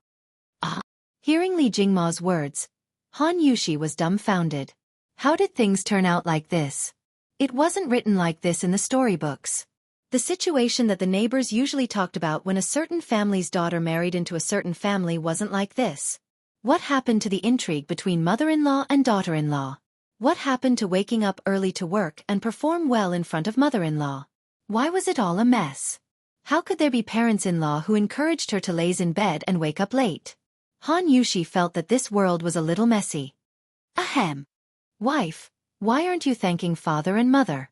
Li Zishuan couldn't help but find it funny when he saw his wife's confused look. Previously, he was also doted on by his parents. But then again, he really felt that he was very lucky to be able to meet such a good pair of parents. Thank you, father and mother, for your magnanimity. Han Yushi reacted and said hurriedly. Hee, Good child, this is mother's greeting gift to you. Take it. Mrs. Li's smile had never stopped since her son got married yesterday. Today, she saw that her son and daughter-in-law were loving and inseparable. Moreover, this daughter-in-law was gentle and obedient. She couldn't help but be even more satisfied with this marriage. She secretly thought that her son had good taste. Li Zixuan saw clearly from the side. His mother was going to give the jade bracelet that she had always been wearing to Han Yushi. He had also taken a closer look at that jade bracelet previously. It wasn't an ordinary item. It should be a family heirloom. Now that his mother could take this out, it meant that she approved of this daughter-in-law. Thinking of this, Li Zixuan smiled and glanced at Han Yushi. He was happy for his wife from the bottom of his heart. Han Yushi still understood that she didn't dare to reject an elder's gift. She was overwhelmed by the unexpected favor and took the jade bracelet. She bowed and said, "Thank you, mother. Yushi will definitely take good care of this jade bracelet." Hee. It's fine as long as my son likes it. Mrs. Li waved her hand and smiled. Then, she looked at her husband. Her meaning was self-evident. Father Li trembled and quickly took out a key from his sleeve. He went forward and handed it to Han Yushi. "Yushi, this is the key to the first floor of our family's warehouse. It's all your dowry. Take good care of it in the future." Li Jingma's move was very generous.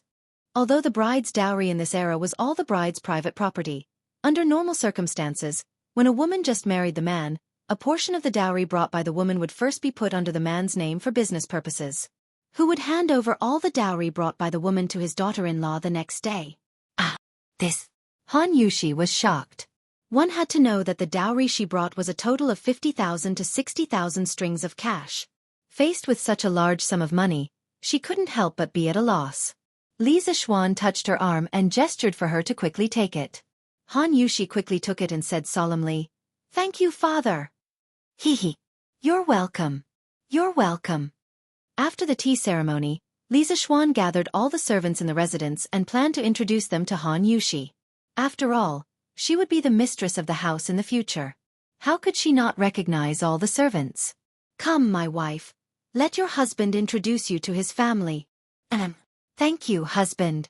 Li Zixuan pulled his wife to the front yard and looked at the more than 100 servants in front of him. He said loudly, "I don't need to introduce this person next to me, right? In the future, my wife will be the mistress of the house. Her words represent my words. You must all carry them out seriously. Our Li family treats people generously, but we will never allow people to offend our superiors. Otherwise, there will be no place for you in this huge Li residence. Do you all hear me?" "Yes, we hear you." The servants and maidservants all answered in unison. In fact, there was no need for Li Zixuan to personally instruct them. They were so comfortable in the Li family that they were not willing to leave. They would not offend their superiors. Come, Yushi, let me introduce you one by one. You already know this person. He is our butler, Uncle Wang. This is Uncle Wang's wife." Chapter 398. Li Zixuan introduced Han Yushi to all the servants in the house. Han Yushi was very generous. Every time Li Zixuan introduced someone to her, she would say a few words cordially. After that, she would reward them with some money, embroidered cloth, and other small gifts. Almost everyone had one. It was obvious that Han Yushi was prepared in this aspect. All kinds of rewards were suitable. Not too much, not too little. It was just right. Mrs. Qin must have taught her before the wedding. The servants in the house did not expect the bride to be so generous. They were all very grateful. Of course, Han Yushi also prepared a gift for Lan. It was a set of exquisite head ornaments, probably worth tens of thousands of dollars. The little girl received such a beautiful gift and was overjoyed. She kept calling out, "Sister-in-law, sister-in-law." After these things were done, it was almost noon. The young couple simply ate breakfast and lunch together. Li Zixuan could not help but sigh in his heart. He was an otaku who liked to sleep in. This was the rhythm of assimilating with his wife. Li Zixuan's side was peaceful, but his legend was still circulating in the Jianghu. Cough cough. It should be the grand wedding yesterday that was still remembered by the people of Chang'an. It was passed down by word of mouth. From the betrothal gifts to the bride's makeup, followed by the luxurious wedding procession and the luxurious wedding lineup, And finally the national carnival that Li Zixuan single-handedly planned. Wave after wave, it affected everyone's hearts. Li Zixuan took this opportunity to show the people of Tang Dynasty a textbook grand wedding. The genius planning creativity and the national carnival made countless onlookers who witnessed it at the scene gasp in admiration from the bottom of their hearts. TSK. You didn't see it yesterday. The Li family's wedding was so King grand. I old young. Only now understand that the wedding banquets I attended in the past were all *T. In a restaurant, a middle-aged man in red was reminiscing to his 3 companions at the table. Oh? Old young. You went to the wedding banquet of Li County's men yesterday? Old young, how did you squeeze in? I wanted to give gifts yesterday and get a free meal, but I didn't get it. I didn't get it either. There were too many people. But fortunately, I used a bouquet of flowers to exchange for a portion of chicken. It was worth a lot of money. Hee. Yesterday, I, old young, used 3 strings of money to buy a seat for the banquet. That's why I'm lucky enough to witness this unprecedented wedding with my own eyes. Old Yang smirked. 3 strings of money. Old Yang, you're really generous. Hey, Old Huang, you're really short-sighted. No wonder you can't make much money all year round. Old Yang took a sip of wine and proudly said, You guys don't know, but the value of the food and wine in the banquet yesterday was definitely more than 15 strings of coins. The wine was the best wine and the dishes were all the signature dishes of the drunken immortal restaurant. Don't you think it's worth it to spend 3 strings of coins to enjoy such a big meal? You can also see the wedding ceremony inside from the flowing banquet. You didn't see how grand the Li residence's wedding was yesterday. No way? The Li family's banquet is so sumptuous? Yeah. How much money did the Li family have to fork out for so many tables? The other 3 were obviously boorish people who didn't understand romance. They weren't interested in the grand wedding ceremony that Old Yang mentioned at all. They only cared about the food. Therefore, Old Yang's blabbering was destined to be like playing the lute to a cow. Seeing this, Old Yang said resentfully, What can I say about you guys? The Li family doesn't care about money at all when they hold such a grand wedding. Do you know that? They're just looking for fun. Do you know what fun is? Whether it's the betrothal gifts or the bride escort. Do you see how much money the Li family spent? Why would they care about this little bit of money? If they really cared, they wouldn't have given out newspapers and chickens for free. Hey, you guys don't believe me when I say you're stupid. The Li residence's wedding banquet yesterday was really lively. In a luxurious restaurant, a few rich businessmen chatted as they ate. As they talked, they couldn't help but talk about yesterday's legendary wedding. Yeah. I heard that it wasn't just the crown prince. The king of Wei and the princess went personally. Even the emperor sent someone to send congratulatory gifts. Wow. This means that Li Xiannan not only has a wide circle of friends, but he's also favored by the emperor.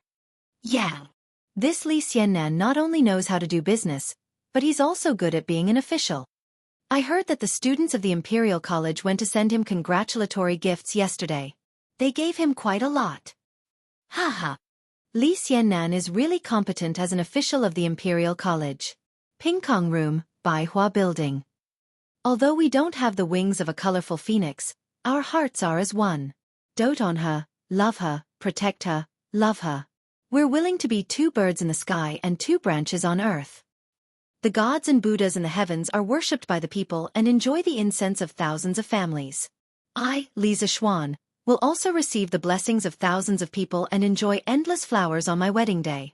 In an embroidery pavilion, a beautiful young woman in light pink looked at the lines of small words on a piece of paper in front of her and couldn't help but murmur. These were the poems that Li Zixuan recited at the Han family manor, and the words he said at the wedding. Now, these few lines had already spread in certain circles in the capital. Why can't I, Gu Fian, meet such a good husband?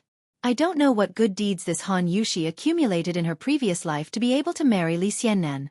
I'm so envious of people with poor lives. This woman was Baihua Building's top courtesan, Yan Er. She had even gone to watch Li Zixuan's wedding procession yesterday. Li Zixuan's wedding yesterday and those poems made many young ladies of the boudoir look at themselves in self-pity and envy. Changle Palace. In the bedroom on the 2nd floor. Changle supported her chin with her hand and looked at the makeup-urging poem that Li Zixuan composed yesterday on the table. She couldn't help but think of the grand and lively wedding she saw with her own eyes at the Li residence yesterday. The sea of flowers and the words that Li Zishuan said to Han Yushi made Chang'e feel deeply intoxicated. In this era that didn't understand romance, no girl could resist yesterday's romantic wedding. In the heavens, we're willing to be lovebirds. On earth, we're willing to be intertwined branches. Brother Xiaoxian is so good to Sister Yushi. He even spent so much effort on the wedding. I'm afraid that in the future, there won't be a wedding that can surpass this grand occasion, right? I don't know what kind of husband father will find for Chang'e in the future. Will there be anyone who dotes on her like Brother Xiaoxian? After a long time, Chang'e sighed softly and muttered to herself. Li Zishuan didn't know that he had stolen a poem from Li Shangyin to hasten the makeup, but it had harmed countless young ladies and caused them to fall into lovesickness. Many young ladies began to use him as a benchmark and set standards for themselves to choose a husband. Chapter 399. After lunch, the couple returned to the west courtyard to rest. After all, it was summer, and the sun was at its hottest at noon. No one had the energy to do anything serious. However, Lan Er's unintentional words in the morning scared Li Zishuan so much that he broke out in a cold sweat. Brother, Lan Er wanted to play with sister-in-law this morning, but father and mother stopped me. Hee. Lan Er will go secretly next time. This way, father and mother won't know. Brother, what do you think? Li Zishuan wiped the cold sweat on his forehead and thought to himself, in the future, every time I enter the house, the first thing I have to do is lock the door from the inside. Otherwise, if my little sister suddenly barges in and sees something she shouldn't see, where will I put my old face? Maybe my wife will be traumatized because of this. I have to take this seriously in the future. Although he used to make up a story about a door demon to trick Lan Er into knocking on the door before entering, who knew if Lan Er would forget about this and barge in one day? On the way back to the house, Li Zishuan kept reminding himself that for his future sexual happiness, he must remember to lock the door at all times. Husband, father and mother have such good temperaments. This concubine was worried that father and mother would be unhappy.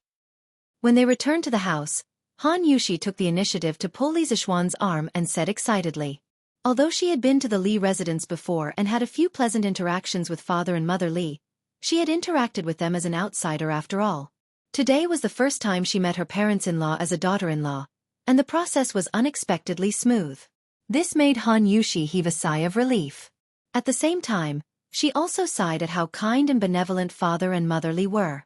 As Li Zishuan went to lock the door sneakily, he smiled at his wife and said, "Of course, my father and mother are gentle by nature. They are the kind of good people who have never been jealous of others. Wife, you are so gentle and lovely. Of course, my father and mother like you and are willing to treat you well." Hearing Li Zishuan's sweet words, Han Yushi was slightly shy and said, "Husband, you're making me happy again.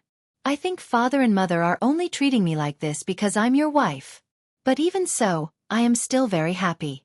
From now on, not only will my husband dote on me, but there will also be 2 more people who will care about me. Ever since I married my husband yesterday, I feel that even the scorching sun has become lovely and amiable." Simple words of love were the most moving. When Li Zishuan saw Han Yushi's cute appearance, he couldn't help but step forward and pull her into his arms. He intimately placed his chin on her forehead and said gently, "Our days have only just begun. Wife, you're already so excited. What will happen in the future? Do you remember what I told you earlier? We will be the most loving and blissful couple in the Great Tang, and everyone in the world will envy us." Han Yushi meekly pressed her cheek against Li Zishuan's chest and said softly, "But I already feel that I'm the happiest woman in the world now. My husband's talent and the grand wedding that you prepared for me yesterday, countless women are envious. Yushi is neither talented nor virtuous, and I'm not from a prestigious family. I'm so worried that I'm not worthy of my husband's deep affection. In the past, I didn't care about the pain of losing because I didn't get it.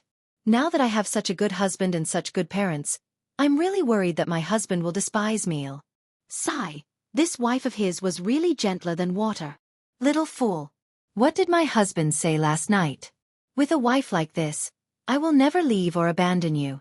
I will accompany you in life and death and grow old together. Wife, you're already very good. I like you very much. You mustn't belittle yourself in the future. If you're really the daughter of one of those wealthy families, I won't take a fancy to you." Han Yushi giggled and looked up to ask, "Why do you say that, my husband?" Yushi heard that all men in the world regard marrying a woman with 5 surnames as a supreme honor. "Why don't you take a fancy to me?" Haha. "That's because they're stupid. Rich young ladies with 5 surnames are used to being arrogant and domineering. Although they're indeed gentle and pleasant on the surface, they still can't change their unruly and willful nature. They're not as gentle and virtuous as my wife, nor are their thoughts as pure as yours." As Li Zishuan spoke, his claws secretly reached for the protruding part under the S-line. Han Yushi was listening attentively to her lover's analysis. However, she was completely unaware of the wolf's claws invading her body. When she heard what he said, she said shyly, "I'm not as good as you say. Hee hee. We already met openly last night. Whether my wife is good or not, my husband knows best in your heart." Li Zishuan chuckled sinisterly. His hands naturally didn't stop. That wonderful touch really made him unable to let go. "Ah, my husband, how can you say such embarrassing things in broad daylight? How embarrassing." "Ah, my husband, why are your hands there?" Han Yushi said coquettishly. Suddenly, she felt something strange behind her and hurriedly tried to break free from Li Zishuan's wolf's claws. Li Zishuan's eyes were sharp and his hands were quick. He increased the strength of his arms and didn't let his wife break free from his embrace. He smiled sinisterly and said, "My wife didn't rest well in the morning. Why don't you continue to rest now?" Hearing Li Zishuan's tone, how could Han Yushi not know what Li Zishuan meant by rest? She hurriedly tried to push Li Zishuan away with her hands and said, my husband is in the middle of the night." "Husband, that won't do. It's still daytime, and that place is still hurting." "Ugh." Li Zishuan, who originally only wanted to tease her, didn't expect his wife to take it seriously. When he heard Han Yushi's slightly sobbing pleading voice, Li Zishuan blamed himself slightly and hurriedly said, "Haha. My wife, what are you thinking about? This rest is not that kind of rest. I'm afraid that you're tired. I really want you to rest for a while." "Really?" "Of course, it's more real than real gold. My husband is so good. Haha. My wife, go and take a nap." The couple came to the bed and prepared to take a pure afternoon nap. Suddenly, how could I forget about this? It's so embarrassing. My husband, quickly turn around. Don't look." It was Han Yushi who had lifted the brocade quilt. A cold plum blossom stood proudly and entered her sight. She was immediately embarrassed and hurriedly pulled Li Zishuan's body, wanting her lover to quickly turn around. Han Yushi woke up in a hurry this morning and forgot to cut this thing down and put it away. Who drew the plum blossom on this bed sheet? Look at the dots of plum blossoms, the color is bright, and the layers are distinct. The snow-white silk next to it is like white snow, setting off the proud plum blossom that bloomed alone to the extreme. It has a profound meaning and is extremely interesting. It's as if the proud plum blossom is right in front of your eyes. It's really a rare painting scroll. Sigh. My wife, don't stop me. Let me collect it properly and pass it down to my descendants. Li Zishuan was very proud in his heart. It couldn't be helped. Any man would be proud in this situation. But his face was serious, as if he was really appreciating the painting. My husband, you're too bad. I beg you, don't look. It's so embarrassing. This bad guy with a wicked smile in front of her looked at the white silk that was stained with her precious first night's red blood, and looked like he was investigating. He kept praising Ling Han for blooming alone. It was simply asking for Han Yushi's life. Han Yushi felt that her soul had left her. She was really ashamed and angry to death. She pulled Li Zishuan with all her strength and said, Chapter 400. After teasing the shy little lady for a while, Li Zishuan stopped while he was ahead. He walked to the side and turned his back, letting Han Yushi clean up the proud and aloof plum blossom alone. Otherwise, wouldn't this girl die of embarrassment? After nearly half an hour, Han Yushi cut the plum blossom, put it away, and changed the new bedsheets. Li Zishuan saw that her face was so red that it was about to drip water, so he didn't say those strange words to tease her. He just held her slender arm and said, Okay, wife, take a nap. This nap can not only relieve fatigue, but also slow down the aging of the skin. Han Yushi's eyes lit up, and she said excitedly, Really? Hey, of course it's true. Go to sleep. Li Xiaofan stroked Han Yushi's soft hair and said softly with a smile. In order to cultivate his wife to be a sleeping goddess like him, this guy also put in a lot of effort. Yes, yes.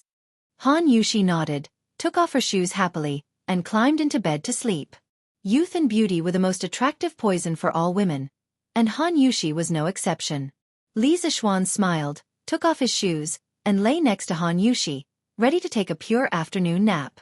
Although it was a hot summer outside, there was an ice basin in the room to cool down.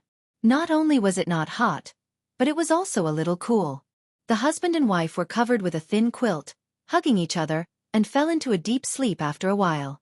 Li Xiaofan was very obedient this time because he knew that Han Yushi was injured. At this time, he could not just care about his own selfish desires and ignore the pain of others. He could not bear to torture this cute wife like this. Don't worry. Ha ha. What are the Empress and my beloved concubine talking about? They are actually chatting so happily? Even though I'm far away, I can still hear the laughter in the hall. Li Er came to Li Zhang Hall after the morning court. He planned to have lunch with Empress Zhang's son, but he didn't expect concubine Yang to also be here. She was even talking and laughing with Zhang's son. Your concubine greets your majesty. When the two beauties saw Li Er coming, they hurriedly got up and bowed.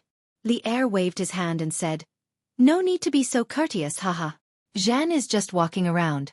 You can continue chatting. It just so happens that I can listen from the side."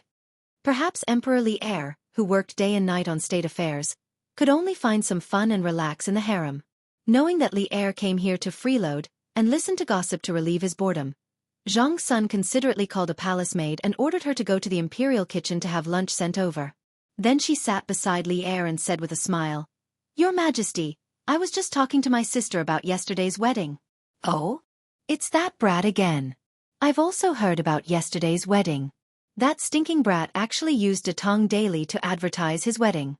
Yu Shernan even came to me yesterday to complain." When Li Er heard this, he immediately ridiculed in annoyance. Zhang's son covered her mouth and laughed, saying, "It was because of Li Er's advertisement on Datong Daily that yesterday's wedding was so lively. Your Majesty, you don't know, but until now, the people of Chang'an City are still talking about yesterday's wedding."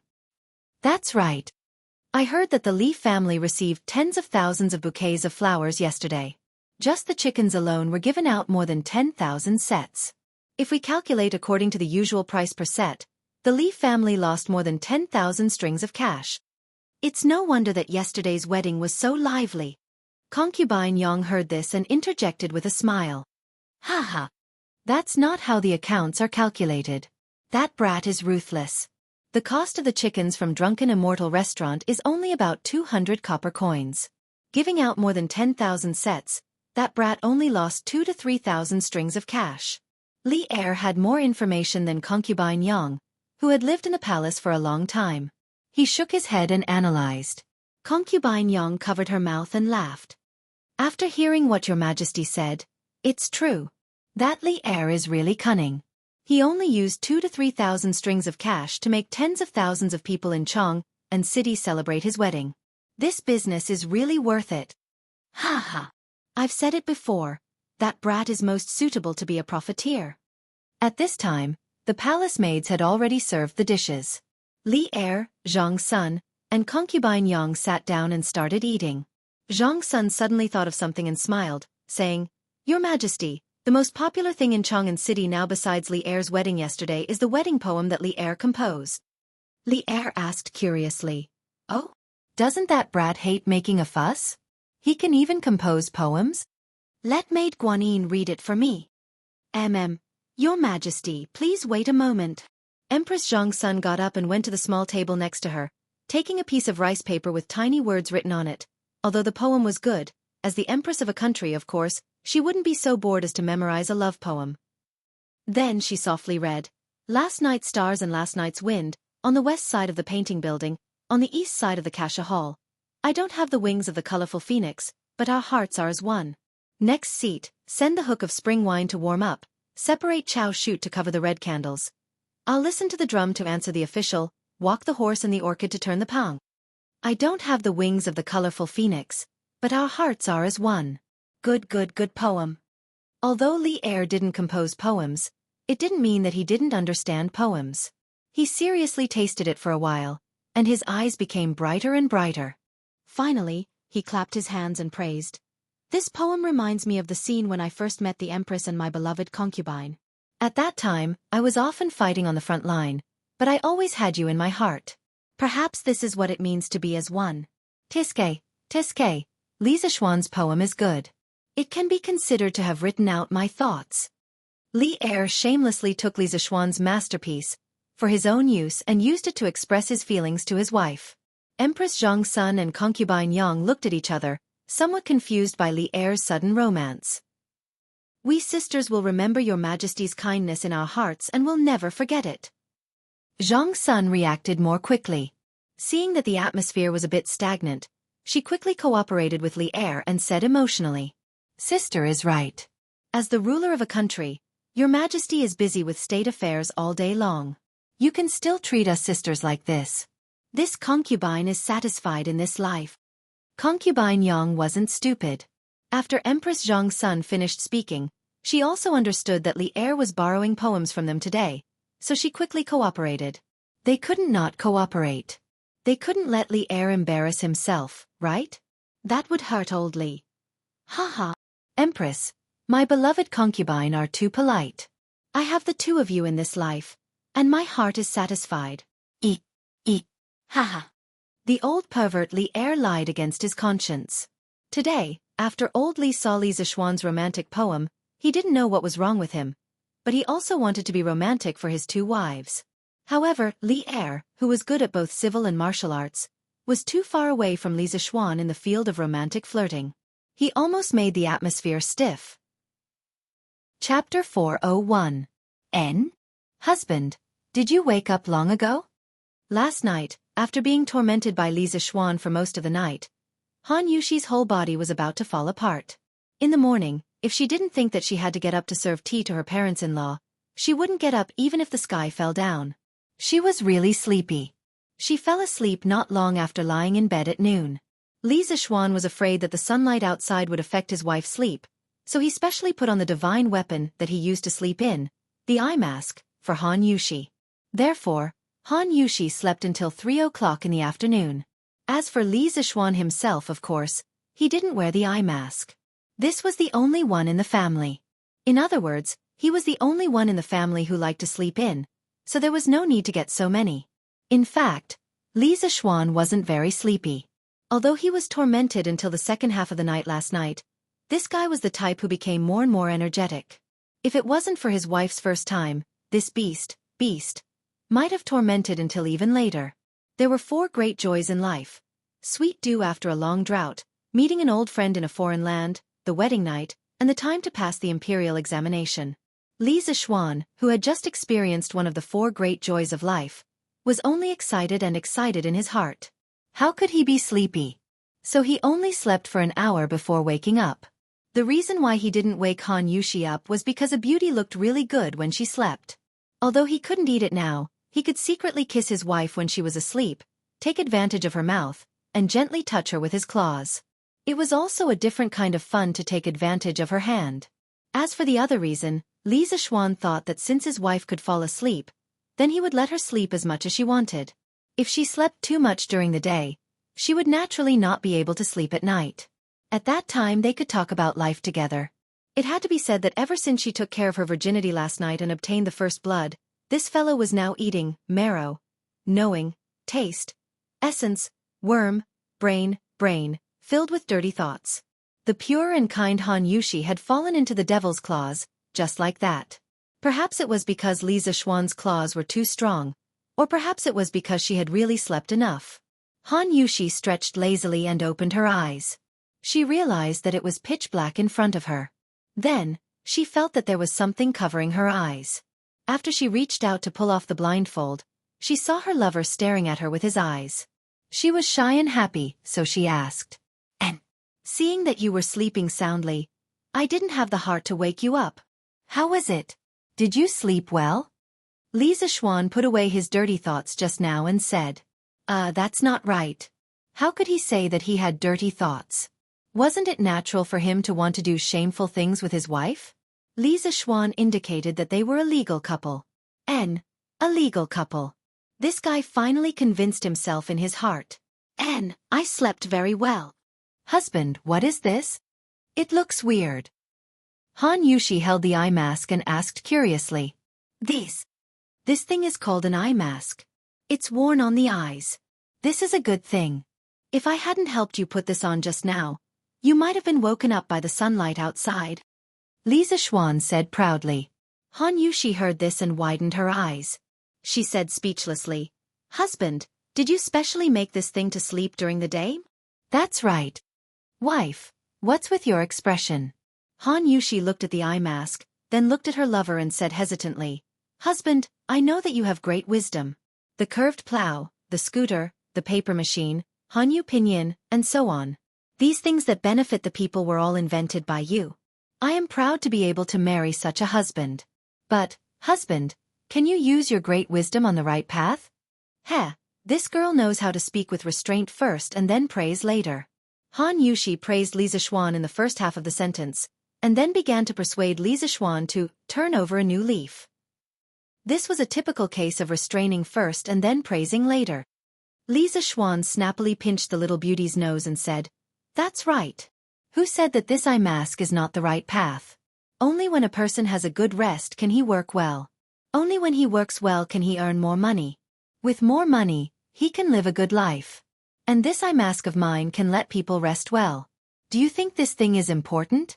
Is it the right path? Ouch! It hurts. Husband, let go of me first. Han Yushi removed Li Zixuan's hand from her nose, then smiled mischievously and said, Hee hee. Husband, you're twisting words and forcing logic. Actually, you just want to use this to sleep in. Li Zixuan was furious. He hugged Han Yushi and was about to punish her. Twisting words and forcing logic? Who's twisting words and forcing logic? Say it again? Hee. Husband, stop scratching. It's itchy, haha. It's so itchy. Stop scratching. Stop scratching. Do you know your mistake? I know my mistake. I know my mistake. Haha. Husband, let go of me. Han Yushi was scratched all over. Her long hair was scattered everywhere, and the front of her chest was also open. What a picture of a lazy beauty. Gulp. You can't let go even if you know your mistake. Li Zixuan glared and shouted. Before Han Yushi could react, his mouth had already moved closer. 50,000 words omitted here. Ugh. Husband, why are you doing this in broad daylight? After a round of hugging, kissing. Cough, of course, it was just a kiss. Li Zixuan couldn't bear to let his wife get hurt even more. Han Yushi's hair was messy, and her cheeks were red. She rolled her eyes at her lover and said coquettishly. In just 2 days of intimate interaction, she understood that Li Zixuan, who had always been sunny and upright, was actually so lecherous.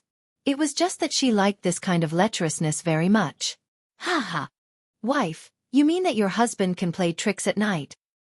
Li Zixuan teased. No. Husband, you're bullying me on purpose.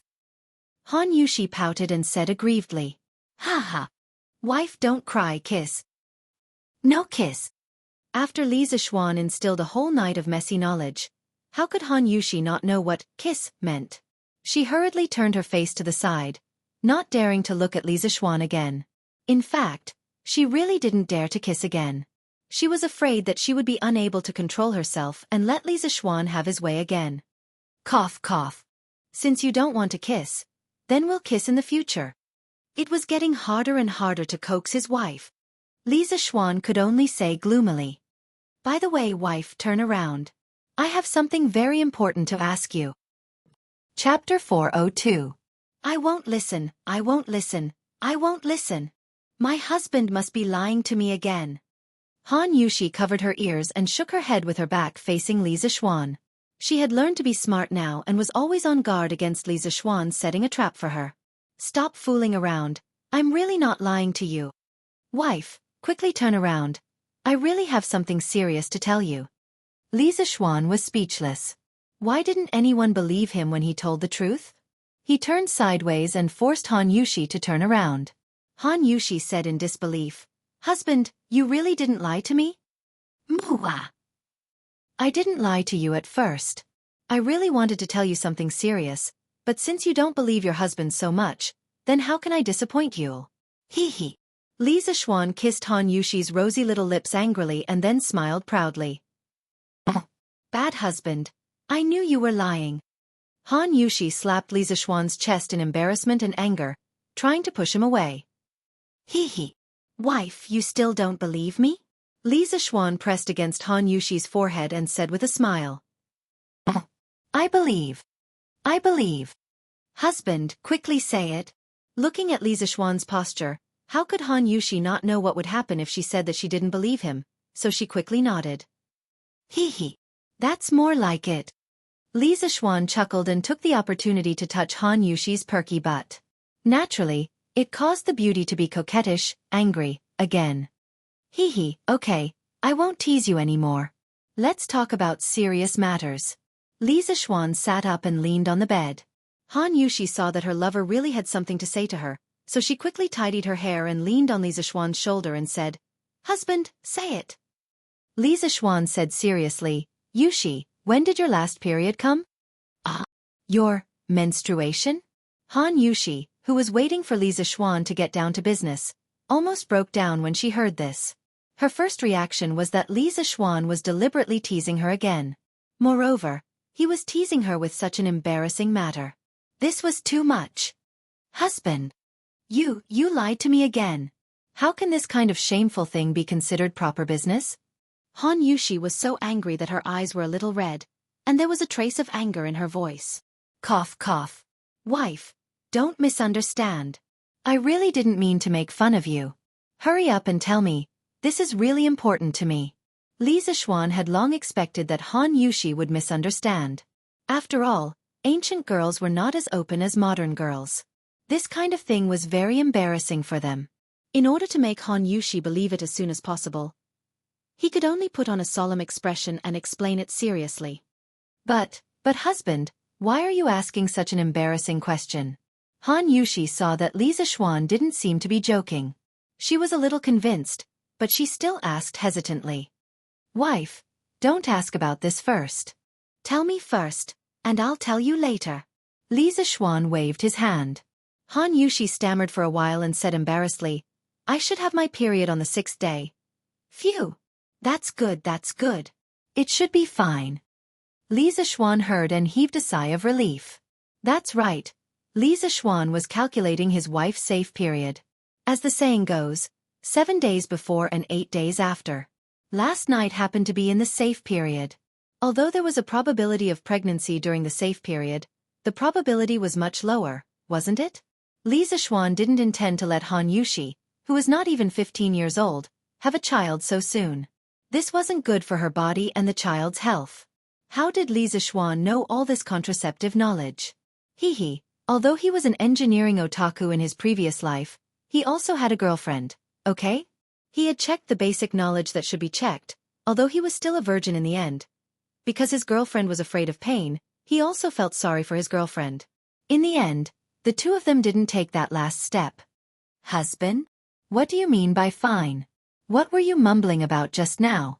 Han Yushi saw that Li Zixuan kept saying things that others couldn't understand like a lunatic, so she asked hurriedly. Husband, I was just calculating whether my wife would get pregnant after we did that kind of thing last night based on my wife's period time. Knowing that he couldn't hide it, Li Zixuan also didn't want to hide it. He also wanted to take the opportunity to popularize Han Yushi's knowledge. Hearing Li Zixuan mention last night's consummation in the bridal chamber, Han Yushi was embarrassed. However, hearing that Li Zixuan could calculate whether she could get pregnant based on the time of her period made Han Yushi a little incredulous. Husband, you're talking nonsense. When that comes, what does it have to do with being pregnant? Hey! Of course it has a lot to do with it. Generally, it's not easy for a woman to get pregnant in the 7 days before and 8 days after the arrival of her period. Do you understand? Li Zixuan began to give his wife a biology lesson. Oh. Han Yushi nodded as if she understood. Then, she saw her counting her fingers. A moment later she exclaimed, If it's like this, Then after we did that last night, wouldn't I not get pregnant? Hey, wife, what do you mean by that expression? Don't tell me you want to be a mother so soon? Li Xiaofan poked her forehead and said in annoyance. Of course. Husband, you caused me so much pain last night. In the end, I couldn't get pregnant. What a loss. Han Yushi rubbed her forehead and said with an aggrieved expression. Li Xiaofan almost vomited blood. How could things like giving birth to a child be calculated like this? Wife, you're still young. It's not suitable for you to have a child. If you give birth now, it's not good for you and the child. Husband, you're bluffing again. How am I young? The people in the village who are younger than me already have children, and I'm fine. Han Yushi pouted and said unconvinced. She felt that Li Xiaofan was depriving her of the right to be a mother. Although it had been less than 2 days since she married into the Li family, Han Yushi had fallen deeply in love with this place because there were parents-in-law who doted on her and a husband who doted on her. Although her husband always liked to play tricks on her, she liked this kind of intimate feeling. Therefore, she was also eager to give birth to a child for her lover. Li Xiaofan said that she was too young to give birth at this time. Of course she was anxious. Wife, have you heard of how many pregnant women die of dystocia every year in Chang'an City? Li Xiaofan said with a serious expression. This. Han Yushi's face turned pale. Wife, even if you don't know the specific number, you should have heard of many similar cases, right? Han Yushi hesitated for a moment and finally nodded. Li Xiaofan continued. When a woman is 13 or 14 years old, her body is not mature yet. How can she give birth to the next generation? At this time, the risk of giving birth is doubled. This is why more than 30% of pregnant women in Chang'an City die of dystocia every year. Wife, you love me and want to give birth to a child for me earlier. I understand and am very grateful. But I, Li Xiaofan, married Han Yushi because I like this person, not to marry a birth tool. No matter what, your safety is the most important. We can give birth to a child later. You and I still have a long way to go. Have you forgotten? We still have to be the happiest couple in the Tang dynasty. In ancient times, the death rate of pregnant women in dystocia had always been high. In addition to poor medical conditions, another important reason was that women's childbearing age was too young. Li Xiaofan could accept early marriage, but his wife had to give birth later. Chapter 403. After seriously teaching Han Yushi about physiology for nearly an hour, he finally made this girl understand the huge disadvantages of giving birth too early. Li Xiaofan was about to let out a sigh of relief when Han Yushi's next sentence almost choked him half to death. Husband, how do you know so much about us women's affairs? Have you been studying this for many years? Li Xiaofan was speechless. How could a man like him study women giving birth to babies every day? These were all things he saw on the internet or in novels in his previous life. Cough cough. Wife, there's something I want to tell you, but you must not tell anyone. Li Xiaofan was silent for a long time before he suddenly said with a struggling expression. Husband, please tell me. I promise I won't tell anyone. Han Yushi's eyes lit up and she quickly promised. Being able to share the secret in her lover's heart made her feel very excited. Looking at the flames of gossip burning in his wife's eyes, Li Xiaofan was speechless. Sure enough, women like to listen to such nonsense. It was the same in ancient times and modern times. My master once had a female confidant who specialized in medicine. She was especially good at treating women's illnesses. Back then, I had followed my master to the residence of that female senior several times. What I told you earlier was all from her medical notes. Then husband, what was the name of your master's female confidant? Did she end up with your master in the end? Han Yushi turned around and looked at Li Xiaofan with sparkling eyes.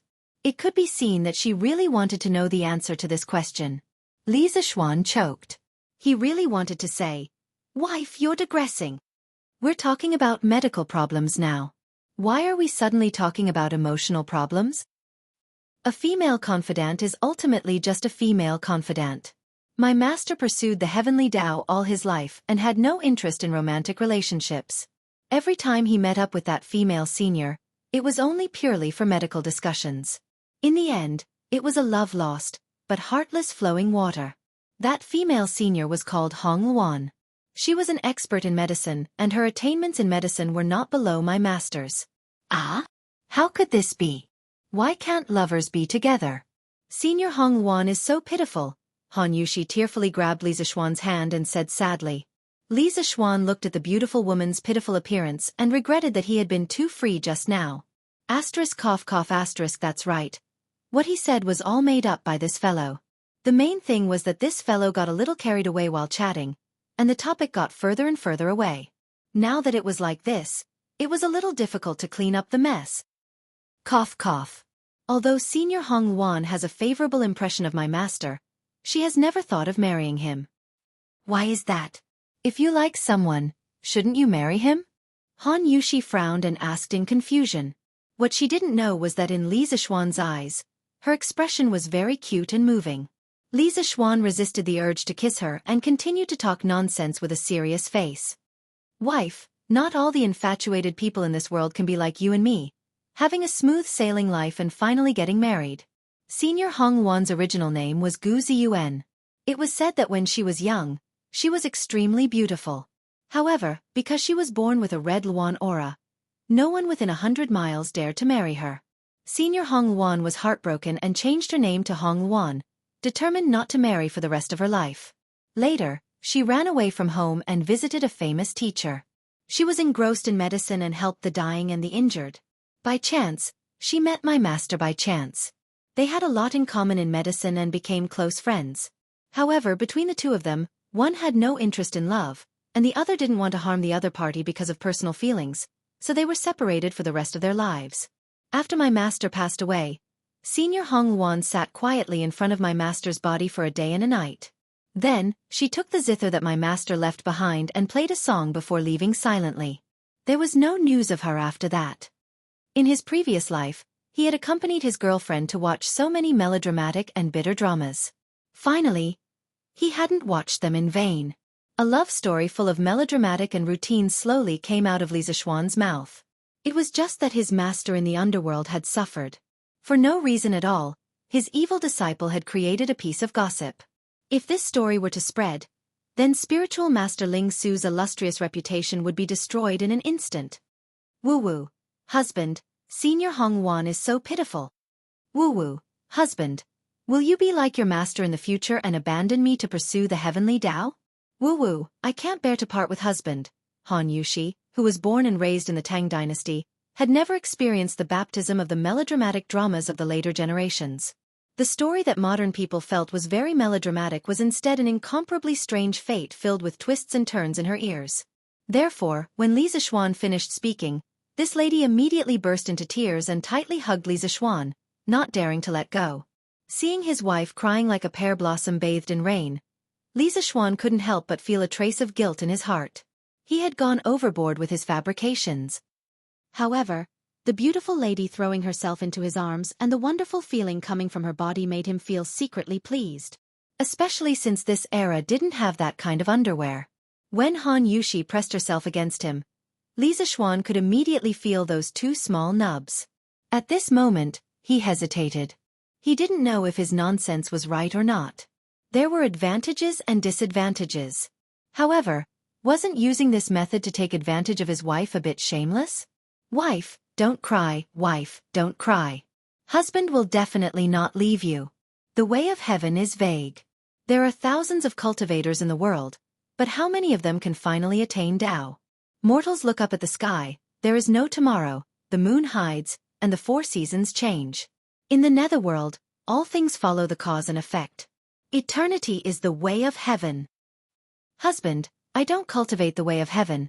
I only cultivate the way of humanity. With such a good wife, such good parents, and such a cute little sister, why would I, Li Zixuan, pursue the way of heaven? Wife, we have agreed that we won't leave each other and will follow each other in life and death. This sentence, I will do what I said. Li Zixuan originally just wanted to comfort Han Yushi, but as he spoke, he unknowingly brought up the way of heaven and the way of humanity. His master in this life had indeed spent his entire life pursuing the way of heaven. This point what he said before was indeed true. Li Zixuan certainly scoffed at the illusory concepts of gods, demons, ghosts, and the way of heaven in his previous life. However, now that he had experienced such a bizarre thing as transmigration, these mysterious things like the way of heaven might really exist. But even if the way of heaven did exist, so what? Now that he had such a warm family and such a gentle and lovely wife, how could he abandon all the people he cared about to pursue the way of heaven, which might not even exist? In his previous life, when he played The Legend of Sword and Fairy 4, a sentence from the Fairy of Ninth Heaven at the end left a deep impression on him. If you want to cultivate the way of immortality, you must first cultivate the way of humanity. If you can't cultivate the way of immortality, how can you become an immortal? Therefore, no matter from any point of view, it was impossible for him to pursue the way of heaven with all his energy like his master. Otherwise, he would definitely not be in Chang'an now, but in Dragon Tiger Mountain. Really? Husband, you are so nice. Han Yushi raised her head and asked with tears in her eyes. Then wife, shouldn't you give husband some rewards? Li Zishuan squinted his eyes and smiled evilly. His wretched appearance was just short of the word pervert written on his forehead. Oh, no husband, stop fooling around. It's time to get up. Oh no, the sun seems to be setting. We will definitely be laughed at by others when we go out. Chapter 404. Newlyweds always like to be entangled together. Even if they didn't do anything, just whispering sweet nothings to each other, it was still quite addictive. The excitement of marriage and falling in love were obviously different, and it was even more so for the ancient people. Although the customs of the Tang dynasty were more open, marriage was still a big matter and could not be avoided by parents and matchmakers. 90% of the couples would get married first and then fall in love. The husband and wife did not know each other before marriage. After marriage, they would slowly get used to each other. If they got used to each other well, they would be happy for the rest of their lives. If they didn't get used to each other, they could only change to another person. Of course, this referred to the man, so many people liked to marry concubines. It was probably because they didn't get along well with the first wife. Li Zishuan and Han Yushi were lucky. Although they hadn't known each other for a long time, they had experienced a lot of things together. They met, knew each other, fell in love, and finally got married. Therefore, once the two of them got married, they were inseparable and couldn't be separated no matter how hard they tried. The young couple did some shameless things in the room and only left the room at 5 in the afternoon. Li Zishuan felt that Xiao He and Xiao Shi were looking at him strangely, as if they were looking at an animal. Li Zishuan opened his mouth and wanted to argue with the two maidservants, but after thinking about it, he decided not to. If he was an animal, then so be it. At least it was better than being single. During dinner, Li Zishuan found that there was an extra dish on the table. It was a dish that he had never seen before. It was a dish that had never appeared in the Li family before. Come, Xianer, try this soup. It's very good for your health. Madame Li was full of smiles. She stood up and picked up the small bowl in front of Li Zishuan and filled it to the brim. Li Zishuan was speechless. He was just about to ask what kind of soup it was when his mother gave him a bowl. He felt that there was something wrong with it. The soup in front of him looked black. There were a few pieces of spring onion floating on the surface of the soup, and there seemed to be a few pieces of meat and bones at the bottom. Although the appearance was a little bad, it smelled quite good. Mother, what soup is this? How come I've never seen it in our house? Although his mother would not harm him, Li Zishuan still wanted to ask. After all, everyone was curious. Hee, this is a soup made from a few different types of meat and a few herbs that can clear away heat. This is my first time making this soup, so it might not look good, but it's especially good for the body. Xianer, drink some. Mrs. Li blushed and said embarrassedly. Mother, this soup smells so good. Let me try it too. Seeing that Mrs. Li's expression was a little unnatural, she thought that she was embarrassed because it was her first time making such a soup. As a daughter-in-law, Han Yushi naturally had to stand up and support her mother-in-law at this time. In her opinion, even if the soup her mother-in-law made for her for the first time tasted terrible, she would just have to endure it. It would be fine as long as her mother-in-law was happy. Mrs. Li's expression froze. Mr. Li, who was next to her, moved his lips as if he wanted to say something. The atmosphere suddenly became a little awkward. Han Yushi blinked in confusion, not knowing what went wrong. Ahem, Yushi. It's my first time making this kind of soup, so I might not have a good grasp of the heat. Let Xian, drink it. In the future, when I'm familiar with it, I'll make it for you. Mrs. Li saw that her son and daughter-in-law were looking at her hesitantly, and hurriedly explained. After that, she glared at her son and said sternly, Xian, why aren't you drinking it? Do you want your wife to taste the soup for me personally? Hee brother, drink it quickly. If it tastes good, Lan wants to drink it too. Lan smelled the fragrance of the soup and wanted to get a bowl, but after hearing what her mother said to her sister-in-law, she immediately sat down and urged her brother to taste it for her. It turned out that his mother was using him as a guinea pig to test the new soup. But why did she have to make it so strange? Li Zishuan was a little confused, but since his mother had already said so, and there was a mischievous girl beside her urging him, it would be unmanly of him to refuse. Thus, Li Zishuan tragically became a guinea pig. He picked up the small bowl in front of him and drank the soup clean in a few mouthfuls. He also picked up a few pieces of meat and ate them. In the end, this guy even smacked his lips as if he was savoring the aftertaste. Delicious. Li Zishuan gave a thumbs up under the expectant gazes of the crowd and praised. Mother, although this soup doesn't look very good, the taste is very good. Mother, you are really too talented. Even though it's your first time making it, you made it so well. This was definitely not Li Zishuan deliberately flattering his mother. He was speaking from the bottom of his heart. It was just that in this soup, other than chicken, duck and goose, he felt that there was another type of meat, but he couldn't taste it. Wow! Is it really that good? Then Lan wants to drink it too. As soon as Li Zishuan finished speaking, the snack vendor Lan was the first to stand up impatiently to scoop the soup. Li Jingma's hand that was holding the chopsticks trembled violently. Then he quickly snatched the spoon from Lan's hand and said, Lan, you can't drink this soup. Why? Lan looked at her father in confusion. In her impression, her father wasn't so stingy with her. This soup is specially made by your mother to nourish your brother's body. Your brother has been running around for the past few days to get married and is exhausted. Lan, don't fight with your brother for it. Perhaps realizing that his tone was a little inappropriate, Li Jingma put on a smiling face and patiently explained to his daughter. Father, there's still so much soup. I can't finish it alone. Let's all have a bowl each. Li Zishuan looked at the nameless soup that was more than a caddy in front of him and was speechless. No, Xian, this is the soup that your mother boiled for the entire afternoon. Hurry up and finish it. Don't let down your mother's painstaking efforts. If Lan and Yushi want to drink it, your mother can make it tomorrow. Moreover, tomorrow's soup will definitely be better than this. Li Jingma quickly retorted. Yes. Xian, hurry up and drink it. Today's soup is just for me to try my hand. I'll make more tomorrow. Everyone will have a share. You can drink today's soup first. Madam Li also hurriedly said. Mother is right. Husband, you've worked hard these past few days. Hurry up and drink this soup. I can drink it tomorrow. Han Yushi also turned around and advised after hearing her parents-in-law's words. Oh. Then hurry up and drink it, brother. Lan won't fight with you. Lan glanced at him and generously waved her small hand and said, All right. Thank you, mother. Li Zishuan's face was full of black lines. If he finished such a big bowl of soup, then what was he going to eat later?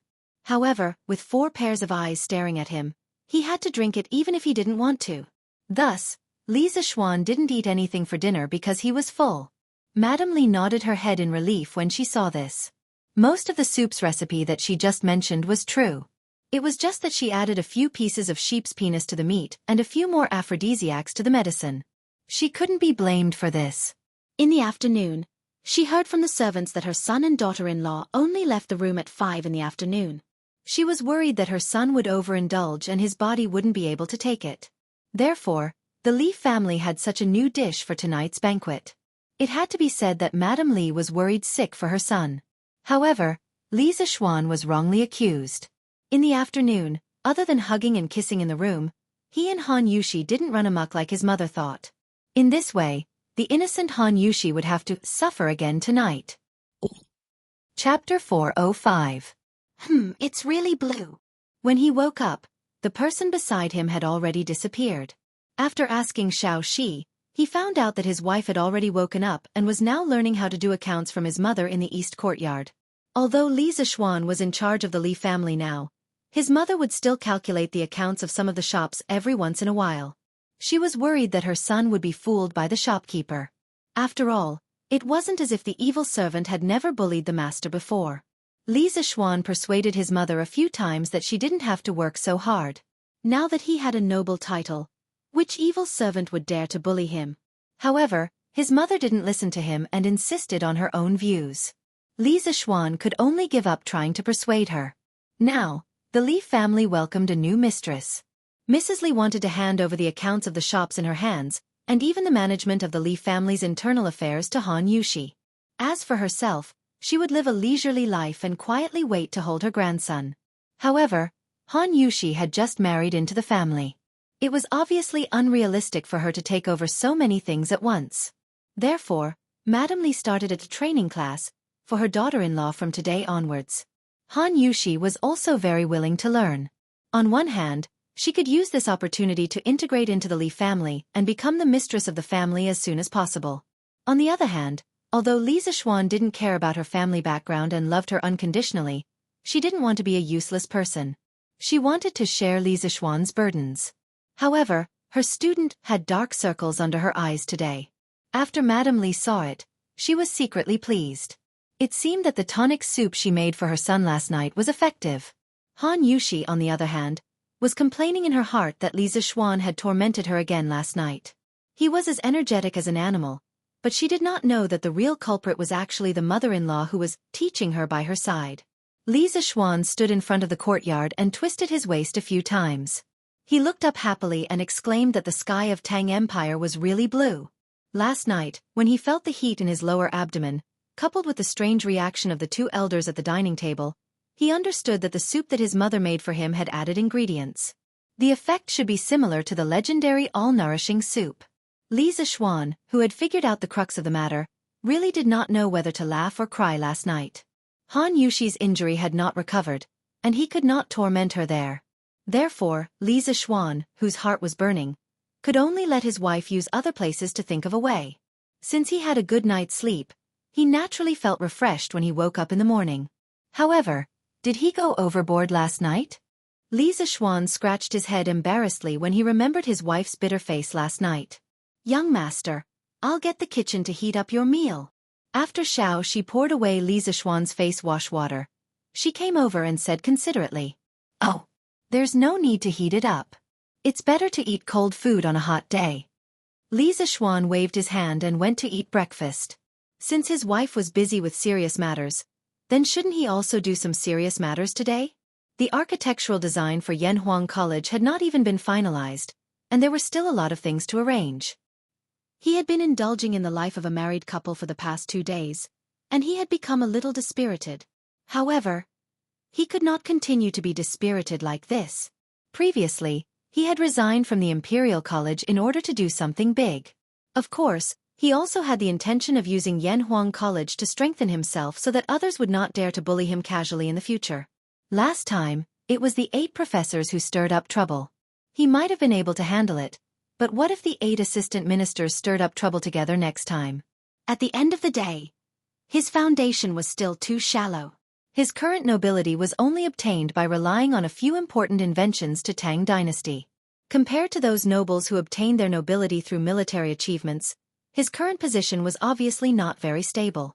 The reason why he was still living a comfortable life was completely because of Qin Qiong, Cheng Yaojin, and the other nobles who came from the family of generals. However, in life, how could one rely on others to lift them up?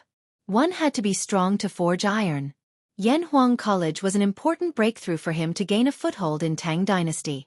As a transmigrator, if one were to talk about what advantages he had compared to the ancient people, being an official in politics and mingling in the imperial court was definitely not a match for old foxes like Zhang Sun Wuji. However, it was not impossible for him to lead an army and kill the enemy. In any case, he was now a martial arts expert who was half a step into Zongsha realm and was no longer a weak scholar. However, there were currently no important battles that required him to participate in personally. The battle that destroyed the Eastern Turkic Khaganate 3 years ago was still far away. Thus, his most outstanding advantage should be his knowledge that was ahead of the times. In his previous life, even though he did not dare to say that he was a top student, he still had a solid grasp of engineering knowledge. In his profession, He had dabbled in optics, mechanics, electricity, and mathematics. Even if he had forgotten some of it, he could use his perverse mental strength to recall it. With such a good prerequisite, of course, he would not waste it. Thus, he wanted to establish Yanhuang College. He wanted to establish his own sect and become the founder of engineering in Tang Dynasty, a grandmaster of his generation. He wanted to nurture a large batch of outstanding engineering students and turn them into his comrades. Together, they would use engineering to change the entire Tang Dynasty. At that time, with Yanhuang College as his foundation and a large batch of engineering students as his backing, who would be so blind as to find trouble with him? His family and future children would also have a solid guarantee. Just as Li Zixuan was complacently preparing to start the construction of Yanhuang College, Sanbao reported that Chonghua Workshop's Chao Wendong had requested to meet him. As for Chao Wendong, Li Zixuan had heard from Sun Huayuan and Ma Zhou that this person's repeated actions were deliberately to curry favor with him. Li Zixuan had never believed that there was love without a reason in this world, so he was sure that this Chao Wendong must have some ulterior motive. However, he had been busy with marriage and being lovey-dovey with his wife recently, so he had temporarily put this person at the back of his mind. He did not expect that Chao Wendong would come just as he had time. This person was really in a hurry. "Bring him in," Li Zixuan ordered softly. Regardless of whether Chao Wendong had other requests or not, since he had taken the initiative to express his goodwill, he had to meet him. As for whether he would agree to the other party's request, he could only wait and see when the time came. "Yes, young master." A moment later, a slightly plump middle-aged man in purple followed Sanbao into the hall. "Young master, Boss Chao is here." Sanbao cupped her hands and said, Li Zixuan nodded and gestured for Sanbao to leave. Then, he carefully sized up the person in front of him. Other than his slightly large belly, Chao Wendong's appearance was considered average. At the very least, he was not very annoying. "Greetings, Lord Juve. I hope Lord Ju can forgive my rudeness for coming uninvited." Li Zixuan could size up Chao Wendong, but Chao Wendong did not dare to look at Li Zixuan so unscrupulously. Once he entered the room, he kept his head down and looked at his feet obediently. He shuffled to Li Zixuan in small steps and bowed respectfully. Chapter 406. Haha. Boss Chao, you don't have to be so courteous. Li Zixuan helped him up and smiled politely. Then he said, "Boss Chao, you threw 2,000 strings of cash to support the new carriage of the Strange Taste Pavilion. The day before yesterday, you threw 1,000 strings of cash to send over 100 pots of Luoyang Red at my wedding banquet. I have yet to thank Boss Chao for his righteous actions. How can I blame you for anything?" Chao Wendong was relieved when he heard that. The money he spent earlier wasn't wasted. With a good start to the conversation, it would be much easier to negotiate the rest. "Lord Ju, please don't flatter me. It's only a few thousand strings of coins. To Lord Ju, it's probably just a drop in the ocean. Moreover, I really like the new carriage from Strange Interest Pavilion. That's why I didn't hesitate to raise the price to buy it. Thus, I really don't deserve Lord Ju's thanks." Chao Wendong cupped his hands and spoke politely to Li Zixuan. Scholars, farmers, businessmen all had a strict hierarchy. He had no choice but to be polite. Earlier at Strange Taste Pavilion, he did intend to help Li Zixuan with his new carriage. However, this kind of thing could be done but could not be said. Otherwise, the effect of the gift would be greatly reduced. It might even have the opposite effect. Chao Wendong, who had been at the bottom of society for so many years, was very familiar with the ways of officialdom. As expected, a faint smile appeared on Li Zixuan's face. Previously, he had retreated in order to advance. He had indeed intended to test Chao Wendong. Whether it was the Strange Taste Pavilion raising the price of the new carriage or the extravagant gift of 1,000 strings of peonies at the wedding, it was all voluntary by Chao Wendong. It wasn't Li Zixuan who forced it. If Chao Wendong wanted to repay the kindness, because of this, Li Zixuan could only flick his sleeves and send him off. He didn't want to be friends with such a scheming person. Fortunately, Chao Wendong's response satisfied Li Zixuan. He knew when to advance and when to retreat. He was sensible and knew how to adapt to circumstances. He was a hero. Haha. Boss Chao, you really are a broad-minded person. However, no matter what, Boss Chao did put in a lot of effort during my wedding, so I'm very grateful. I just don't know why Boss Chow is here today. After probing a little, Li Zixuan felt that Chow Wendong's character was not bad, so he did not beat around the bush and said directly. Ugh. Chow Wendong was stunned for a moment. The speed at which Li Zixuan cut to the chase was much faster than the officials he had interacted with in the past. This was somewhat different from the general reserved and tactful style of conversation in the current officialdom. Lord Ju, to tell you the truth, I'm only here for one thing. I'm hoping that Lord Ju can come forward and form a Chamber of Commerce. The members of the Chamber of Commerce can prioritize cooperation with each other. I've always wanted to cooperate with Lord Ju regarding the Scooter, Drunken Immortal, Gentle Softness, Datong Daily, and all the books from Strange Culture. However, I have no way to do so and can only wait at home. Since Li Zixuan did not beat around the bush, Chow Wendong decided not to dawdle and went straight to the point. Li Zixuan raised his eyebrows in surprise. He could understand why Chow Wendong wanted to cooperate with him. After all, the businesses under him were all monopolies. Many people wanted to come in and take a share of the profits, but not everyone was qualified to enter. What surprised him was that Chow Wendong actually wanted him to form a Chamber of Commerce. Was this guy trying to cause trouble? Boss Chow, why do you want to form a Chamber of Commerce?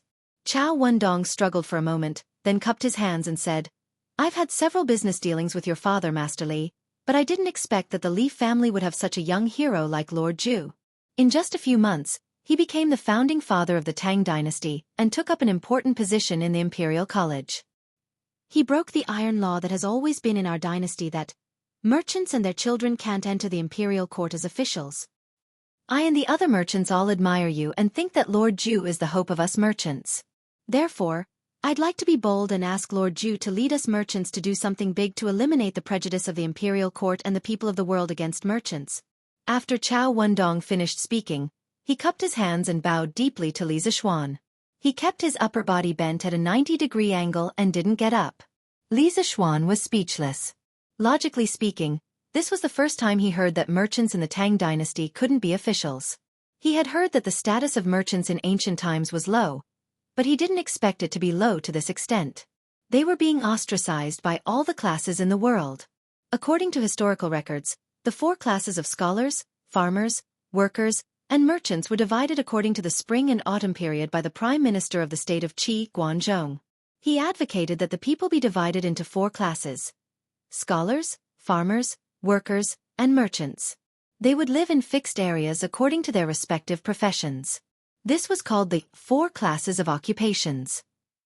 This kind of specialized commodity economy model was respected as the basic form and guiding principle since the Han Dynasty.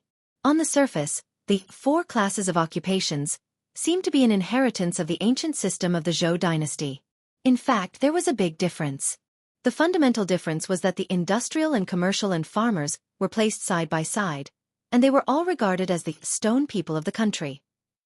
Therefore, when Guangzhong first divided the classes of scholars, farmers, workers, and merchants, there was no distinction between superior and inferior. The ancient people of China didn't seem to take commerce lightly. The people of Shang clan who established the Shang dynasty after the Xia dynasty were actually the earliest merchants. This is also the root of why we call them merchants. During the Shang dynasty, people were happy and good at doing business and engaged in handicraft manufacturing.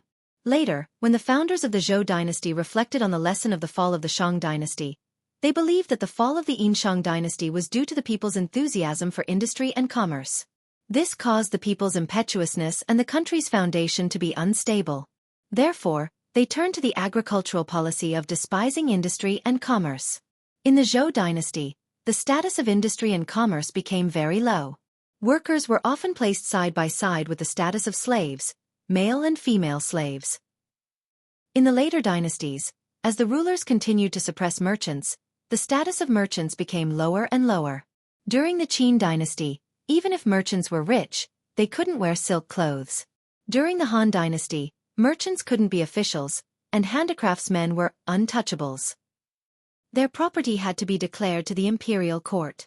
If the declaration wasn't true, their property would be confiscated. During the Tang dynasty, merchants couldn't enter the imperial court as officials. It wasn't until the Ming and Qing dynasties that the status of merchants changed. From rich merchants without an official career path to rich merchants with an official career path. China's merchants had successfully turned the tables. Therefore, for Li Zixuan to be able to obtain an official position as the son of a merchant, it could be considered an unprecedented stroke of luck. The main reason was that he had made enough contributions. Moreover, Qin Qiong and Chang Yaojin had always treated him as a junior and had constantly promoted that reward. In addition, he was the last disciple of the present-age expert, spiritual master. This identity had almost completely washed away his identity as a merchant and added a lot of points to Li Er's impression. Therefore, he was able to obtain his current status as a baron. It could be said that his success couldn't be replicated by the thousands of merchants in the Tang dynasty. Even if Chao Wendong was envious, he couldn't do anything. Chapter 407. Boss Chao, I'm afraid you've misunderstood. My Li family is no longer a merchant's family. There are a few shops in my family that are managed by the servants. This duke and my family are not directly involved. As for what Boss Chao said about improving the status of merchants and changing the impression of merchants in everyone's eyes, this duke can't take on such an important and sacred task. Boss Chao, you'd better find someone else. In the Li residence's hall, Li Zixuan lowered his head and pondered for a long time before shaking his head and refusing. This Chao Wendong only paid a few thousand strings of coins and wanted him, Li Zixuan, to lead this group of merchants in a revolution. It was really a bit whimsical. To be honest, Li Zixuan sympathized with the unfair treatment of the merchants, but it was only sympathy. He wasn't willing to be the leader of the merchants and cause trouble. First, it wasn't worth it. If he wanted to break the 1,000-year-old class system of scholars, farmers, workers, and merchants, he would have to pay too much of a price. Moreover, it wouldn't benefit him at all. He was now in the scholar class and could be considered to be the beneficiary of this class system. How could he be hot-blooded enough to stand up for the merchants just because of Chao Wendong's words? He wasn't an impulsive and brainless brat. Second, his current focus wasn't on this. His most important task right now was to do well in his Yanhuang College. He wasn't interested in these irrelevant things at all. So, why would he do something that didn't benefit him and wasn't interested in? He couldn't be obedient just because Chao Wendong had helped him a few times before, right? It was impossible. Chao Wendong's arms suddenly trembled when he heard this, and his expression quickly turned gloomy. He smiled bitterly as he cupped his hands towards Li Zixuan and said, "It seems this Chao has been rude. I hope Lord Zhu can forgive me. This Chao will take his leave now." Wait. Li Zixuan stretched out his hand. Although this noble cannot personally establish a chamber of commerce, this matter of cooperation is still possible. Boss Chao, if you have any feasible plans for cooperation, feel free to go to the workshop and discuss them with Faubert and Ma Zhou. In addition, this noble has no prejudice against merchants. On the contrary, this noble believes that if the great Tang wants to progress and the people of the realm want to live a happier life, they cannot do without merchants. I think Mr. Chao is a man with his own ideas. Although I can't personally participate in the Chamber of Commerce you mentioned, I'm still very willing to give you some support within my ability. These words came from the bottom of Li Zixuan's heart. Historically, Chinese people had the most rigid view of merchants in the world. The low status of merchants was the result of thousands of years of stigmatization. Why did they stigmatize businessmen? Perhaps many people would think of the emphasizing agriculture and suppressing commerce policy of the past dynasties. But first of all, they had to understand that suppressing commerce referred to the merchants of the people, not the official merchants. Under the high-sounding excuses, they actually had the heart to monopolize the market. Therefore, emphasizing agriculture and suppressing commerce was an extremely hypocritical proposition. Just like the modern purifying the internet environment and establishing a new style of civilization, it was a propaganda slogan of the people in power who were awe-inspiring righteousness while the people involved were cursing. If, 1,000 years later, there was a joker who interpreted it literally and believed that the net cleansing campaign protected the physical and mental health of the people, one would probably laugh their heads off. Unfortunately, history was not written by merchants. In order to maintain their market advantage and prevent the disclosure of trade secrets, merchants were unwilling to write books and spread their ideas and experiences. This gave the people in power a propaganda advantage. They could stand on the moral high ground and wantonly distort the role of merchants to gain an advantage in public opinion by tarnishing the reputation of the other party. As a result, for many years, most people actually believed it to be true. But in fact, The role of merchants in promoting social progress was unquestionable. The greatness of merchants could not be overemphasized. The so-called merchants do not create value was the biggest prejudice. Merchants created value, but labor did not. Merchants were the first driving force of social progress. Merchants brought vitality to society and promoted freedom, fairness, and democracy. Merchants invented and maintained the business system and logistics network, promoting the exchange and spread of ideas, people, and culture. For example, in the late Xia dynasty, it was West Asian merchants who introduced wheat, bronze, and mathematics to China. The glorious achievements of human civilization, such as science, technology, law, and art, were all byproducts of the business system. History was political and incomplete. Only by looking at history from the business perspective could history be restored to its original form. Therefore, from the perspective of social progress, Li Zixuan was very willing to see the status of merchants rise a little and the business of Tang become more prosperous. But if he was asked to be the vanguard of a revolution, then forget it. You could say that he was cold-blooded and heartless, but he had people he needed to protect. He would not take risks for something that was not related to him. That's great. In that case, I thank Lord Ju for your help and guidance. Chao Wendong expressed his gratitude excitedly. Although this result was still a little far from his ideal, it was still better than nothing. At least he had something to look forward to. Hee hee. Take care, Boss Chao. Father, husband, try this fried chicken meatball and see how it tastes. Noon. The family gathered around the table and ate their lunch warmly. However, the dishes on the table today were obviously different from before. Li Zixuan could smell it with one sniff. It was definitely not made by the kitchen maid at home, Auntie Zhao, nor did it seem like it was made by his mother. That's right. Old Master, Shen Er, today's lunch was all prepared by Wuxia alone. She put in a lot of effort. Mrs. Li narrowed her eyes and looked at her daughter-in-law with a smile. Don't we have a kitchen maid at home? Yushi, why did you cook the dishes yourself? Old Master Li frowned and asked. He thought that the servants did not do a good job. Father, I just wanted to do my best. It has nothing to do with Auntie Zhao. Father, quickly try it. Is it delicious? Husband, you should try it as well. There are several dishes here that this concubine made based on the chicken, braised pork, and meatballs that you ate before. Husband, see if they are to your liking. Han Yushi smiled sweetly as she picked up some food for Li Zixuan and said. Li Zixuan looked at the golden and tender chicken meatballs that were the size of pigeon eggs and had 2 or 3 green onions on the outside. He was a little surprised. Wasn't this similar to the salted crispy chicken that was eaten in the modern world? And it was a high-quality version of salted crispy chicken. If Han Yushi had not said that she imitated the dishes that he had invented previously, Li Zixuan would definitely have thought that his wife had also transmigrated. Damn it, his wife's learning ability was heaven-defying. She could even comprehend by analogy based on existing dishes.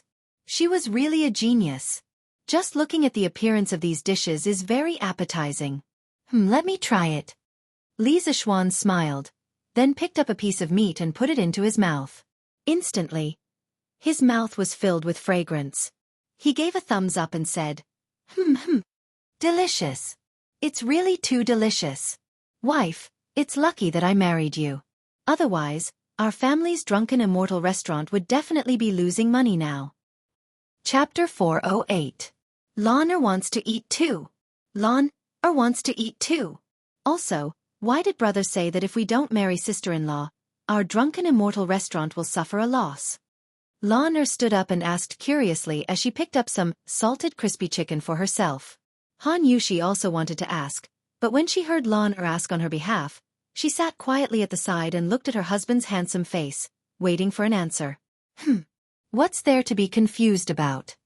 Li Zixuan chewed on the delicious food in his mouth as he explained. Our drunken immortal restaurant's sudden rise is all because of those new dishes I came up with. If your sister-in-law opens a restaurant of her own, every time we come up with a new dish, she only needs to taste it to figure out how to make it. Moreover, she can also make other similar dishes by analogy. In terms of taste, it can even reach a higher level.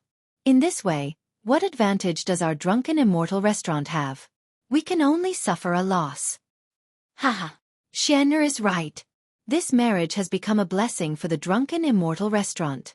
Old Man Li said half-jokingly, causing everyone to laugh. Haha.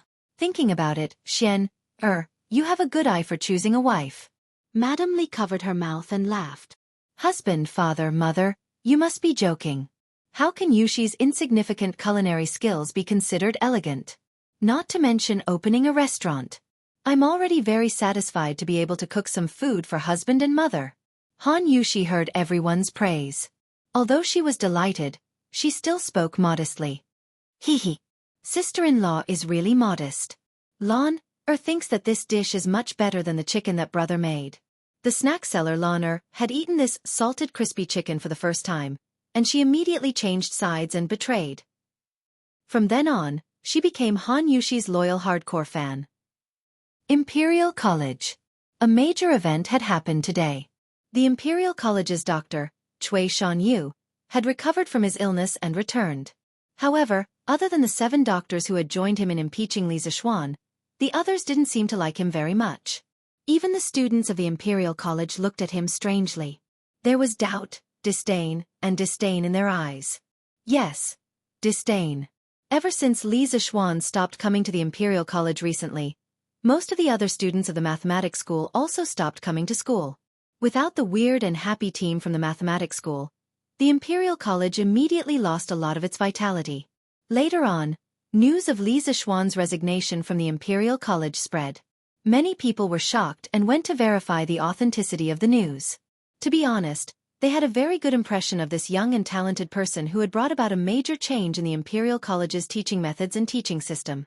Previously, Li Zixuan had created the Red List and Black List. The students of the other schools had been talking about it for a long time. Most of the students who could enter the Imperial College had a strong family background. In less than half a day, the news of Li Zixuan's resignation from the Imperial College was verified. Not only that, even the details of his resignation were dug up by some students. Suddenly, many students were outraged. The 7 professors, Zhu Qinglu, Sima Minglang, Gu Fengyan, Shangguan Yufeng, Lu Yanyu, Zhang Zhanli, and Xikong Linghao, had been attacked by many unknown pebbles in the Imperial College over the past few days. Now the culprit, Cui Shanyu, had returned. As students of the Imperial College, they naturally felt very ashamed. Some of the more daring second generations even looked at Cui Shanyu with a hint of eagerness. In this strange atmosphere, Cui Shanyu finally finished his morning class. The moment he stepped out, he saw the 7 fellow sufferers waiting for him. Brother Cui, did you just finish your class? Zhang Zhanli smiled. What are you all doing here? Cui Shanyu looked at the 7 people who were lined up neatly in front of him and was puzzled. Cough cough. Brother Cui, you don't know. The security in the Imperial College is not very good recently. It's not safe to go out alone. Lu Yanyu smiled bitterly as he walked. There was still a walnut-sized bump on the back of his head. Oh, why is that? I've only left the Imperial College for less than half a month. Why would such a strange thing happen? Cui Shanyu stroked his beard and wondered. Haha. Let's not talk about these small matters for now. Now that Brother Cui has returned, the position of Secretary of the Imperial College should be in the bag, right? Zhang Zhanli chuckled. Lu Yanyu heard this and looked at Cui Shanyu enviously. Haha. What Brother Zhang said is right. That's right.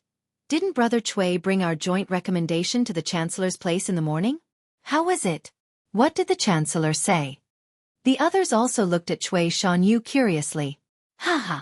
What do you mean by in the bag? It's still too early to talk about this. Before the morning court assembly this morning, I sent your joint recommendations to the Chancellor. The Chancellor didn't say anything at that time. He only asked me to wait patiently for His Majesty's decision. So, don't say anything like, in the bag now. Don't make a fool of yourself if I don't become the Secretary of the Imperial College. Cui Shanyu smiled reservedly. But from the expression on his face, he probably felt that he was in the bag too. Haha. Brother Cui, don't be modest. Other than Li Zixuan, all the previous secretaries only needed the joint recommendations of 6 professors. I don't think His Majesty would have any different opinions. Brother Cui, this is what everyone wants. Zhang Zhanli laughed loudly. Gu Fengyan nodded and said, Indeed. I think Chancellor Kong will definitely return to the Imperial College in the afternoon. When that time comes, Brother Chui will definitely become the secretary of the Imperial College. We can also bask in the glory. Yes, yes. Brother Chui, don't forget about us when that time comes. The rest of the people also went up and smiled as they complimented him. The flattery in their tone was obvious. Chui Shanyu pretended to be heroic as he waved his hand and smiled. What are you all saying? Even if I, Chui Shanyu, forget someone, I won't forget you all. This sentence finally exposed the true thoughts in Chui Shanyu's heart. From what he said, he was already certain that he would be able to gain Li Er's favor and become the secretary of the Imperial College. The few of them chatted and laughed as they walked towards the Imperial College's canteen. In the afternoon, after lunch, Chui Shanyu came to Kong Ingda's office. He had forgotten that Kong Ingda had the habit of taking afternoon naps. However, Kong Ingda didn't take an afternoon nap today. This could be considered as Chui Shanyu's good luck. Otherwise, if he interrupted Kong Ingda's rest, he would definitely be in trouble in the future. Professor Chui, I think you're here to ask about the results of the appointment? After opening the door and letting Chui Shanyu in, Kong Ingda asked straightforwardly. Cough cough. That is indeed the case. I've made a fool of myself in front of Chancellor. Chui Shanyu felt a trace of awkwardness as he said awkwardly. Here, this is the result of His Majesty's Imperial Decree this morning. Professor Chui, you can take it out and take a look yourself. This old man needs to rest. Kong Ingda directly took out a piece of bright yellow square silk cloth and handed it over as he said. Oh. Then Chancellor, please rest. This Chui will take his leave. Chui Shanyu received the silk cloth with unusual agitation and cupped his hands to bid farewell. When he reached the door, he impatiently opened the silk cloth and saw the words written on it. Not allowed. How can a person who only knows how to fight for power and profit and scheme against others take up this heavy responsibility? The position of Secretary of the Imperial College will continue to be vacant and await a worthy talent. Chapter 409. There was no such thing as an impenetrable wall in the world. The news that the 7 academicians had recommended Chui Shanyu for the position of Minister of the Imperial College, but had been mercilessly rejected by Li Er, had spread like wildfire in less than an afternoon. There were those who were shocked, those who were lamenting, and even more who were clapping and cheering. Haha. That old bastard Chui Shanyu is really shameless. He wants to be the secretary of the Imperial College as soon as he comes back. He really overestimates himself. In the Imperial College, a flat-faced boy squinted his eyes and laughed loudly. It was the end of class, and the previous class wasn't Chui Shanyu's class, so this guy had no scruples and started to act recklessly. He even called Chui Shanyu by his name and called him an old bastard. Haha. Su Yuanjin, you're so bold now? If Professor Chui was here, would you still dare to say that? Bah! What's there to be afraid of? Even if that old bastard Chui Shanyu heard it, what can he do to me? He can complain about Li Sai behind his back, but I can't scold him behind his back? I heard that a lot of children pooped in front of Chui Shanyu's house a while ago. Heh! They pooped really well. Sai, if I had known, I would have pooped too. What a pity! Su Yuanjin shook his head and said with a regretful expression. Kai Yuenging, who had just finished his class, couldn't help but wipe the cold sweat off his forehead when he heard Su Yuanjin's words. He secretly rejoiced in his heart. Fortunately, he didn't agree to Chui Shanyu's suggestion to impeach Li Zixuan. Otherwise, wouldn't he have become a street rat that everyone wanted to beat up? That's right, Kai Yuenging was also one of the 5 professors of the Imperial College. He was older than Chui Shanyu, but he kept a low profile and didn't show off like Chui Shanyu. He didn't think that Li Zixuan's actions in the Imperial College was a big deal, and it even improved the learning atmosphere and learning efficiency of the Imperial College. So when Chui Shanyu came to him, he rejected him. He wasn't afraid of a crooked shadow anyway, and Chui Shanyu couldn't take revenge on him. Haha. Su Yuanjin, do you really want to poop in front of Professor Chui's house? Of course. It's not like you don't know how interesting Li Sai's lectures are and how many novel ideas he has. He's such a good teacher, but he was forced to leave by that old bastard Chui Shanyu. Fortunately, His Majesty's divine eyes are like torches and saw through this fellow's true colors. Otherwise, if this old thing really became the Minister of War, then wouldn't our days in the future become as boring as before? That's right, if Professor Cui becomes Li Sai, he might really wipe out the new system that Li Sai brought. Hey, what do you mean maybe? That would definitely be the case. Actually, I've long wanted to transfer to the School of Mathematics, but my stubborn old man didn't agree. Fine, even if he agrees now, I won't go to the School of Mathematics. Without Li Sai, what's the point of going to the School of Mathematics? Su Yuanshao shook his head and curled his lips in regret. This fellow was also a weirdo. He actually dared to talk about his own father in public. There was no one else like him. Haha.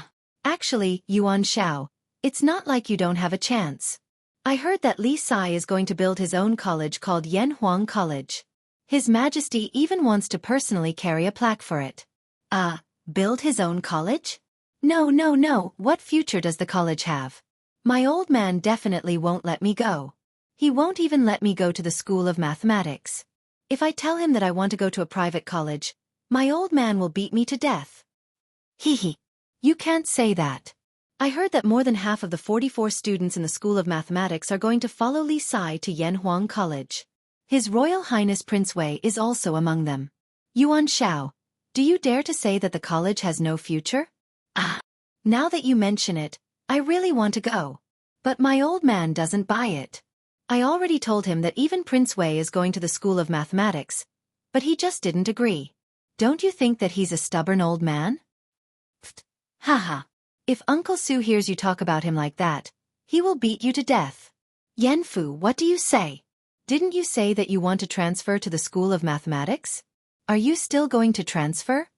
In the classroom of the Imperial Academy, Yuan Shua, who was sitting in the middle row on the right, turned his head and asked Chu Yanfu after hearing the students in front of him talking loudly. Sigh. My father agreed 2 days ago, but who would have thought that something like this would happen? Now that Li Sai is gone, the School of Mathematics will definitely not be the lively School of Mathematics that it used to be. Why should I go there? Chu Yanfu shook his head and smiled bitterly. Of course, Chu Suiliang was not a pedantic person. Previously, when Chu Yanfu had brought up the idea of transferring schools, he had seriously considered it for 2 days and felt that going to the School of Mathematics was not a bad idea. He himself had some understanding of Li Zishuan's character. Most importantly, Li Chengqian held Li Zishuan in high esteem. As a member of the Crown Prince faction, what was there to hesitate about? It was just that. He was really unlucky. He had just agreed, and Li Zishuan had already jumped ship to build his own school. The tragic Chu Yanfu would probably have to go home and apply for another transfer to his father, and Chu Suiliang would probably have to face another choice. Then, Yanfu, are you interested in the Yanhuang College that Li Sai wants to build? Do you want to go? Yuan Shua looked at the regretful expression on his good friend's face and suddenly thought of a crooked idea, so he suggested. Go. I missed the opportunity once, and I can't miss it again. Yuan Shua, you don't know how much more motivated the students have become after Li Sai came to the School of Mathematics. Moreover, Li Sai's teaching method is also full of tricks. It's completely different from the professors in our Imperial Academy, who only know how to read books all day long. Chu Yanfu thought for a moment and suddenly said firmly. Yanfu, you can't be serious, right? Don't you know the morals of the schools in our Tang dynasty? If you go there, what will your future be like? Moreover, your father will definitely not agree. Yuan Shua was really shocked. He had only said it casually and never expected Chu Yanfu to actually dare to do this. He was really too daring. Of course I'm serious. I don't care about the other schools, but I believe that Li Sai's school will definitely be different from theirs. You saw Li Sai's wedding 2 days ago, right? That scene, that spirit, that creativity. I don't believe that someone who can arrange such a grand wedding will build a small school. Perhaps when Li Sai's school is completed, it will be even bigger than the Imperial Academy. As for my father, I will definitely convince him. Chu Yanfu said confidently. As he spoke, his eyes became brighter and brighter. It was a kind of expectation and yearning for a bright and beautiful future. Speaking of which, this child could be considered as the first student attracted by Yanhuang College other than the students of the School of Mathematics. Chapter 410. Yanfu, you're actually so confident in Yanhuang College? 2 days ago, Li Sai's wedding was the talk of the town. Of course I saw it. It was indeed the grandest wedding in the history of the Tang Empire. However, building a college is not the same as holding a wedding, right? Yuan Shuo was stunned speechless. He really admired his good friend's way of thinking. Haha, although it's not the same, I can completely see Li Sai's huge and grand vision of the situation from this grand wedding. That's enough. Chu Yanfu smiled and said confidently. Yuan Shuo shook his head. He saw that Chu Yanfu had already made up his mind that he couldn't persuade him, so he simply stopped trying. In fact, he also had a glimmer of hope for Yanhuang College. Perhaps in a few years, Yanhuang College could also soar into the sky and become an existence that could stand shoulder to shoulder with the Imperial College. Perhaps this could also be considered Li Zishuan's personal charm? There were always some people who had an inexplicable trust in him. Your Majesty, today's morning court, why did you? Empress Zhongsun was in Li Er's arms and suddenly asked in the Empress's bedroom in Li Zhang Palace. That's right, the couple had taken an afternoon nap together after lunch. Of course, only God knew if anything embarrassing had happened in between. Guanyin Maid wants to ask why I didn't agree with those people recommending Cui Shanyu as the new minister of the Imperial College, right? Li Er said with a smile as he held Empress Zhongxuan's back that was as smooth as jade and silk. Yes, but I'm just asking casually. After all, according to the previous practice, Cui Shanyu should be able to win the joint recommendation of so many doctors. Empress Zhongsun explained without leaving a trace. She had always strictly adhered to the bottom line of the harem not being allowed to interfere in politics. Perhaps this was one of the reasons why Li Er's love for her never waned. She was sensible, knew when to advance and retreat, and was virtuous and virtuous. No man would dislike such a woman. Haha. Guanyin Maid doesn't need to explain. You and I have been husband and wife for so many years. How can I not understand you? Li Er was so astute. How could he not understand the meaning behind those words? He patted Empress Zhongxuan's back, and then said with a cold chuckle, Cui Shanyu himself can't compete with Li Zishuan in terms of ability, so he wants to use a joint impeachment to drag down Li Zishuan through my blade. Then, he himself can become a minister of the Imperial College, ha. Dream on. What he doesn't know is that this Emperor's saber is double-edged. If he injures others, he won't have an easy time either. The director of the Imperial College? He's not qualified. Zhang Sun patted Li Er's strong chest, wanting to soothe her husband's anger. She smiled and said, Cui Shanyu can be considered unlucky. If the news gets out, I'm afraid he won't have an easy time in the future. But Your Majesty, by doing this, aren't you telling everyone that you're on Li Zishuan's side? Heh. That's right. I want to tell them that I only choose people based on their abilities. I don't need those imperial court parasites who only know how to play tricks and scheme all day long. Li Zishuan, that brat, has been wrong this time. I can't let him be bitterly disappointed, can I? Yes. If that child knows that Your Majesty has put in so much effort, he might be overjoyed. Empress Zhongsun covered her mouth and laughed. Hearing this, Li Er snorted and said, that brat won't be so conscientious. After a moment he thought and continued, but I'm really looking forward to what that brat's Yanhuang College will be like. If the wedding can be so grand, the college can't be bad. Maybe he really will give us all a big surprise. Empress Zhongsun was right. The most important thing about Cui Shanyu's failure to be a minister of the Imperial College was not the matter itself, but the deeper meaning behind it. Li Er was obviously supporting Li Zishuan. This made those who heard that Li Zishuan had been kicked out of the Imperial College and thought that Li Zishuan had lost the emperor's favor and his future was bleak. At the same time, more and more people began to pay attention to the Yanhuang College that Li Zishuan was about to establish. The radicals had already begun to think of ways to send their children to Yanhuang College. After all, if one wanted to establish a college, one must have knowledge and a view of the big picture. Li Zishuan had both, and he had the support of Li Er. Such a potential stock was worth investing in. The conservatives were still waiting for Li Zishuan to establish the college before making a decision.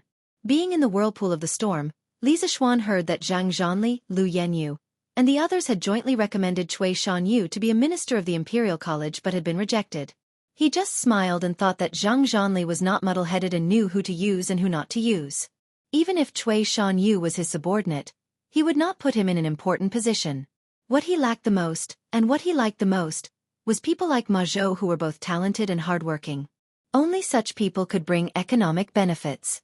If it had been in the past, Li Zixuan might have written an article in the newspaper to ridicule Cui Shanyu. But now he would not do that.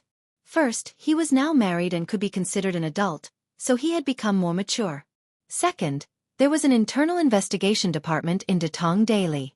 If he really did that, Yu Shinan and the others would definitely not agree, and he could not reason with Li Er because he did not have the right to. Third, he did not have time now. He was busy designing his future foundation, Yanhuang College. As a young engineering student in the 21st century, Li Zixuan certainly had a plan. There were so many institutions of higher learning in the country, and there were all kinds of famous buildings and famous scenic spots. If he just copied a few, it would be enough to shock everyone. The scenic spots were not so bad, but the buildings were generally very large in size. If he only relied on his spiritual power to construct a three-dimensional model in his mind, it would be too torturous. Li Zixuan expressed that he was under a lot of pressure. He now deeply felt the inconvenience caused by his low level of martial arts. This was because he only dared to meditate for 2 hours in the afternoon, and he had to rest more than 10 times in the middle. As a result, the efficiency was greatly reduced.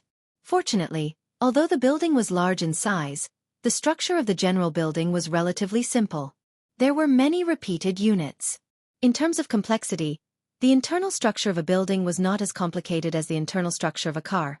This was also the reason why Li Zixuan could barely recall the three-dimensional model of a high-rise building with only the spiritual power of the 5th level of the Taishan Sutra. Sigh. I can't meditate anymore, or I'll faint again. Let's go see what my wife is cooking for dinner. Li Zixuan rubbed his swollen head, put away the half-finished blueprint, and walked out of the door to the kitchen. Chapter 4:11. Husband, it's time to get up. The next morning, the sky was just beginning to brighten. Han Yushi opened her eyes and felt the weight on her naked body. She knew that it was her lover's arms and legs. She had recovered from her injuries last night. As newlyweds, the two of them couldn't help but be passionate. When she thought of the complete nonsense last night and the passionate entanglement, Han Yushi couldn't help but blush. Her body went soft, and she didn't even want to move a finger. But when she thought that she had to go back with her husband today, she couldn't help but prop herself up and wake Li Zixuan up. Otherwise, it would be too embarrassing if Xiao He and Xiao Shi came over to wake him up. She didn't know that the two little maidservants sleeping in the outer room were still sleeping soundly. Last night, the two of them were tormented by the sounds inside and didn't fall asleep until the latter half of the night. Oh, it's still early. Sleep a little more. Even the emperor hasn't woken up yet. Li Zixuan narrowed his eyes and looked out of the window. When he realized that the sun hadn't come out yet, he couldn't help but grumble. He hugged his wife's hand tighter and closed his eyes to sleep again. Husband. Seeing Li Zixuan's lazy look, Han Yushi was embarrassed and couldn't help but push his arm. She said anxiously, Husband, we have to go back today. If we don't wake up early, we won't be able to make it. Didn't we agree on it last night? Go back. Then I'll get up. In a daze, Li Zixuan remembered that there was indeed such a thing. He hurriedly propped himself up and got up. Suddenly, he looked at the beauty on the bed and teased. Why does my wife look so energetic? No wonder people say that there are only cows that are plowed but no fields that are plowed. You're courting death. The gentle and virtuous Han Yushi could not stand such hateful words. Hearing this, she immediately came over and pinched the soft flesh on Li Zixuan's waist. Who said she wasn't tired? She was also exhausted last night. If it wasn't for the fact that she had to return home to visit her relatives today, she also wanted to stay in bed and not get up. She didn't expect to be teased by her husband like this. Ouch! Wife, quickly let go. I owe my old waist. Li Zixuan immediately bared his teeth and screamed. After breakfast, the couple took their gifts and matchmaker song with them and embarked on their journey back to Ning City. Returning to peace was also known as visiting, returning home, or returning to the home of the three dynasties. It originated very early, and there were related records in the Book of Songs. Generally, it referred to newlyweds who brought gifts to visit the bride's family on the third day of their marriage.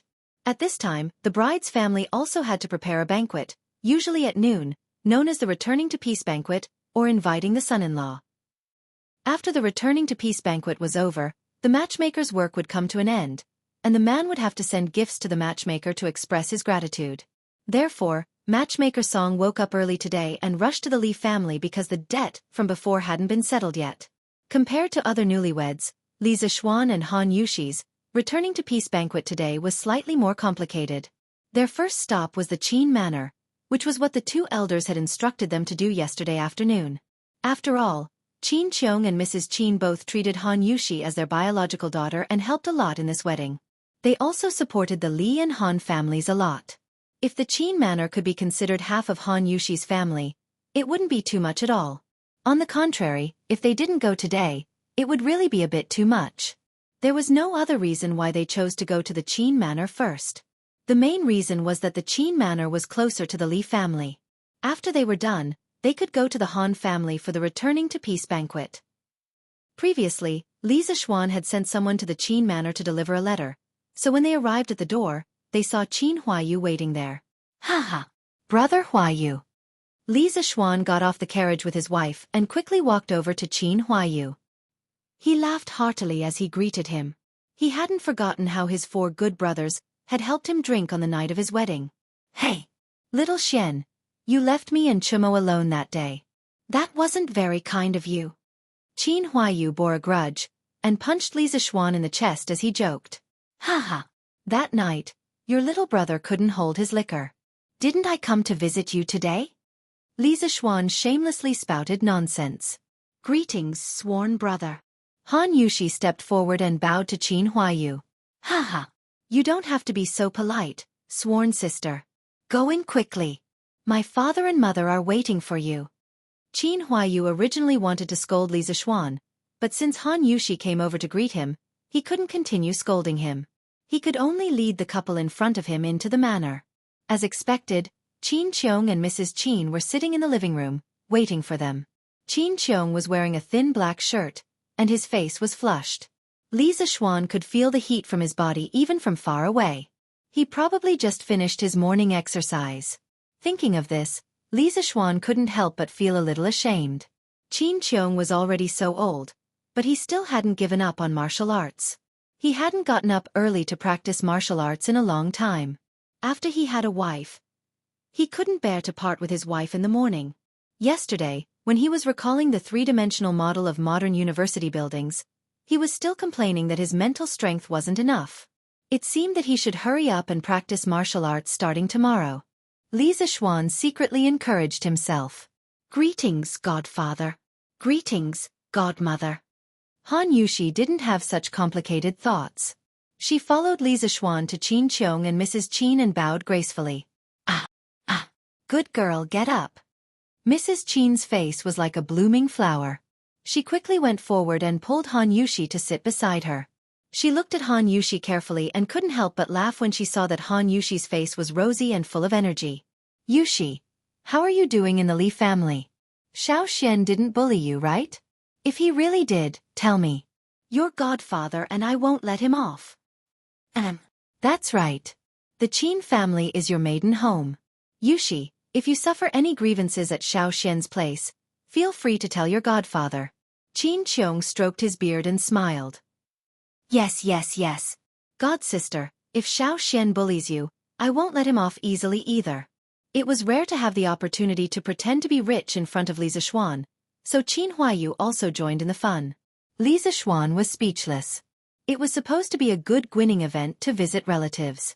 How did it become a meeting to criticize him? "Thank you, godfather and godmother, for your concern. My husband treats me very well and didn't bully me." Han Yushi quickly explained with a smile when she saw Li Zixuan's embarrassed look. Ahem, even though Li Zixuan had just bullied her last night, this kind of private matter obviously couldn't be told to outsiders. Chapter 4:12. Uncle Qin, are you feeling better? After some small talk, Li Zixuan suddenly asked. Although from another perspective, Qin Qiong was half his father-in-law, Li Zixuan was not used to calling him that, so he insisted on calling him Uncle Qin. Qin Qiong was stunned and said with a smile, Much better. Although I'm not as strong as before, I can wield the golden mace for at least an hour now. Haha. This is all thanks to little Xian's medicinal wine and the blood-stealing life-prolonging technique. Otherwise, with this old man's body, I can only struggle at death's door for 2 to 3 years. The children are all here, and you're still spouting nonsense. Mrs. Qin gave Qin Qiong a reproachful look before complaining to Li Zixuan. Your Uncle Qin just got a little better, and he couldn't stand it anymore. A while ago, he felt that he could wield the golden mace, so he tried it. Once he tried, he didn't know how to wield it. In the end, he couldn't catch his breath and fainted. Luckily, the golden mace didn't fall and hit him. Otherwise, he would be a laughing stock. Ha!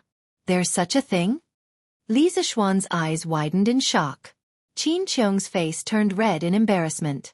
He coughed dryly. Ahem. Don't listen to your aunt's nonsense. That day, I just haven't used the golden mace for a long time, and I wasn't used to it yet. Now that I've adapted to it, I'm fine, right? I can wield it for an hour now. Humph. How old are you? Don't you know how heavy it is? Don't you know how heavy your golden mace is? Mrs. Qin did not give her husband any face and mocked him. Ahem. Uncle Qin, can you let your nephew see your golden mace? Li Zixuan suddenly asked curiously. In his previous life, he had often seen Qin Qiong, the door god, holding a pair of golden maces in his hands. He looked majestic and arrogant. Now that he had the chance to get close to this legendary figure, of course he wanted to see for himself what the golden maces looked like. Haha. What's wrong with that? Why you? Take out your father's golden mace. Oh. Wait, you don't seem to be able to carry it. Let's carry it for father. Xiaofan, wait. Seeing that Li Zixuan was interested in his weapon, Qin Qiong was overjoyed. He laughed and went to another room to get the golden mace. Not long after, Qin Qiong came to Li Zixuan with a pair of golden truncheons in his hands. He said, Here, this is the golden truncheons that have followed this old man to war for more than 10 years. Little Xian, take it. With that, he handed the golden mace to Li Zixuan. Li Zixuan suddenly felt his hands sink. He could not help but raise his eyebrows in surprise. The golden truncheons were only about 2 feet and 2 inches, about 70 to 80 centimeters, long. He estimated that they were at most 20 to 30 caddies. However, after Li Zixuan weighed them, he realized that they were more than 20 to 30 caddies. They must have weighed at least 70 to 30 caddies.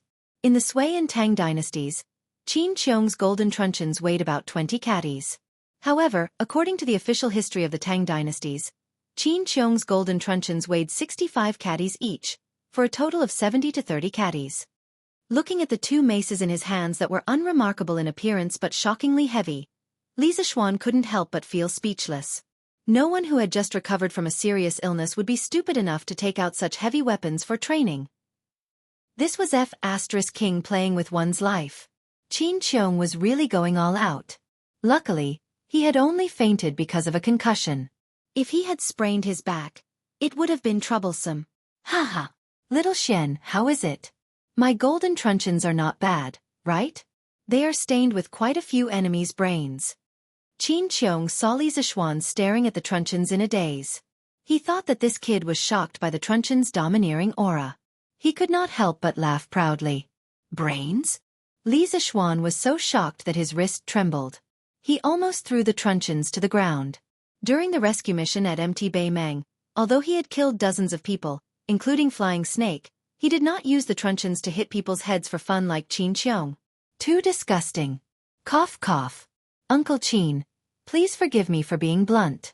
You have just recovered some of your blood qi.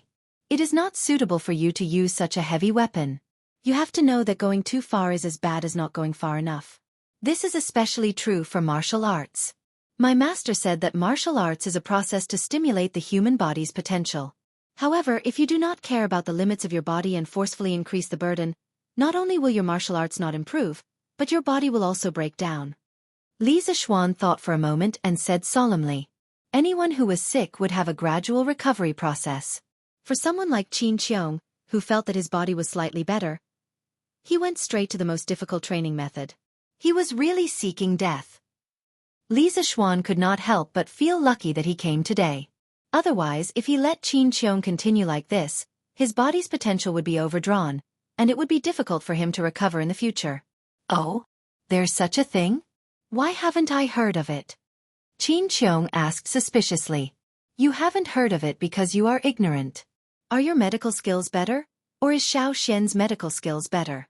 Xiaofan, according to what you said, does that mean that my master will not be able to use the truncheons in the future? Mrs. Qin was shocked after hearing Li Zixuan's words. She quickly stood up and looked at Li Zixuan. Of course, she could not help but pinch Qin Qiong in the process. Hiss! Qin Qiong grimaced and did not say anything else. Li Zixuan pretended that he did not see their little actions and said seriously, in reply to Auntie, at least before Uncle Qin fully recovers, he should not use such a heavy weapon. That is tantamount to overdrawing his life potential. It won't be too late to use the truncheons after Uncle Qin fully recovers. For now, it's best to use some light weapons to train your body. That will be beneficial to your recovery. Master, did you hear that? I'll let someone take these truncheons away for now. You should change to a lighter weapon in the future. Mrs. Qin turned her head and glared at her husband. Then, without any explanation, she asked the servants to take the truncheons away.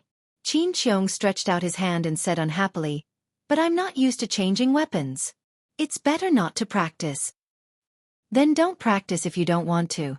Just rest. Mrs. Qin insisted stubbornly. You. Qin Qiong waved his hand in exasperation. Then he turned to Li Zixuan and said shamelessly, "You brat, you took away my truncheons. You have to think of another way for me. It wasn't easy for me to wield a sword and a spear. If I still do nothing every day, I feel like my bones are going to rust." Li Zixuan was stunned speechless. He did not expect Qin Qiong to have such a mischievous side. Perhaps it was because he really treated him as a nephew that he revealed his true nature. He tilted his head and thought for a moment. Then he suddenly laughed and said, "I've got it. Uncle Qin, I have a set of very advanced fist techniques here. Not only will it help your body recover, but it will also help Uncle Qin comprehend the martial arts realm." Chapter 413. Fist Technique? No way. What fist technique can defeat this old man's golden mace? You sure know how to brag. Qin Qiong shook his head in disbelief. Master, Xiaofan already said that this fist technique can nourish the body. Since you can't use the golden mace now, just follow along and practice. After all, Xiaofan won't harm you. Madam Qin hurriedly advised. That's right. Father. Go ahead and practice. Xiaofan isn't someone who likes to boast. Since he said that this fist technique is good, then there must be something special about it. Qin Huayu also stood up and advised. There was no helping it. Qin Qiong was as stubborn as a bull. All right. Then let's take a look first. Qin Qiong saw that if he didn't agree, it seemed like he would be betrayed. He hurriedly waved his hand. Thus, the group of people all moved to the training field in the backyard of Qin Manor. Li Zixuan looked at the time and thought to himself, I can't delay for too long. I still have to go to the Han Manor for the returning home banquet. Thus he went straight to the point and said, Uncle Qin, this fist technique is called Tai Chi. It was deduced by my master from the thousands of Taoist techniques in his spare time. As the saying goes, the great Tao is above Tai Chi, but not high, below the six extremes, but not deep, above heaven and earth, but not old, above the ancient times, but not old. Taiji fist may look ordinary on the surface, but those who have truly grasped its essence can feel its infinite mysteries. If Uncle Qin can grasp its essence and integrate the profoundness of Taiji fist into your Tai Chi technique, I'm sure your martial arts realm will reach a higher level in the future. Qin Qiong's expression became more and more serious as he listened to Li Zixuan's words. He didn't expect Tai Chi to have such a great background. After Li Zixuan finished speaking, he sighed and said, Since this fist technique was created by your master, and I'm not a Taoist, how can I steal it? Xiaofan, it's better that you don't teach it to him. Uncle Qin, you're wrong. My master has never had the thought of keeping his knowledge to himself. His greatest wish in life is for me to pass on all his knowledge to those who need it. Li Zixuan said hurriedly. Spiritual Master Ling Su is indeed an otherworldly expert. This old man cannot compare to your breadth of mind. Qin Qiong sighed. Li Zixuan smiled and said, Uncle Qin, I still have to go to the Han Manor later, so I'll teach you a simple set of Taiji fist first. There are a total of 24 forms. If you think this fist technique is okay, then I'll teach you the complete set of Taiji fist. Qin Qiong nodded and solemnly cupped his fists towards Li Zixuan. That was a cupped fist salute to people of the same generation. Tai Chi was not something that Li Zixuan had created by simply activating his gold finger. Moreover, his gold finger did not have the overbearing ability of copying martial arts from his previous life. In his previous life, he had majored in Tai Chi and Tai Chi swordsmanship. Why didn't he choose basketball? Because he wasn't tall enough. Why not choose football? Because his body was not strong enough, his stamina could not keep up. Therefore, he could only tragically practice Tai Chi with a group of girls and a few boys in every PE class. However, as he practiced, he gradually became interested in Tai Chi. The PE teacher of his class majored in Tai Chi before and had even won a place in a national competition. Li Zixuan's curiosity was aroused and he had the intention of becoming a disciple. This was because he knew that they were practicing a simplified version of Tai Chi in class. The PE teacher was a beautiful woman who was not even 30 years old and had just graduated from the Capital Sports University. Ahem, Li Zixuan's disciple was definitely only for Tai Chi, not for the person. When she heard that Li Zixuan was interested in Tai Chi, she could not help but be surprised. However, the teacher was also afraid that teaching in private would cause gossip, so she sent Li Zixuan a complete video of Tai Chi and Tai Chi swordsmanship so that he could self-study and ask her if he had any questions. Everyone had a dream of becoming a martial arts master, and Li Zixuan was no exception. At that time, this guy was as excited as if he had received a secret martial arts manual. He practiced in private for about 2 months and had mastered all the basic movements of the 108 forms of Yang's Tai Chi and the 55 forms of Yang's Tai Chi swordsmanship. Taking advantage of the time after class, he demonstrated it to the beautiful teacher. The beautiful teacher pointed out more than a dozen shortcomings. After a few rounds of guidance, he got full marks in Tai Chi in the first semester of his freshman year and Tai Chi swordsmanship in the second semester of his sophomore year, which made others envious. However, after he found out that Tai Chi could not make him a martial arts master, he gradually let go of it and became a nerd who only knew how to run back and forth between the laboratory, the classroom, and the dormitory. At this moment, Li Zixuan nodded at Qin Qiong and then began to close his eyes and clear his heart. After a while, when his essence, qi and spirit reached the best state, he opened his eyes and drew a circle with the tip of his foot. His hands formed a circle, and his body stretched limitlessly. With one foot as the core, he slowly danced along the agitation of his body's qi. Tai Chi Yin and Yang Xian Li Ming. Thousands of changes do not leave the origin. Not biased, not relying on defense, and only when you understand the loosening and tightening skill can you succeed. Li Zixuan recited the formula, and his hands formed a circle and pushed it horizontally.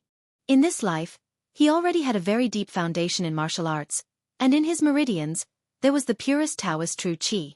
As soon as he started the Tai Chi movement, he immediately felt a sense of intimacy, as if his blood was thicker than water, and his whole person seemed to have entered a very strange state. If he had to use a word to describe it, it would be that he completely forgot himself and became one with the world. This feeling was very strange. Tao is the natural law of nature. Don't ask for it, don't pursue it. The heart is loose, the spirit is loose, it seems loose, but it is not loose. Li Zixuan had already forgotten where and when he was at this moment. There was a fire in his heart, and that was that he must freely and unrestrainedly perform this set of Tai Chi fist techniques. He slightly turned his body, turned his waist, and crossed his arms. His left and right palms flew up and down, and it was difficult to see with the naked eye. At this moment, an early flower butterfly landed in the center of his palm.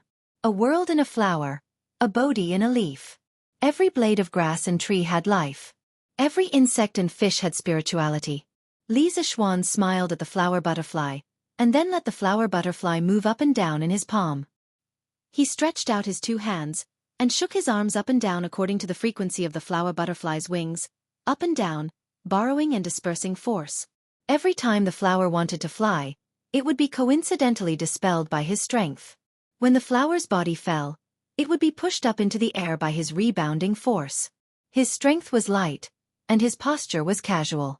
He merged with nature, like a beautiful painting of mountains and rivers. At this moment, the morning sun had just passed the pavilions on the east side of the martial arts practice field, and a thin mist surrounded it. The new sun had just risen, and the rays of light shone on Li Zixuan's tall and handsome body. From afar, he seemed to be bathed in divine light.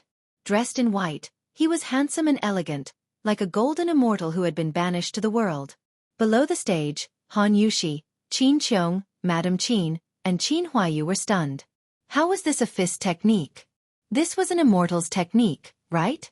The great Tao has no boundaries, and the world and man become one. Little Xian has comprehended the Tao. I'm afraid that breaking through to the master stage is just around the corner. The younger generation will surpass us in time, truly surpassing us in time. Qin Qiong's martial arts realm was not below Li Zishuan's. He quickly saw the wonderful state Li Zishuan was in and couldn't help but sigh. The others were confused, not knowing what Qin Qiong was talking about. Han Yushi only felt that her husband looked really good when he performed the fist technique. She looked and couldn't help but be mesmerized. A faint blush appeared on her cheeks, and she was especially cute, just like some little infatuated girls in modern times. Chapter 4:14. Some people said that Tai Chi originated from the Tang dynasty during the reign of Emperor Ruizong, Su Xianping. Others said that Tai Chi originated from the Ming dynasty's Wudong sect leader, Zhang Sanfeng. Others said that Tai Chi was first created by Chen Wangting and Wang Zongyue in the Qing dynasty. It was called Long Fist, Cotton Circle, 13 Forces, and Soft Hand. During the reign of Qianlong, Wang Zongyue from Shaanxi wrote Tai Chi Theory, which gave it its name. Li Zishuan didn't know if that was true. After all, he didn't major in history in university. He didn't need to know because from this moment on, there was only one creator of Tai Chi, and that was his godlike master, spiritual master Lingxiu. Tai Chi didn't exist in this era. It would be a waste not to take advantage of this opportunity. He would take it as promoting the essence of the nation. This was the first time Li Zishuan showed Tai Chi to someone in this world. It was also the best Tai Chi he had ever shown in his previous life. Today, he realized that the real Tai Chi was like this. It was powerful. Yes, it was powerful. In his previous life, the 108 forms of Yang-style Tai Chi he learned from videos were just for show. He only learned the movements and didn't understand the essence of Tai Chi therefore. His Tai Chi was weak and powerless. It wasn't much better than the Tai Chi grandpas and grandmas in the park. In this life, combined with this body's deep understanding of Taoism, Li Zishuan's Taiji fist was already at the beginning of the path. He could even feel a hint of Taoism from it. Perhaps in the eyes of ordinary people like Mrs. Qin, Li Zishuan's Tai Chi was still slow and soft. It wasn't suitable for fighting with others. However, in the eyes of a true martial arts expert like Qin Qiong, Li Zishuan's every punch and movement was full of power and beauty. Li Zishuan penetrated his mind into every movement. It was light but not floating, soft but not soft. It was as if he was floating in the water, floating in the Yangtze River. His waist was like a wheel, and his spirit surged as he continuously swam through the water. Every time Li Zishuan threw a punch or an elbow strike, Qin Qiong could feel the intense true qi vibrations around his fist and elbow joints from afar. The most surprising thing was that the frequency of the true qi vibrations was not random, but changed according to Li Zishuan's movements. Everything looked so coordinated and natural, like a fish in water. In fact, this was one of the essence of Tai Chi fist. The Tao of nature, 4 tails against 1,000 caddies. Arm support, knee support, mind support. If you don't support yourself, support yourself, support yourself. Huff. Li Zishuan's body was already emitting a wave of heat as he unleashed the last move of the fist technique. A few drops of sweat also appeared on his forehead. Standing on the martial arts stage, Li Zishuan closed his eyes and remained silent for a long time. He was comprehending the faintly discernible Tao. Han Yushi was just about to go up and wipe her husband's sweat, but Qin Qiong reached out and stopped her. Yushi, don't go first. Xiao Xian should have comprehended the Tao just now. Let him calm down. The benefits are immeasurable. Qin Qiong said solemnly. Ah? Comprehended the Tao? Han Yushi covered her mouth in shock. Seeing Qin Qiong use his hand to signal her to be quiet, she quickly nodded and said, Yes, Godfather. Qin Qiong put his hands behind his back, took a few steps forward, and stood on the edge of the stage. Then, he straightened his back and did not move. He was protecting Li Zishuan and not letting anyone disturb Li Zishuan's comprehension of martial arts. After a full half an hour, Li Zishuan opened his eyes. He looked slightly excited because just now, he felt that his stagnant realm had loosened a little. For the first time, he had close contact with the so-called Master Realm. It seemed that he was not far away from the Master Realm. This was like having a girlfriend. If the girl's hand was held by you, would she still be far away from becoming your real girlfriend? I'm sorry. I wanted to teach Uncle Qin the body-strengthening technique, but I didn't expect to be addicted for a while. Li Zixuan saw Qin Qiong looking at him with a smile not far away. Only then did he remember where he was and what he was here for. He quickly went up and cupped his hands in embarrassment. Ha ha. It's fine, it's fine. Xiao Xian, you're probably going to break through to the Master Realm soon, right? This kind of martial arts talent is really shocking. I've lived all my life, but I've never heard of such a young Master Realm master in the pugilistic world. The younger generation will surpass us in time. My Tang dynasty is blessed. Qin Qiong patted Li Zixuan's shoulder and laughed with emotion. Ha ha. Uncle Qin, you flatter me. I was just lucky.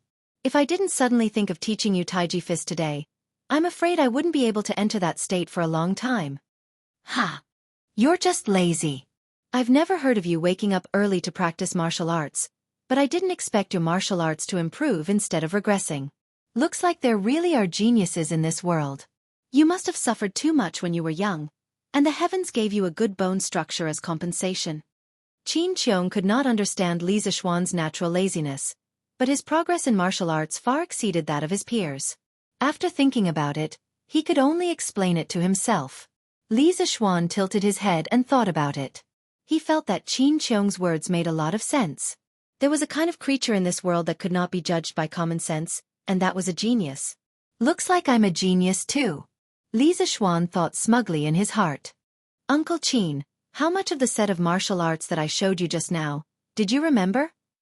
After joking for a while, Li Zixuan returned to the topic at hand. He had wasted too much time just now, and now he was a little anxious. Oh! I remember the movements but the concept of the fist.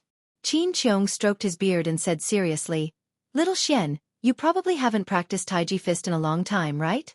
When this old man first saw it, he felt that it was soft, powerless, and ordinary. But as you gradually improved, this old man realized that each of your punches seemed to contain the charm of Tao. It's not difficult for me to imitate the movements you just did, but I'm afraid it's very difficult for me to execute the concept you just showed. Li Zixuan nodded. Qin Qiong was indeed a martial arts expert who had once entered the Grandmaster realm. Although his strength had declined because of his body, his eyesight was still there. He could see the difficult part of Taiji Fist at a glance. Fist intent. Fist intent was illusory and had to be comprehended by oneself. The reason why Li Zixuan could understand the fist intent of Taiji Fist so quickly was inseparable from his body's 8 years of Taoist culture. At this moment, facing Qin Qiong's question, he organized his words and said, Uncle Qin, it's not difficult to execute that concept, but it's also not difficult to say that it's not difficult either. It all depends on one's own understanding. I can only share my experience with you. Speak. I'm all ears. Qin Qiong said seriously. Li Zixuan said slowly, Taiji is the state before heaven and earth were created and before the chaos was divided into yin and yang. When practicing Taiji Fist, although the body is moving, the heart must be calm, the qi must be restrained, the spirit must be relaxed, the heart must be the command, the qi must be the flag, the spirit must be the commander, and the body must be the driver. Pay attention to it all the time, and you will gain something. First in the heart, then in the body. Then in the body, you will know how to dance with the hands and step with the feet. As the saying goes, one must give up oneself and follow others. If one fails, one can pull 1,000 pounds with 4 tails. You must know that when one moves, there is nothing that is not moving. When one is still, there is nothing that is not still. When the other party does not move, you will not move. When the other party moves, you will move first. When the other party moves, you will move first. When the other party moves, you will move first.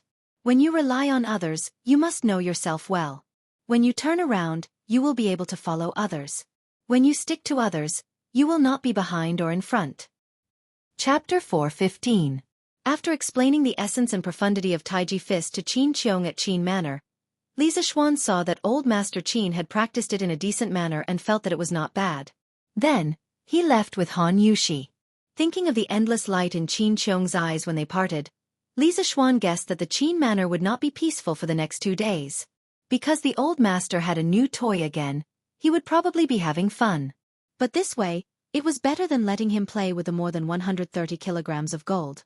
At least he wouldn't hurt anyone when he practiced Taiji fist. At the same time, he was thinking in his heart that after accompanying his wife home today, he would have to study Taiji fist a few times. Maybe he could really comprehend Taiji fist from the profound meaning of Taiji and break through to the Grandmaster level in one go? In that case, his mental strength would be even stronger, and he would be able to create even more awesome, big treasures. In a while, they would be going to the Han Manor. Li Zixuan had to go home and choose a batch of gifts. Because they were going to the Qin Manor first, they couldn't bring the gifts for the Han family to the Qin Manor and then bring them out, right? Although Qin Qiong wouldn't mind, it wouldn't look good on his face.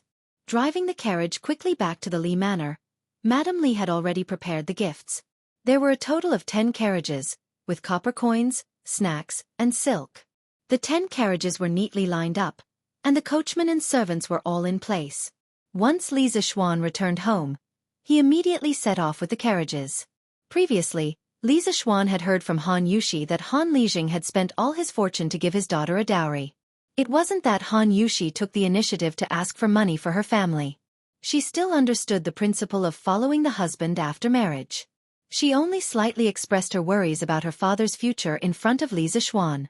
The rest of the situation was investigated by Li Zixuan himself. Not only did he marry his beautiful daughter that he had raised for more than 10 years to you, but he also gave you all his fortune. After knowing that there was actually such an honest father-in-law in the world, Li Zixuan was really touched, and he didn't know whether to laugh or cry. He didn't lack money now. It wasn't worth it for Han Lijing to do this. Therefore, he discussed with his parents and decided to bring more gifts when he returned home today. On one hand, it was to help Han Lijing's family. He couldn't let his father-in-law not even be able to afford food after marrying his daughter, right? If the news spread, where would the Li family put their face? On the other hand, it was to give benefits to the villagers of the Han family. After all, when the Han family was at its most difficult time, Han Yushi had eaten hundreds of meals in the village. This time, she could be considered to have returned to her hometown in glory, right? The family had to have the right to show off. And couldn't be stingy. The Han family was clearly prepared for this. Knowing that Li Zixuan probably brought more than one person today, Han Tianhu invited the 2 village women with the best cooking skills in the village to the house. He was a rough man in the army, so his cooking skills were naturally not good. Then, he invited 4 or 5 young men to help move the table, choose the vegetables, and wash the dishes. The small courtyard of the Han family immediately became crowded. As Li Zixuan's eldest disciple and brother-in-law, although Iron Egg's feelings were a little complicated, he was still willing to help. He was everywhere in the courtyard, the hall, the kitchen. They're here. They're here. They're here. Uncle Han, young master and big sister Yushi are here. A chubby boy with snot running down his nose came bouncing in, making a big fuss. It was one of Iron Egg's playmates, Erniu. Smack. Slug didn't even have time to ask for a reward before he was slapped on the head. Little brat. You have no respect for your elders. What did I tell you before? You have to call her young madam. Who are you to call big sister Yushi? It was the Niu family's woman, Erniu's mother, Feng Chun-mei. She and Lu Yue were considered the village women with the best cooking skills in the village. Today, Han Lijing invited the 2 of them to cook. She had just come out and was about to take some washed vegetables. When she heard her son shouting, she immediately became angry, so she went forward and scolded him. Cough cough. Old Niu's family, why do you have to be like this? Erniu is not wrong. What young madam and young madam? My girl has eaten your family's food before. Come Erniu, come here.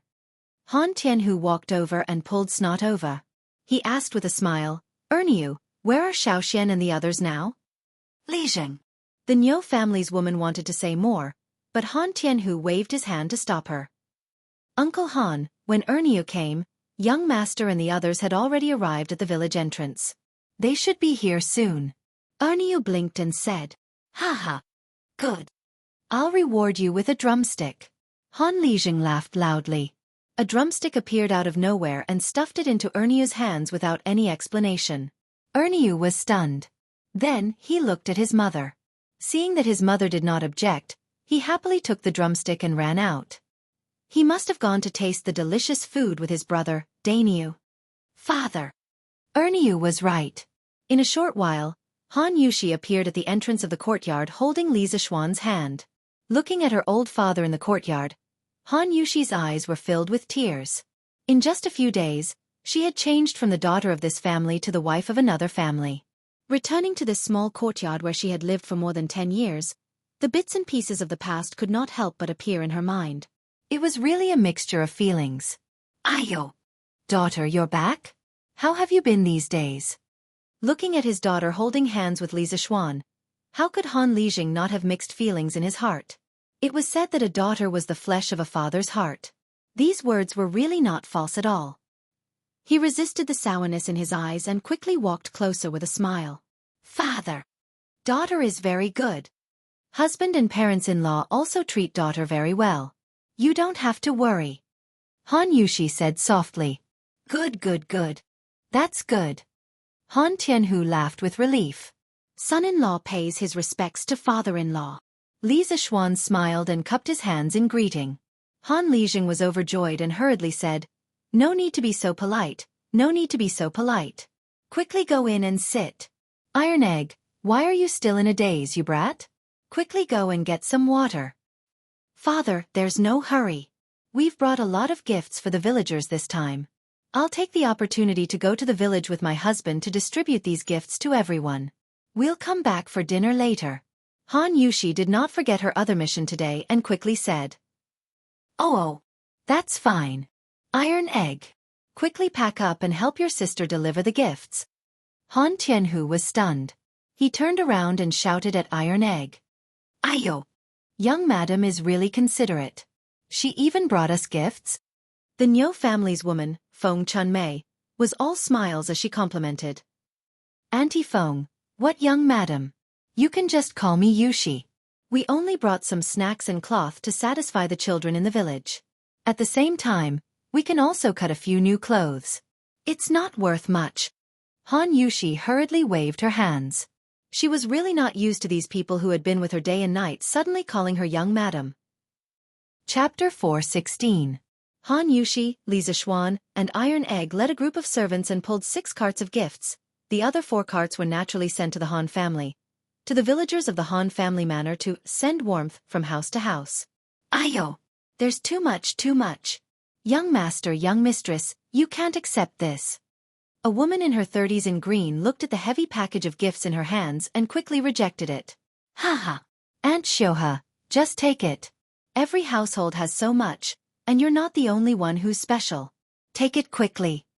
Li Zishuan saw that behind the woman in green, 3 little boys and a little girl were staring at the package in their hands. Obviously, the 4 children had sharp noses and smelled the fragrance of the snacks in the package. Hence, he smiled and pushed the gifts back. He saw himself in the eyes of the children when he was young in his previous life. Back then, he had also experienced such a difficult life. Yes. Aunt Shoha. Take it quickly. There's only some snacks, and cloth inside. It's not worth much. You can also use the cloth inside to make some clothes for Da Mao, Mao, and the others, right? Han Yushi smiled faintly. Although Han Yushi said that these things were not worth much, that was not the case. How could the gifts from the Li family not be worth much? The things inside were worth at least 7 or 8 strings of coins. To an ordinary villager, it was a huge fortune. Thank you, young master, young mistress. The woman in green hesitated for a moment before taking the package. She turned around and said to the children, Da Mao, Mao, San Mao, Mao Mao, come over and kowtow to young master and young mistress. The 4 children of different sizes came over to kneel. Although Li Zishuan was quite shocked by their names, his reaction was not slow. He quickly waved his hand and said, Aunt Shoha, there's no need. We still have to rush to the next house. Goodbye. After saying that, he pulled Han Yushi and slipped away. He did not know why, but he did not like kneeling to others, nor did he like others kneeling to him. Hence, he could only slip away quickly. The next stop was the Hu family. Now, the Hu family could be considered to be living a good life. Not only were their son and daughter's illnesses cured, they no longer needed to go bankrupt to see a doctor. Moreover, their family had earned quite a lot of money through Hu Zhen's training classes for the children of the Han village and Plum village. The dilapidated courtyard walls made of reeds were gone and replaced with green brick walls. The crumbling courtyard door was also replaced with a brand new vermilion wooden door. From afar, although it was far from the grandeur of a rich family's courtyard, at least in this countryside, it could be called a well-off family. A few days ago, when Li Xiaofan came to the Han village to fetch the bride, he was on a mission, so he didn't have time to visit Old Hu's house. Today, when he came to take a look, he was immediately shocked. Yo! Uncle Hu is going to be rich. The place we live in is different from before. When Li Xiaofan arrived at the entrance of the Hu clan's residence, he was immediately delighted to see the grand gate and courtyard in the countryside. Husband, what are you talking about? Uncle Hu and Aunt Lu have suffered for so many years, and it wasn't easy for them to enjoy the fruits of their labor. What's wrong with renovating the house? Han Yushi pinched Li Xiaofan's big hand and pouted coquettishly. Ha ha.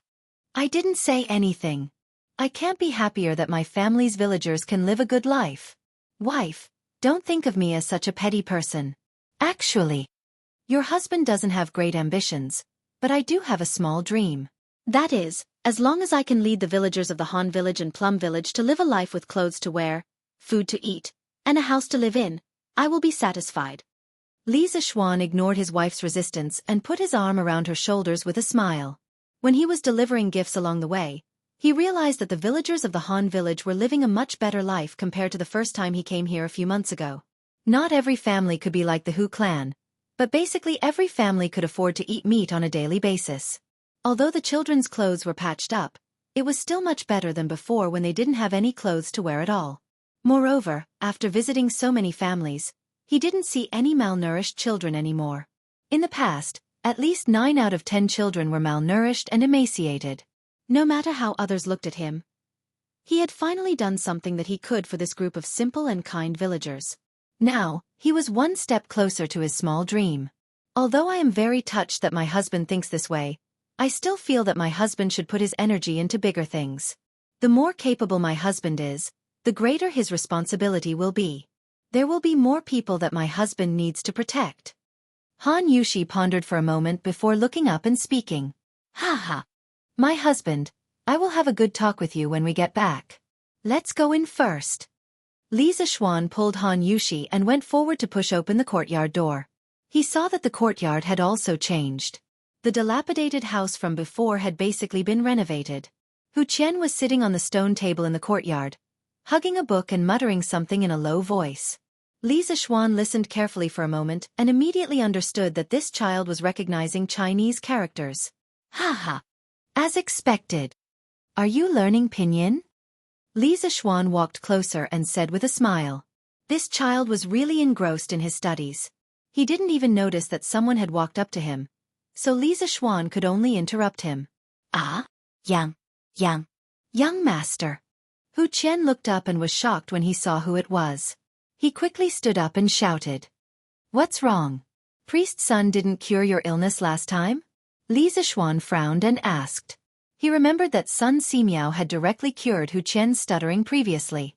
Why was this child still stuttering now? I'm cured, young master. Hu Qian was so anxious that his face turned red as he explained. Li Xiaofan was full of question marks. He was cured just like that? Who was he kidding? Han Yushi couldn't help but cover her mouth and laugh. My husband, let Hu Qian rest first. He hasn't seen you for a long time. He must be so excited that he can't speak clearly now. His previous illness has really been cured. Everyone in the village has heard him speak normally. Yes, Yushi. Sister Yushi is. Right? Indeed. I was a little nervous just now. Hu Qian nodded in agreement. Li Xiaofan was speechless. He had become the culprit? The commotion outside eventually alarmed Hu Hanyun, who was making lunch for his son in the kitchen. He had been a soldier when he was young, so he still had this level of vigilance. Hey! Young master you! Young madam, why are you here? Quick, sit inside. You really are too much. Why didn't you come in and let me know when young master came? Han Lijing was pleasantly surprised when he saw Li Xiaofan and Han Yushi. Ha ha! Uncle Hu, why are you still being so polite with me? We won't sit. Yushi and I are here to give you something to thank you and Aunt Lu for working so hard for our wedding these few days. This little gift is also a token of our appreciation. Please accept it quickly. We still have to go for the homecoming banquet. Li Zishuan called for the servant behind him to carry a box of gifts in. Old Hu's family had been busy preparing the house and sending the bride off personally. Of course, the gifts they gave were more expensive. No one said anything when Li Zishuan did something to them. Hey! How can I accept this? Young master, Old Hu, can't accept these. Hey! Young master, don't go. Ha ha! Uncle Hu, let him learn to read properly. I'll send him to school in the future. This child will definitely be successful in the future. Li Zishuan's laughter came from outside the door. This fellow couldn't be bothered to decline. He hugged Han Yushi's waist and slipped away with the orchid butterfly steps.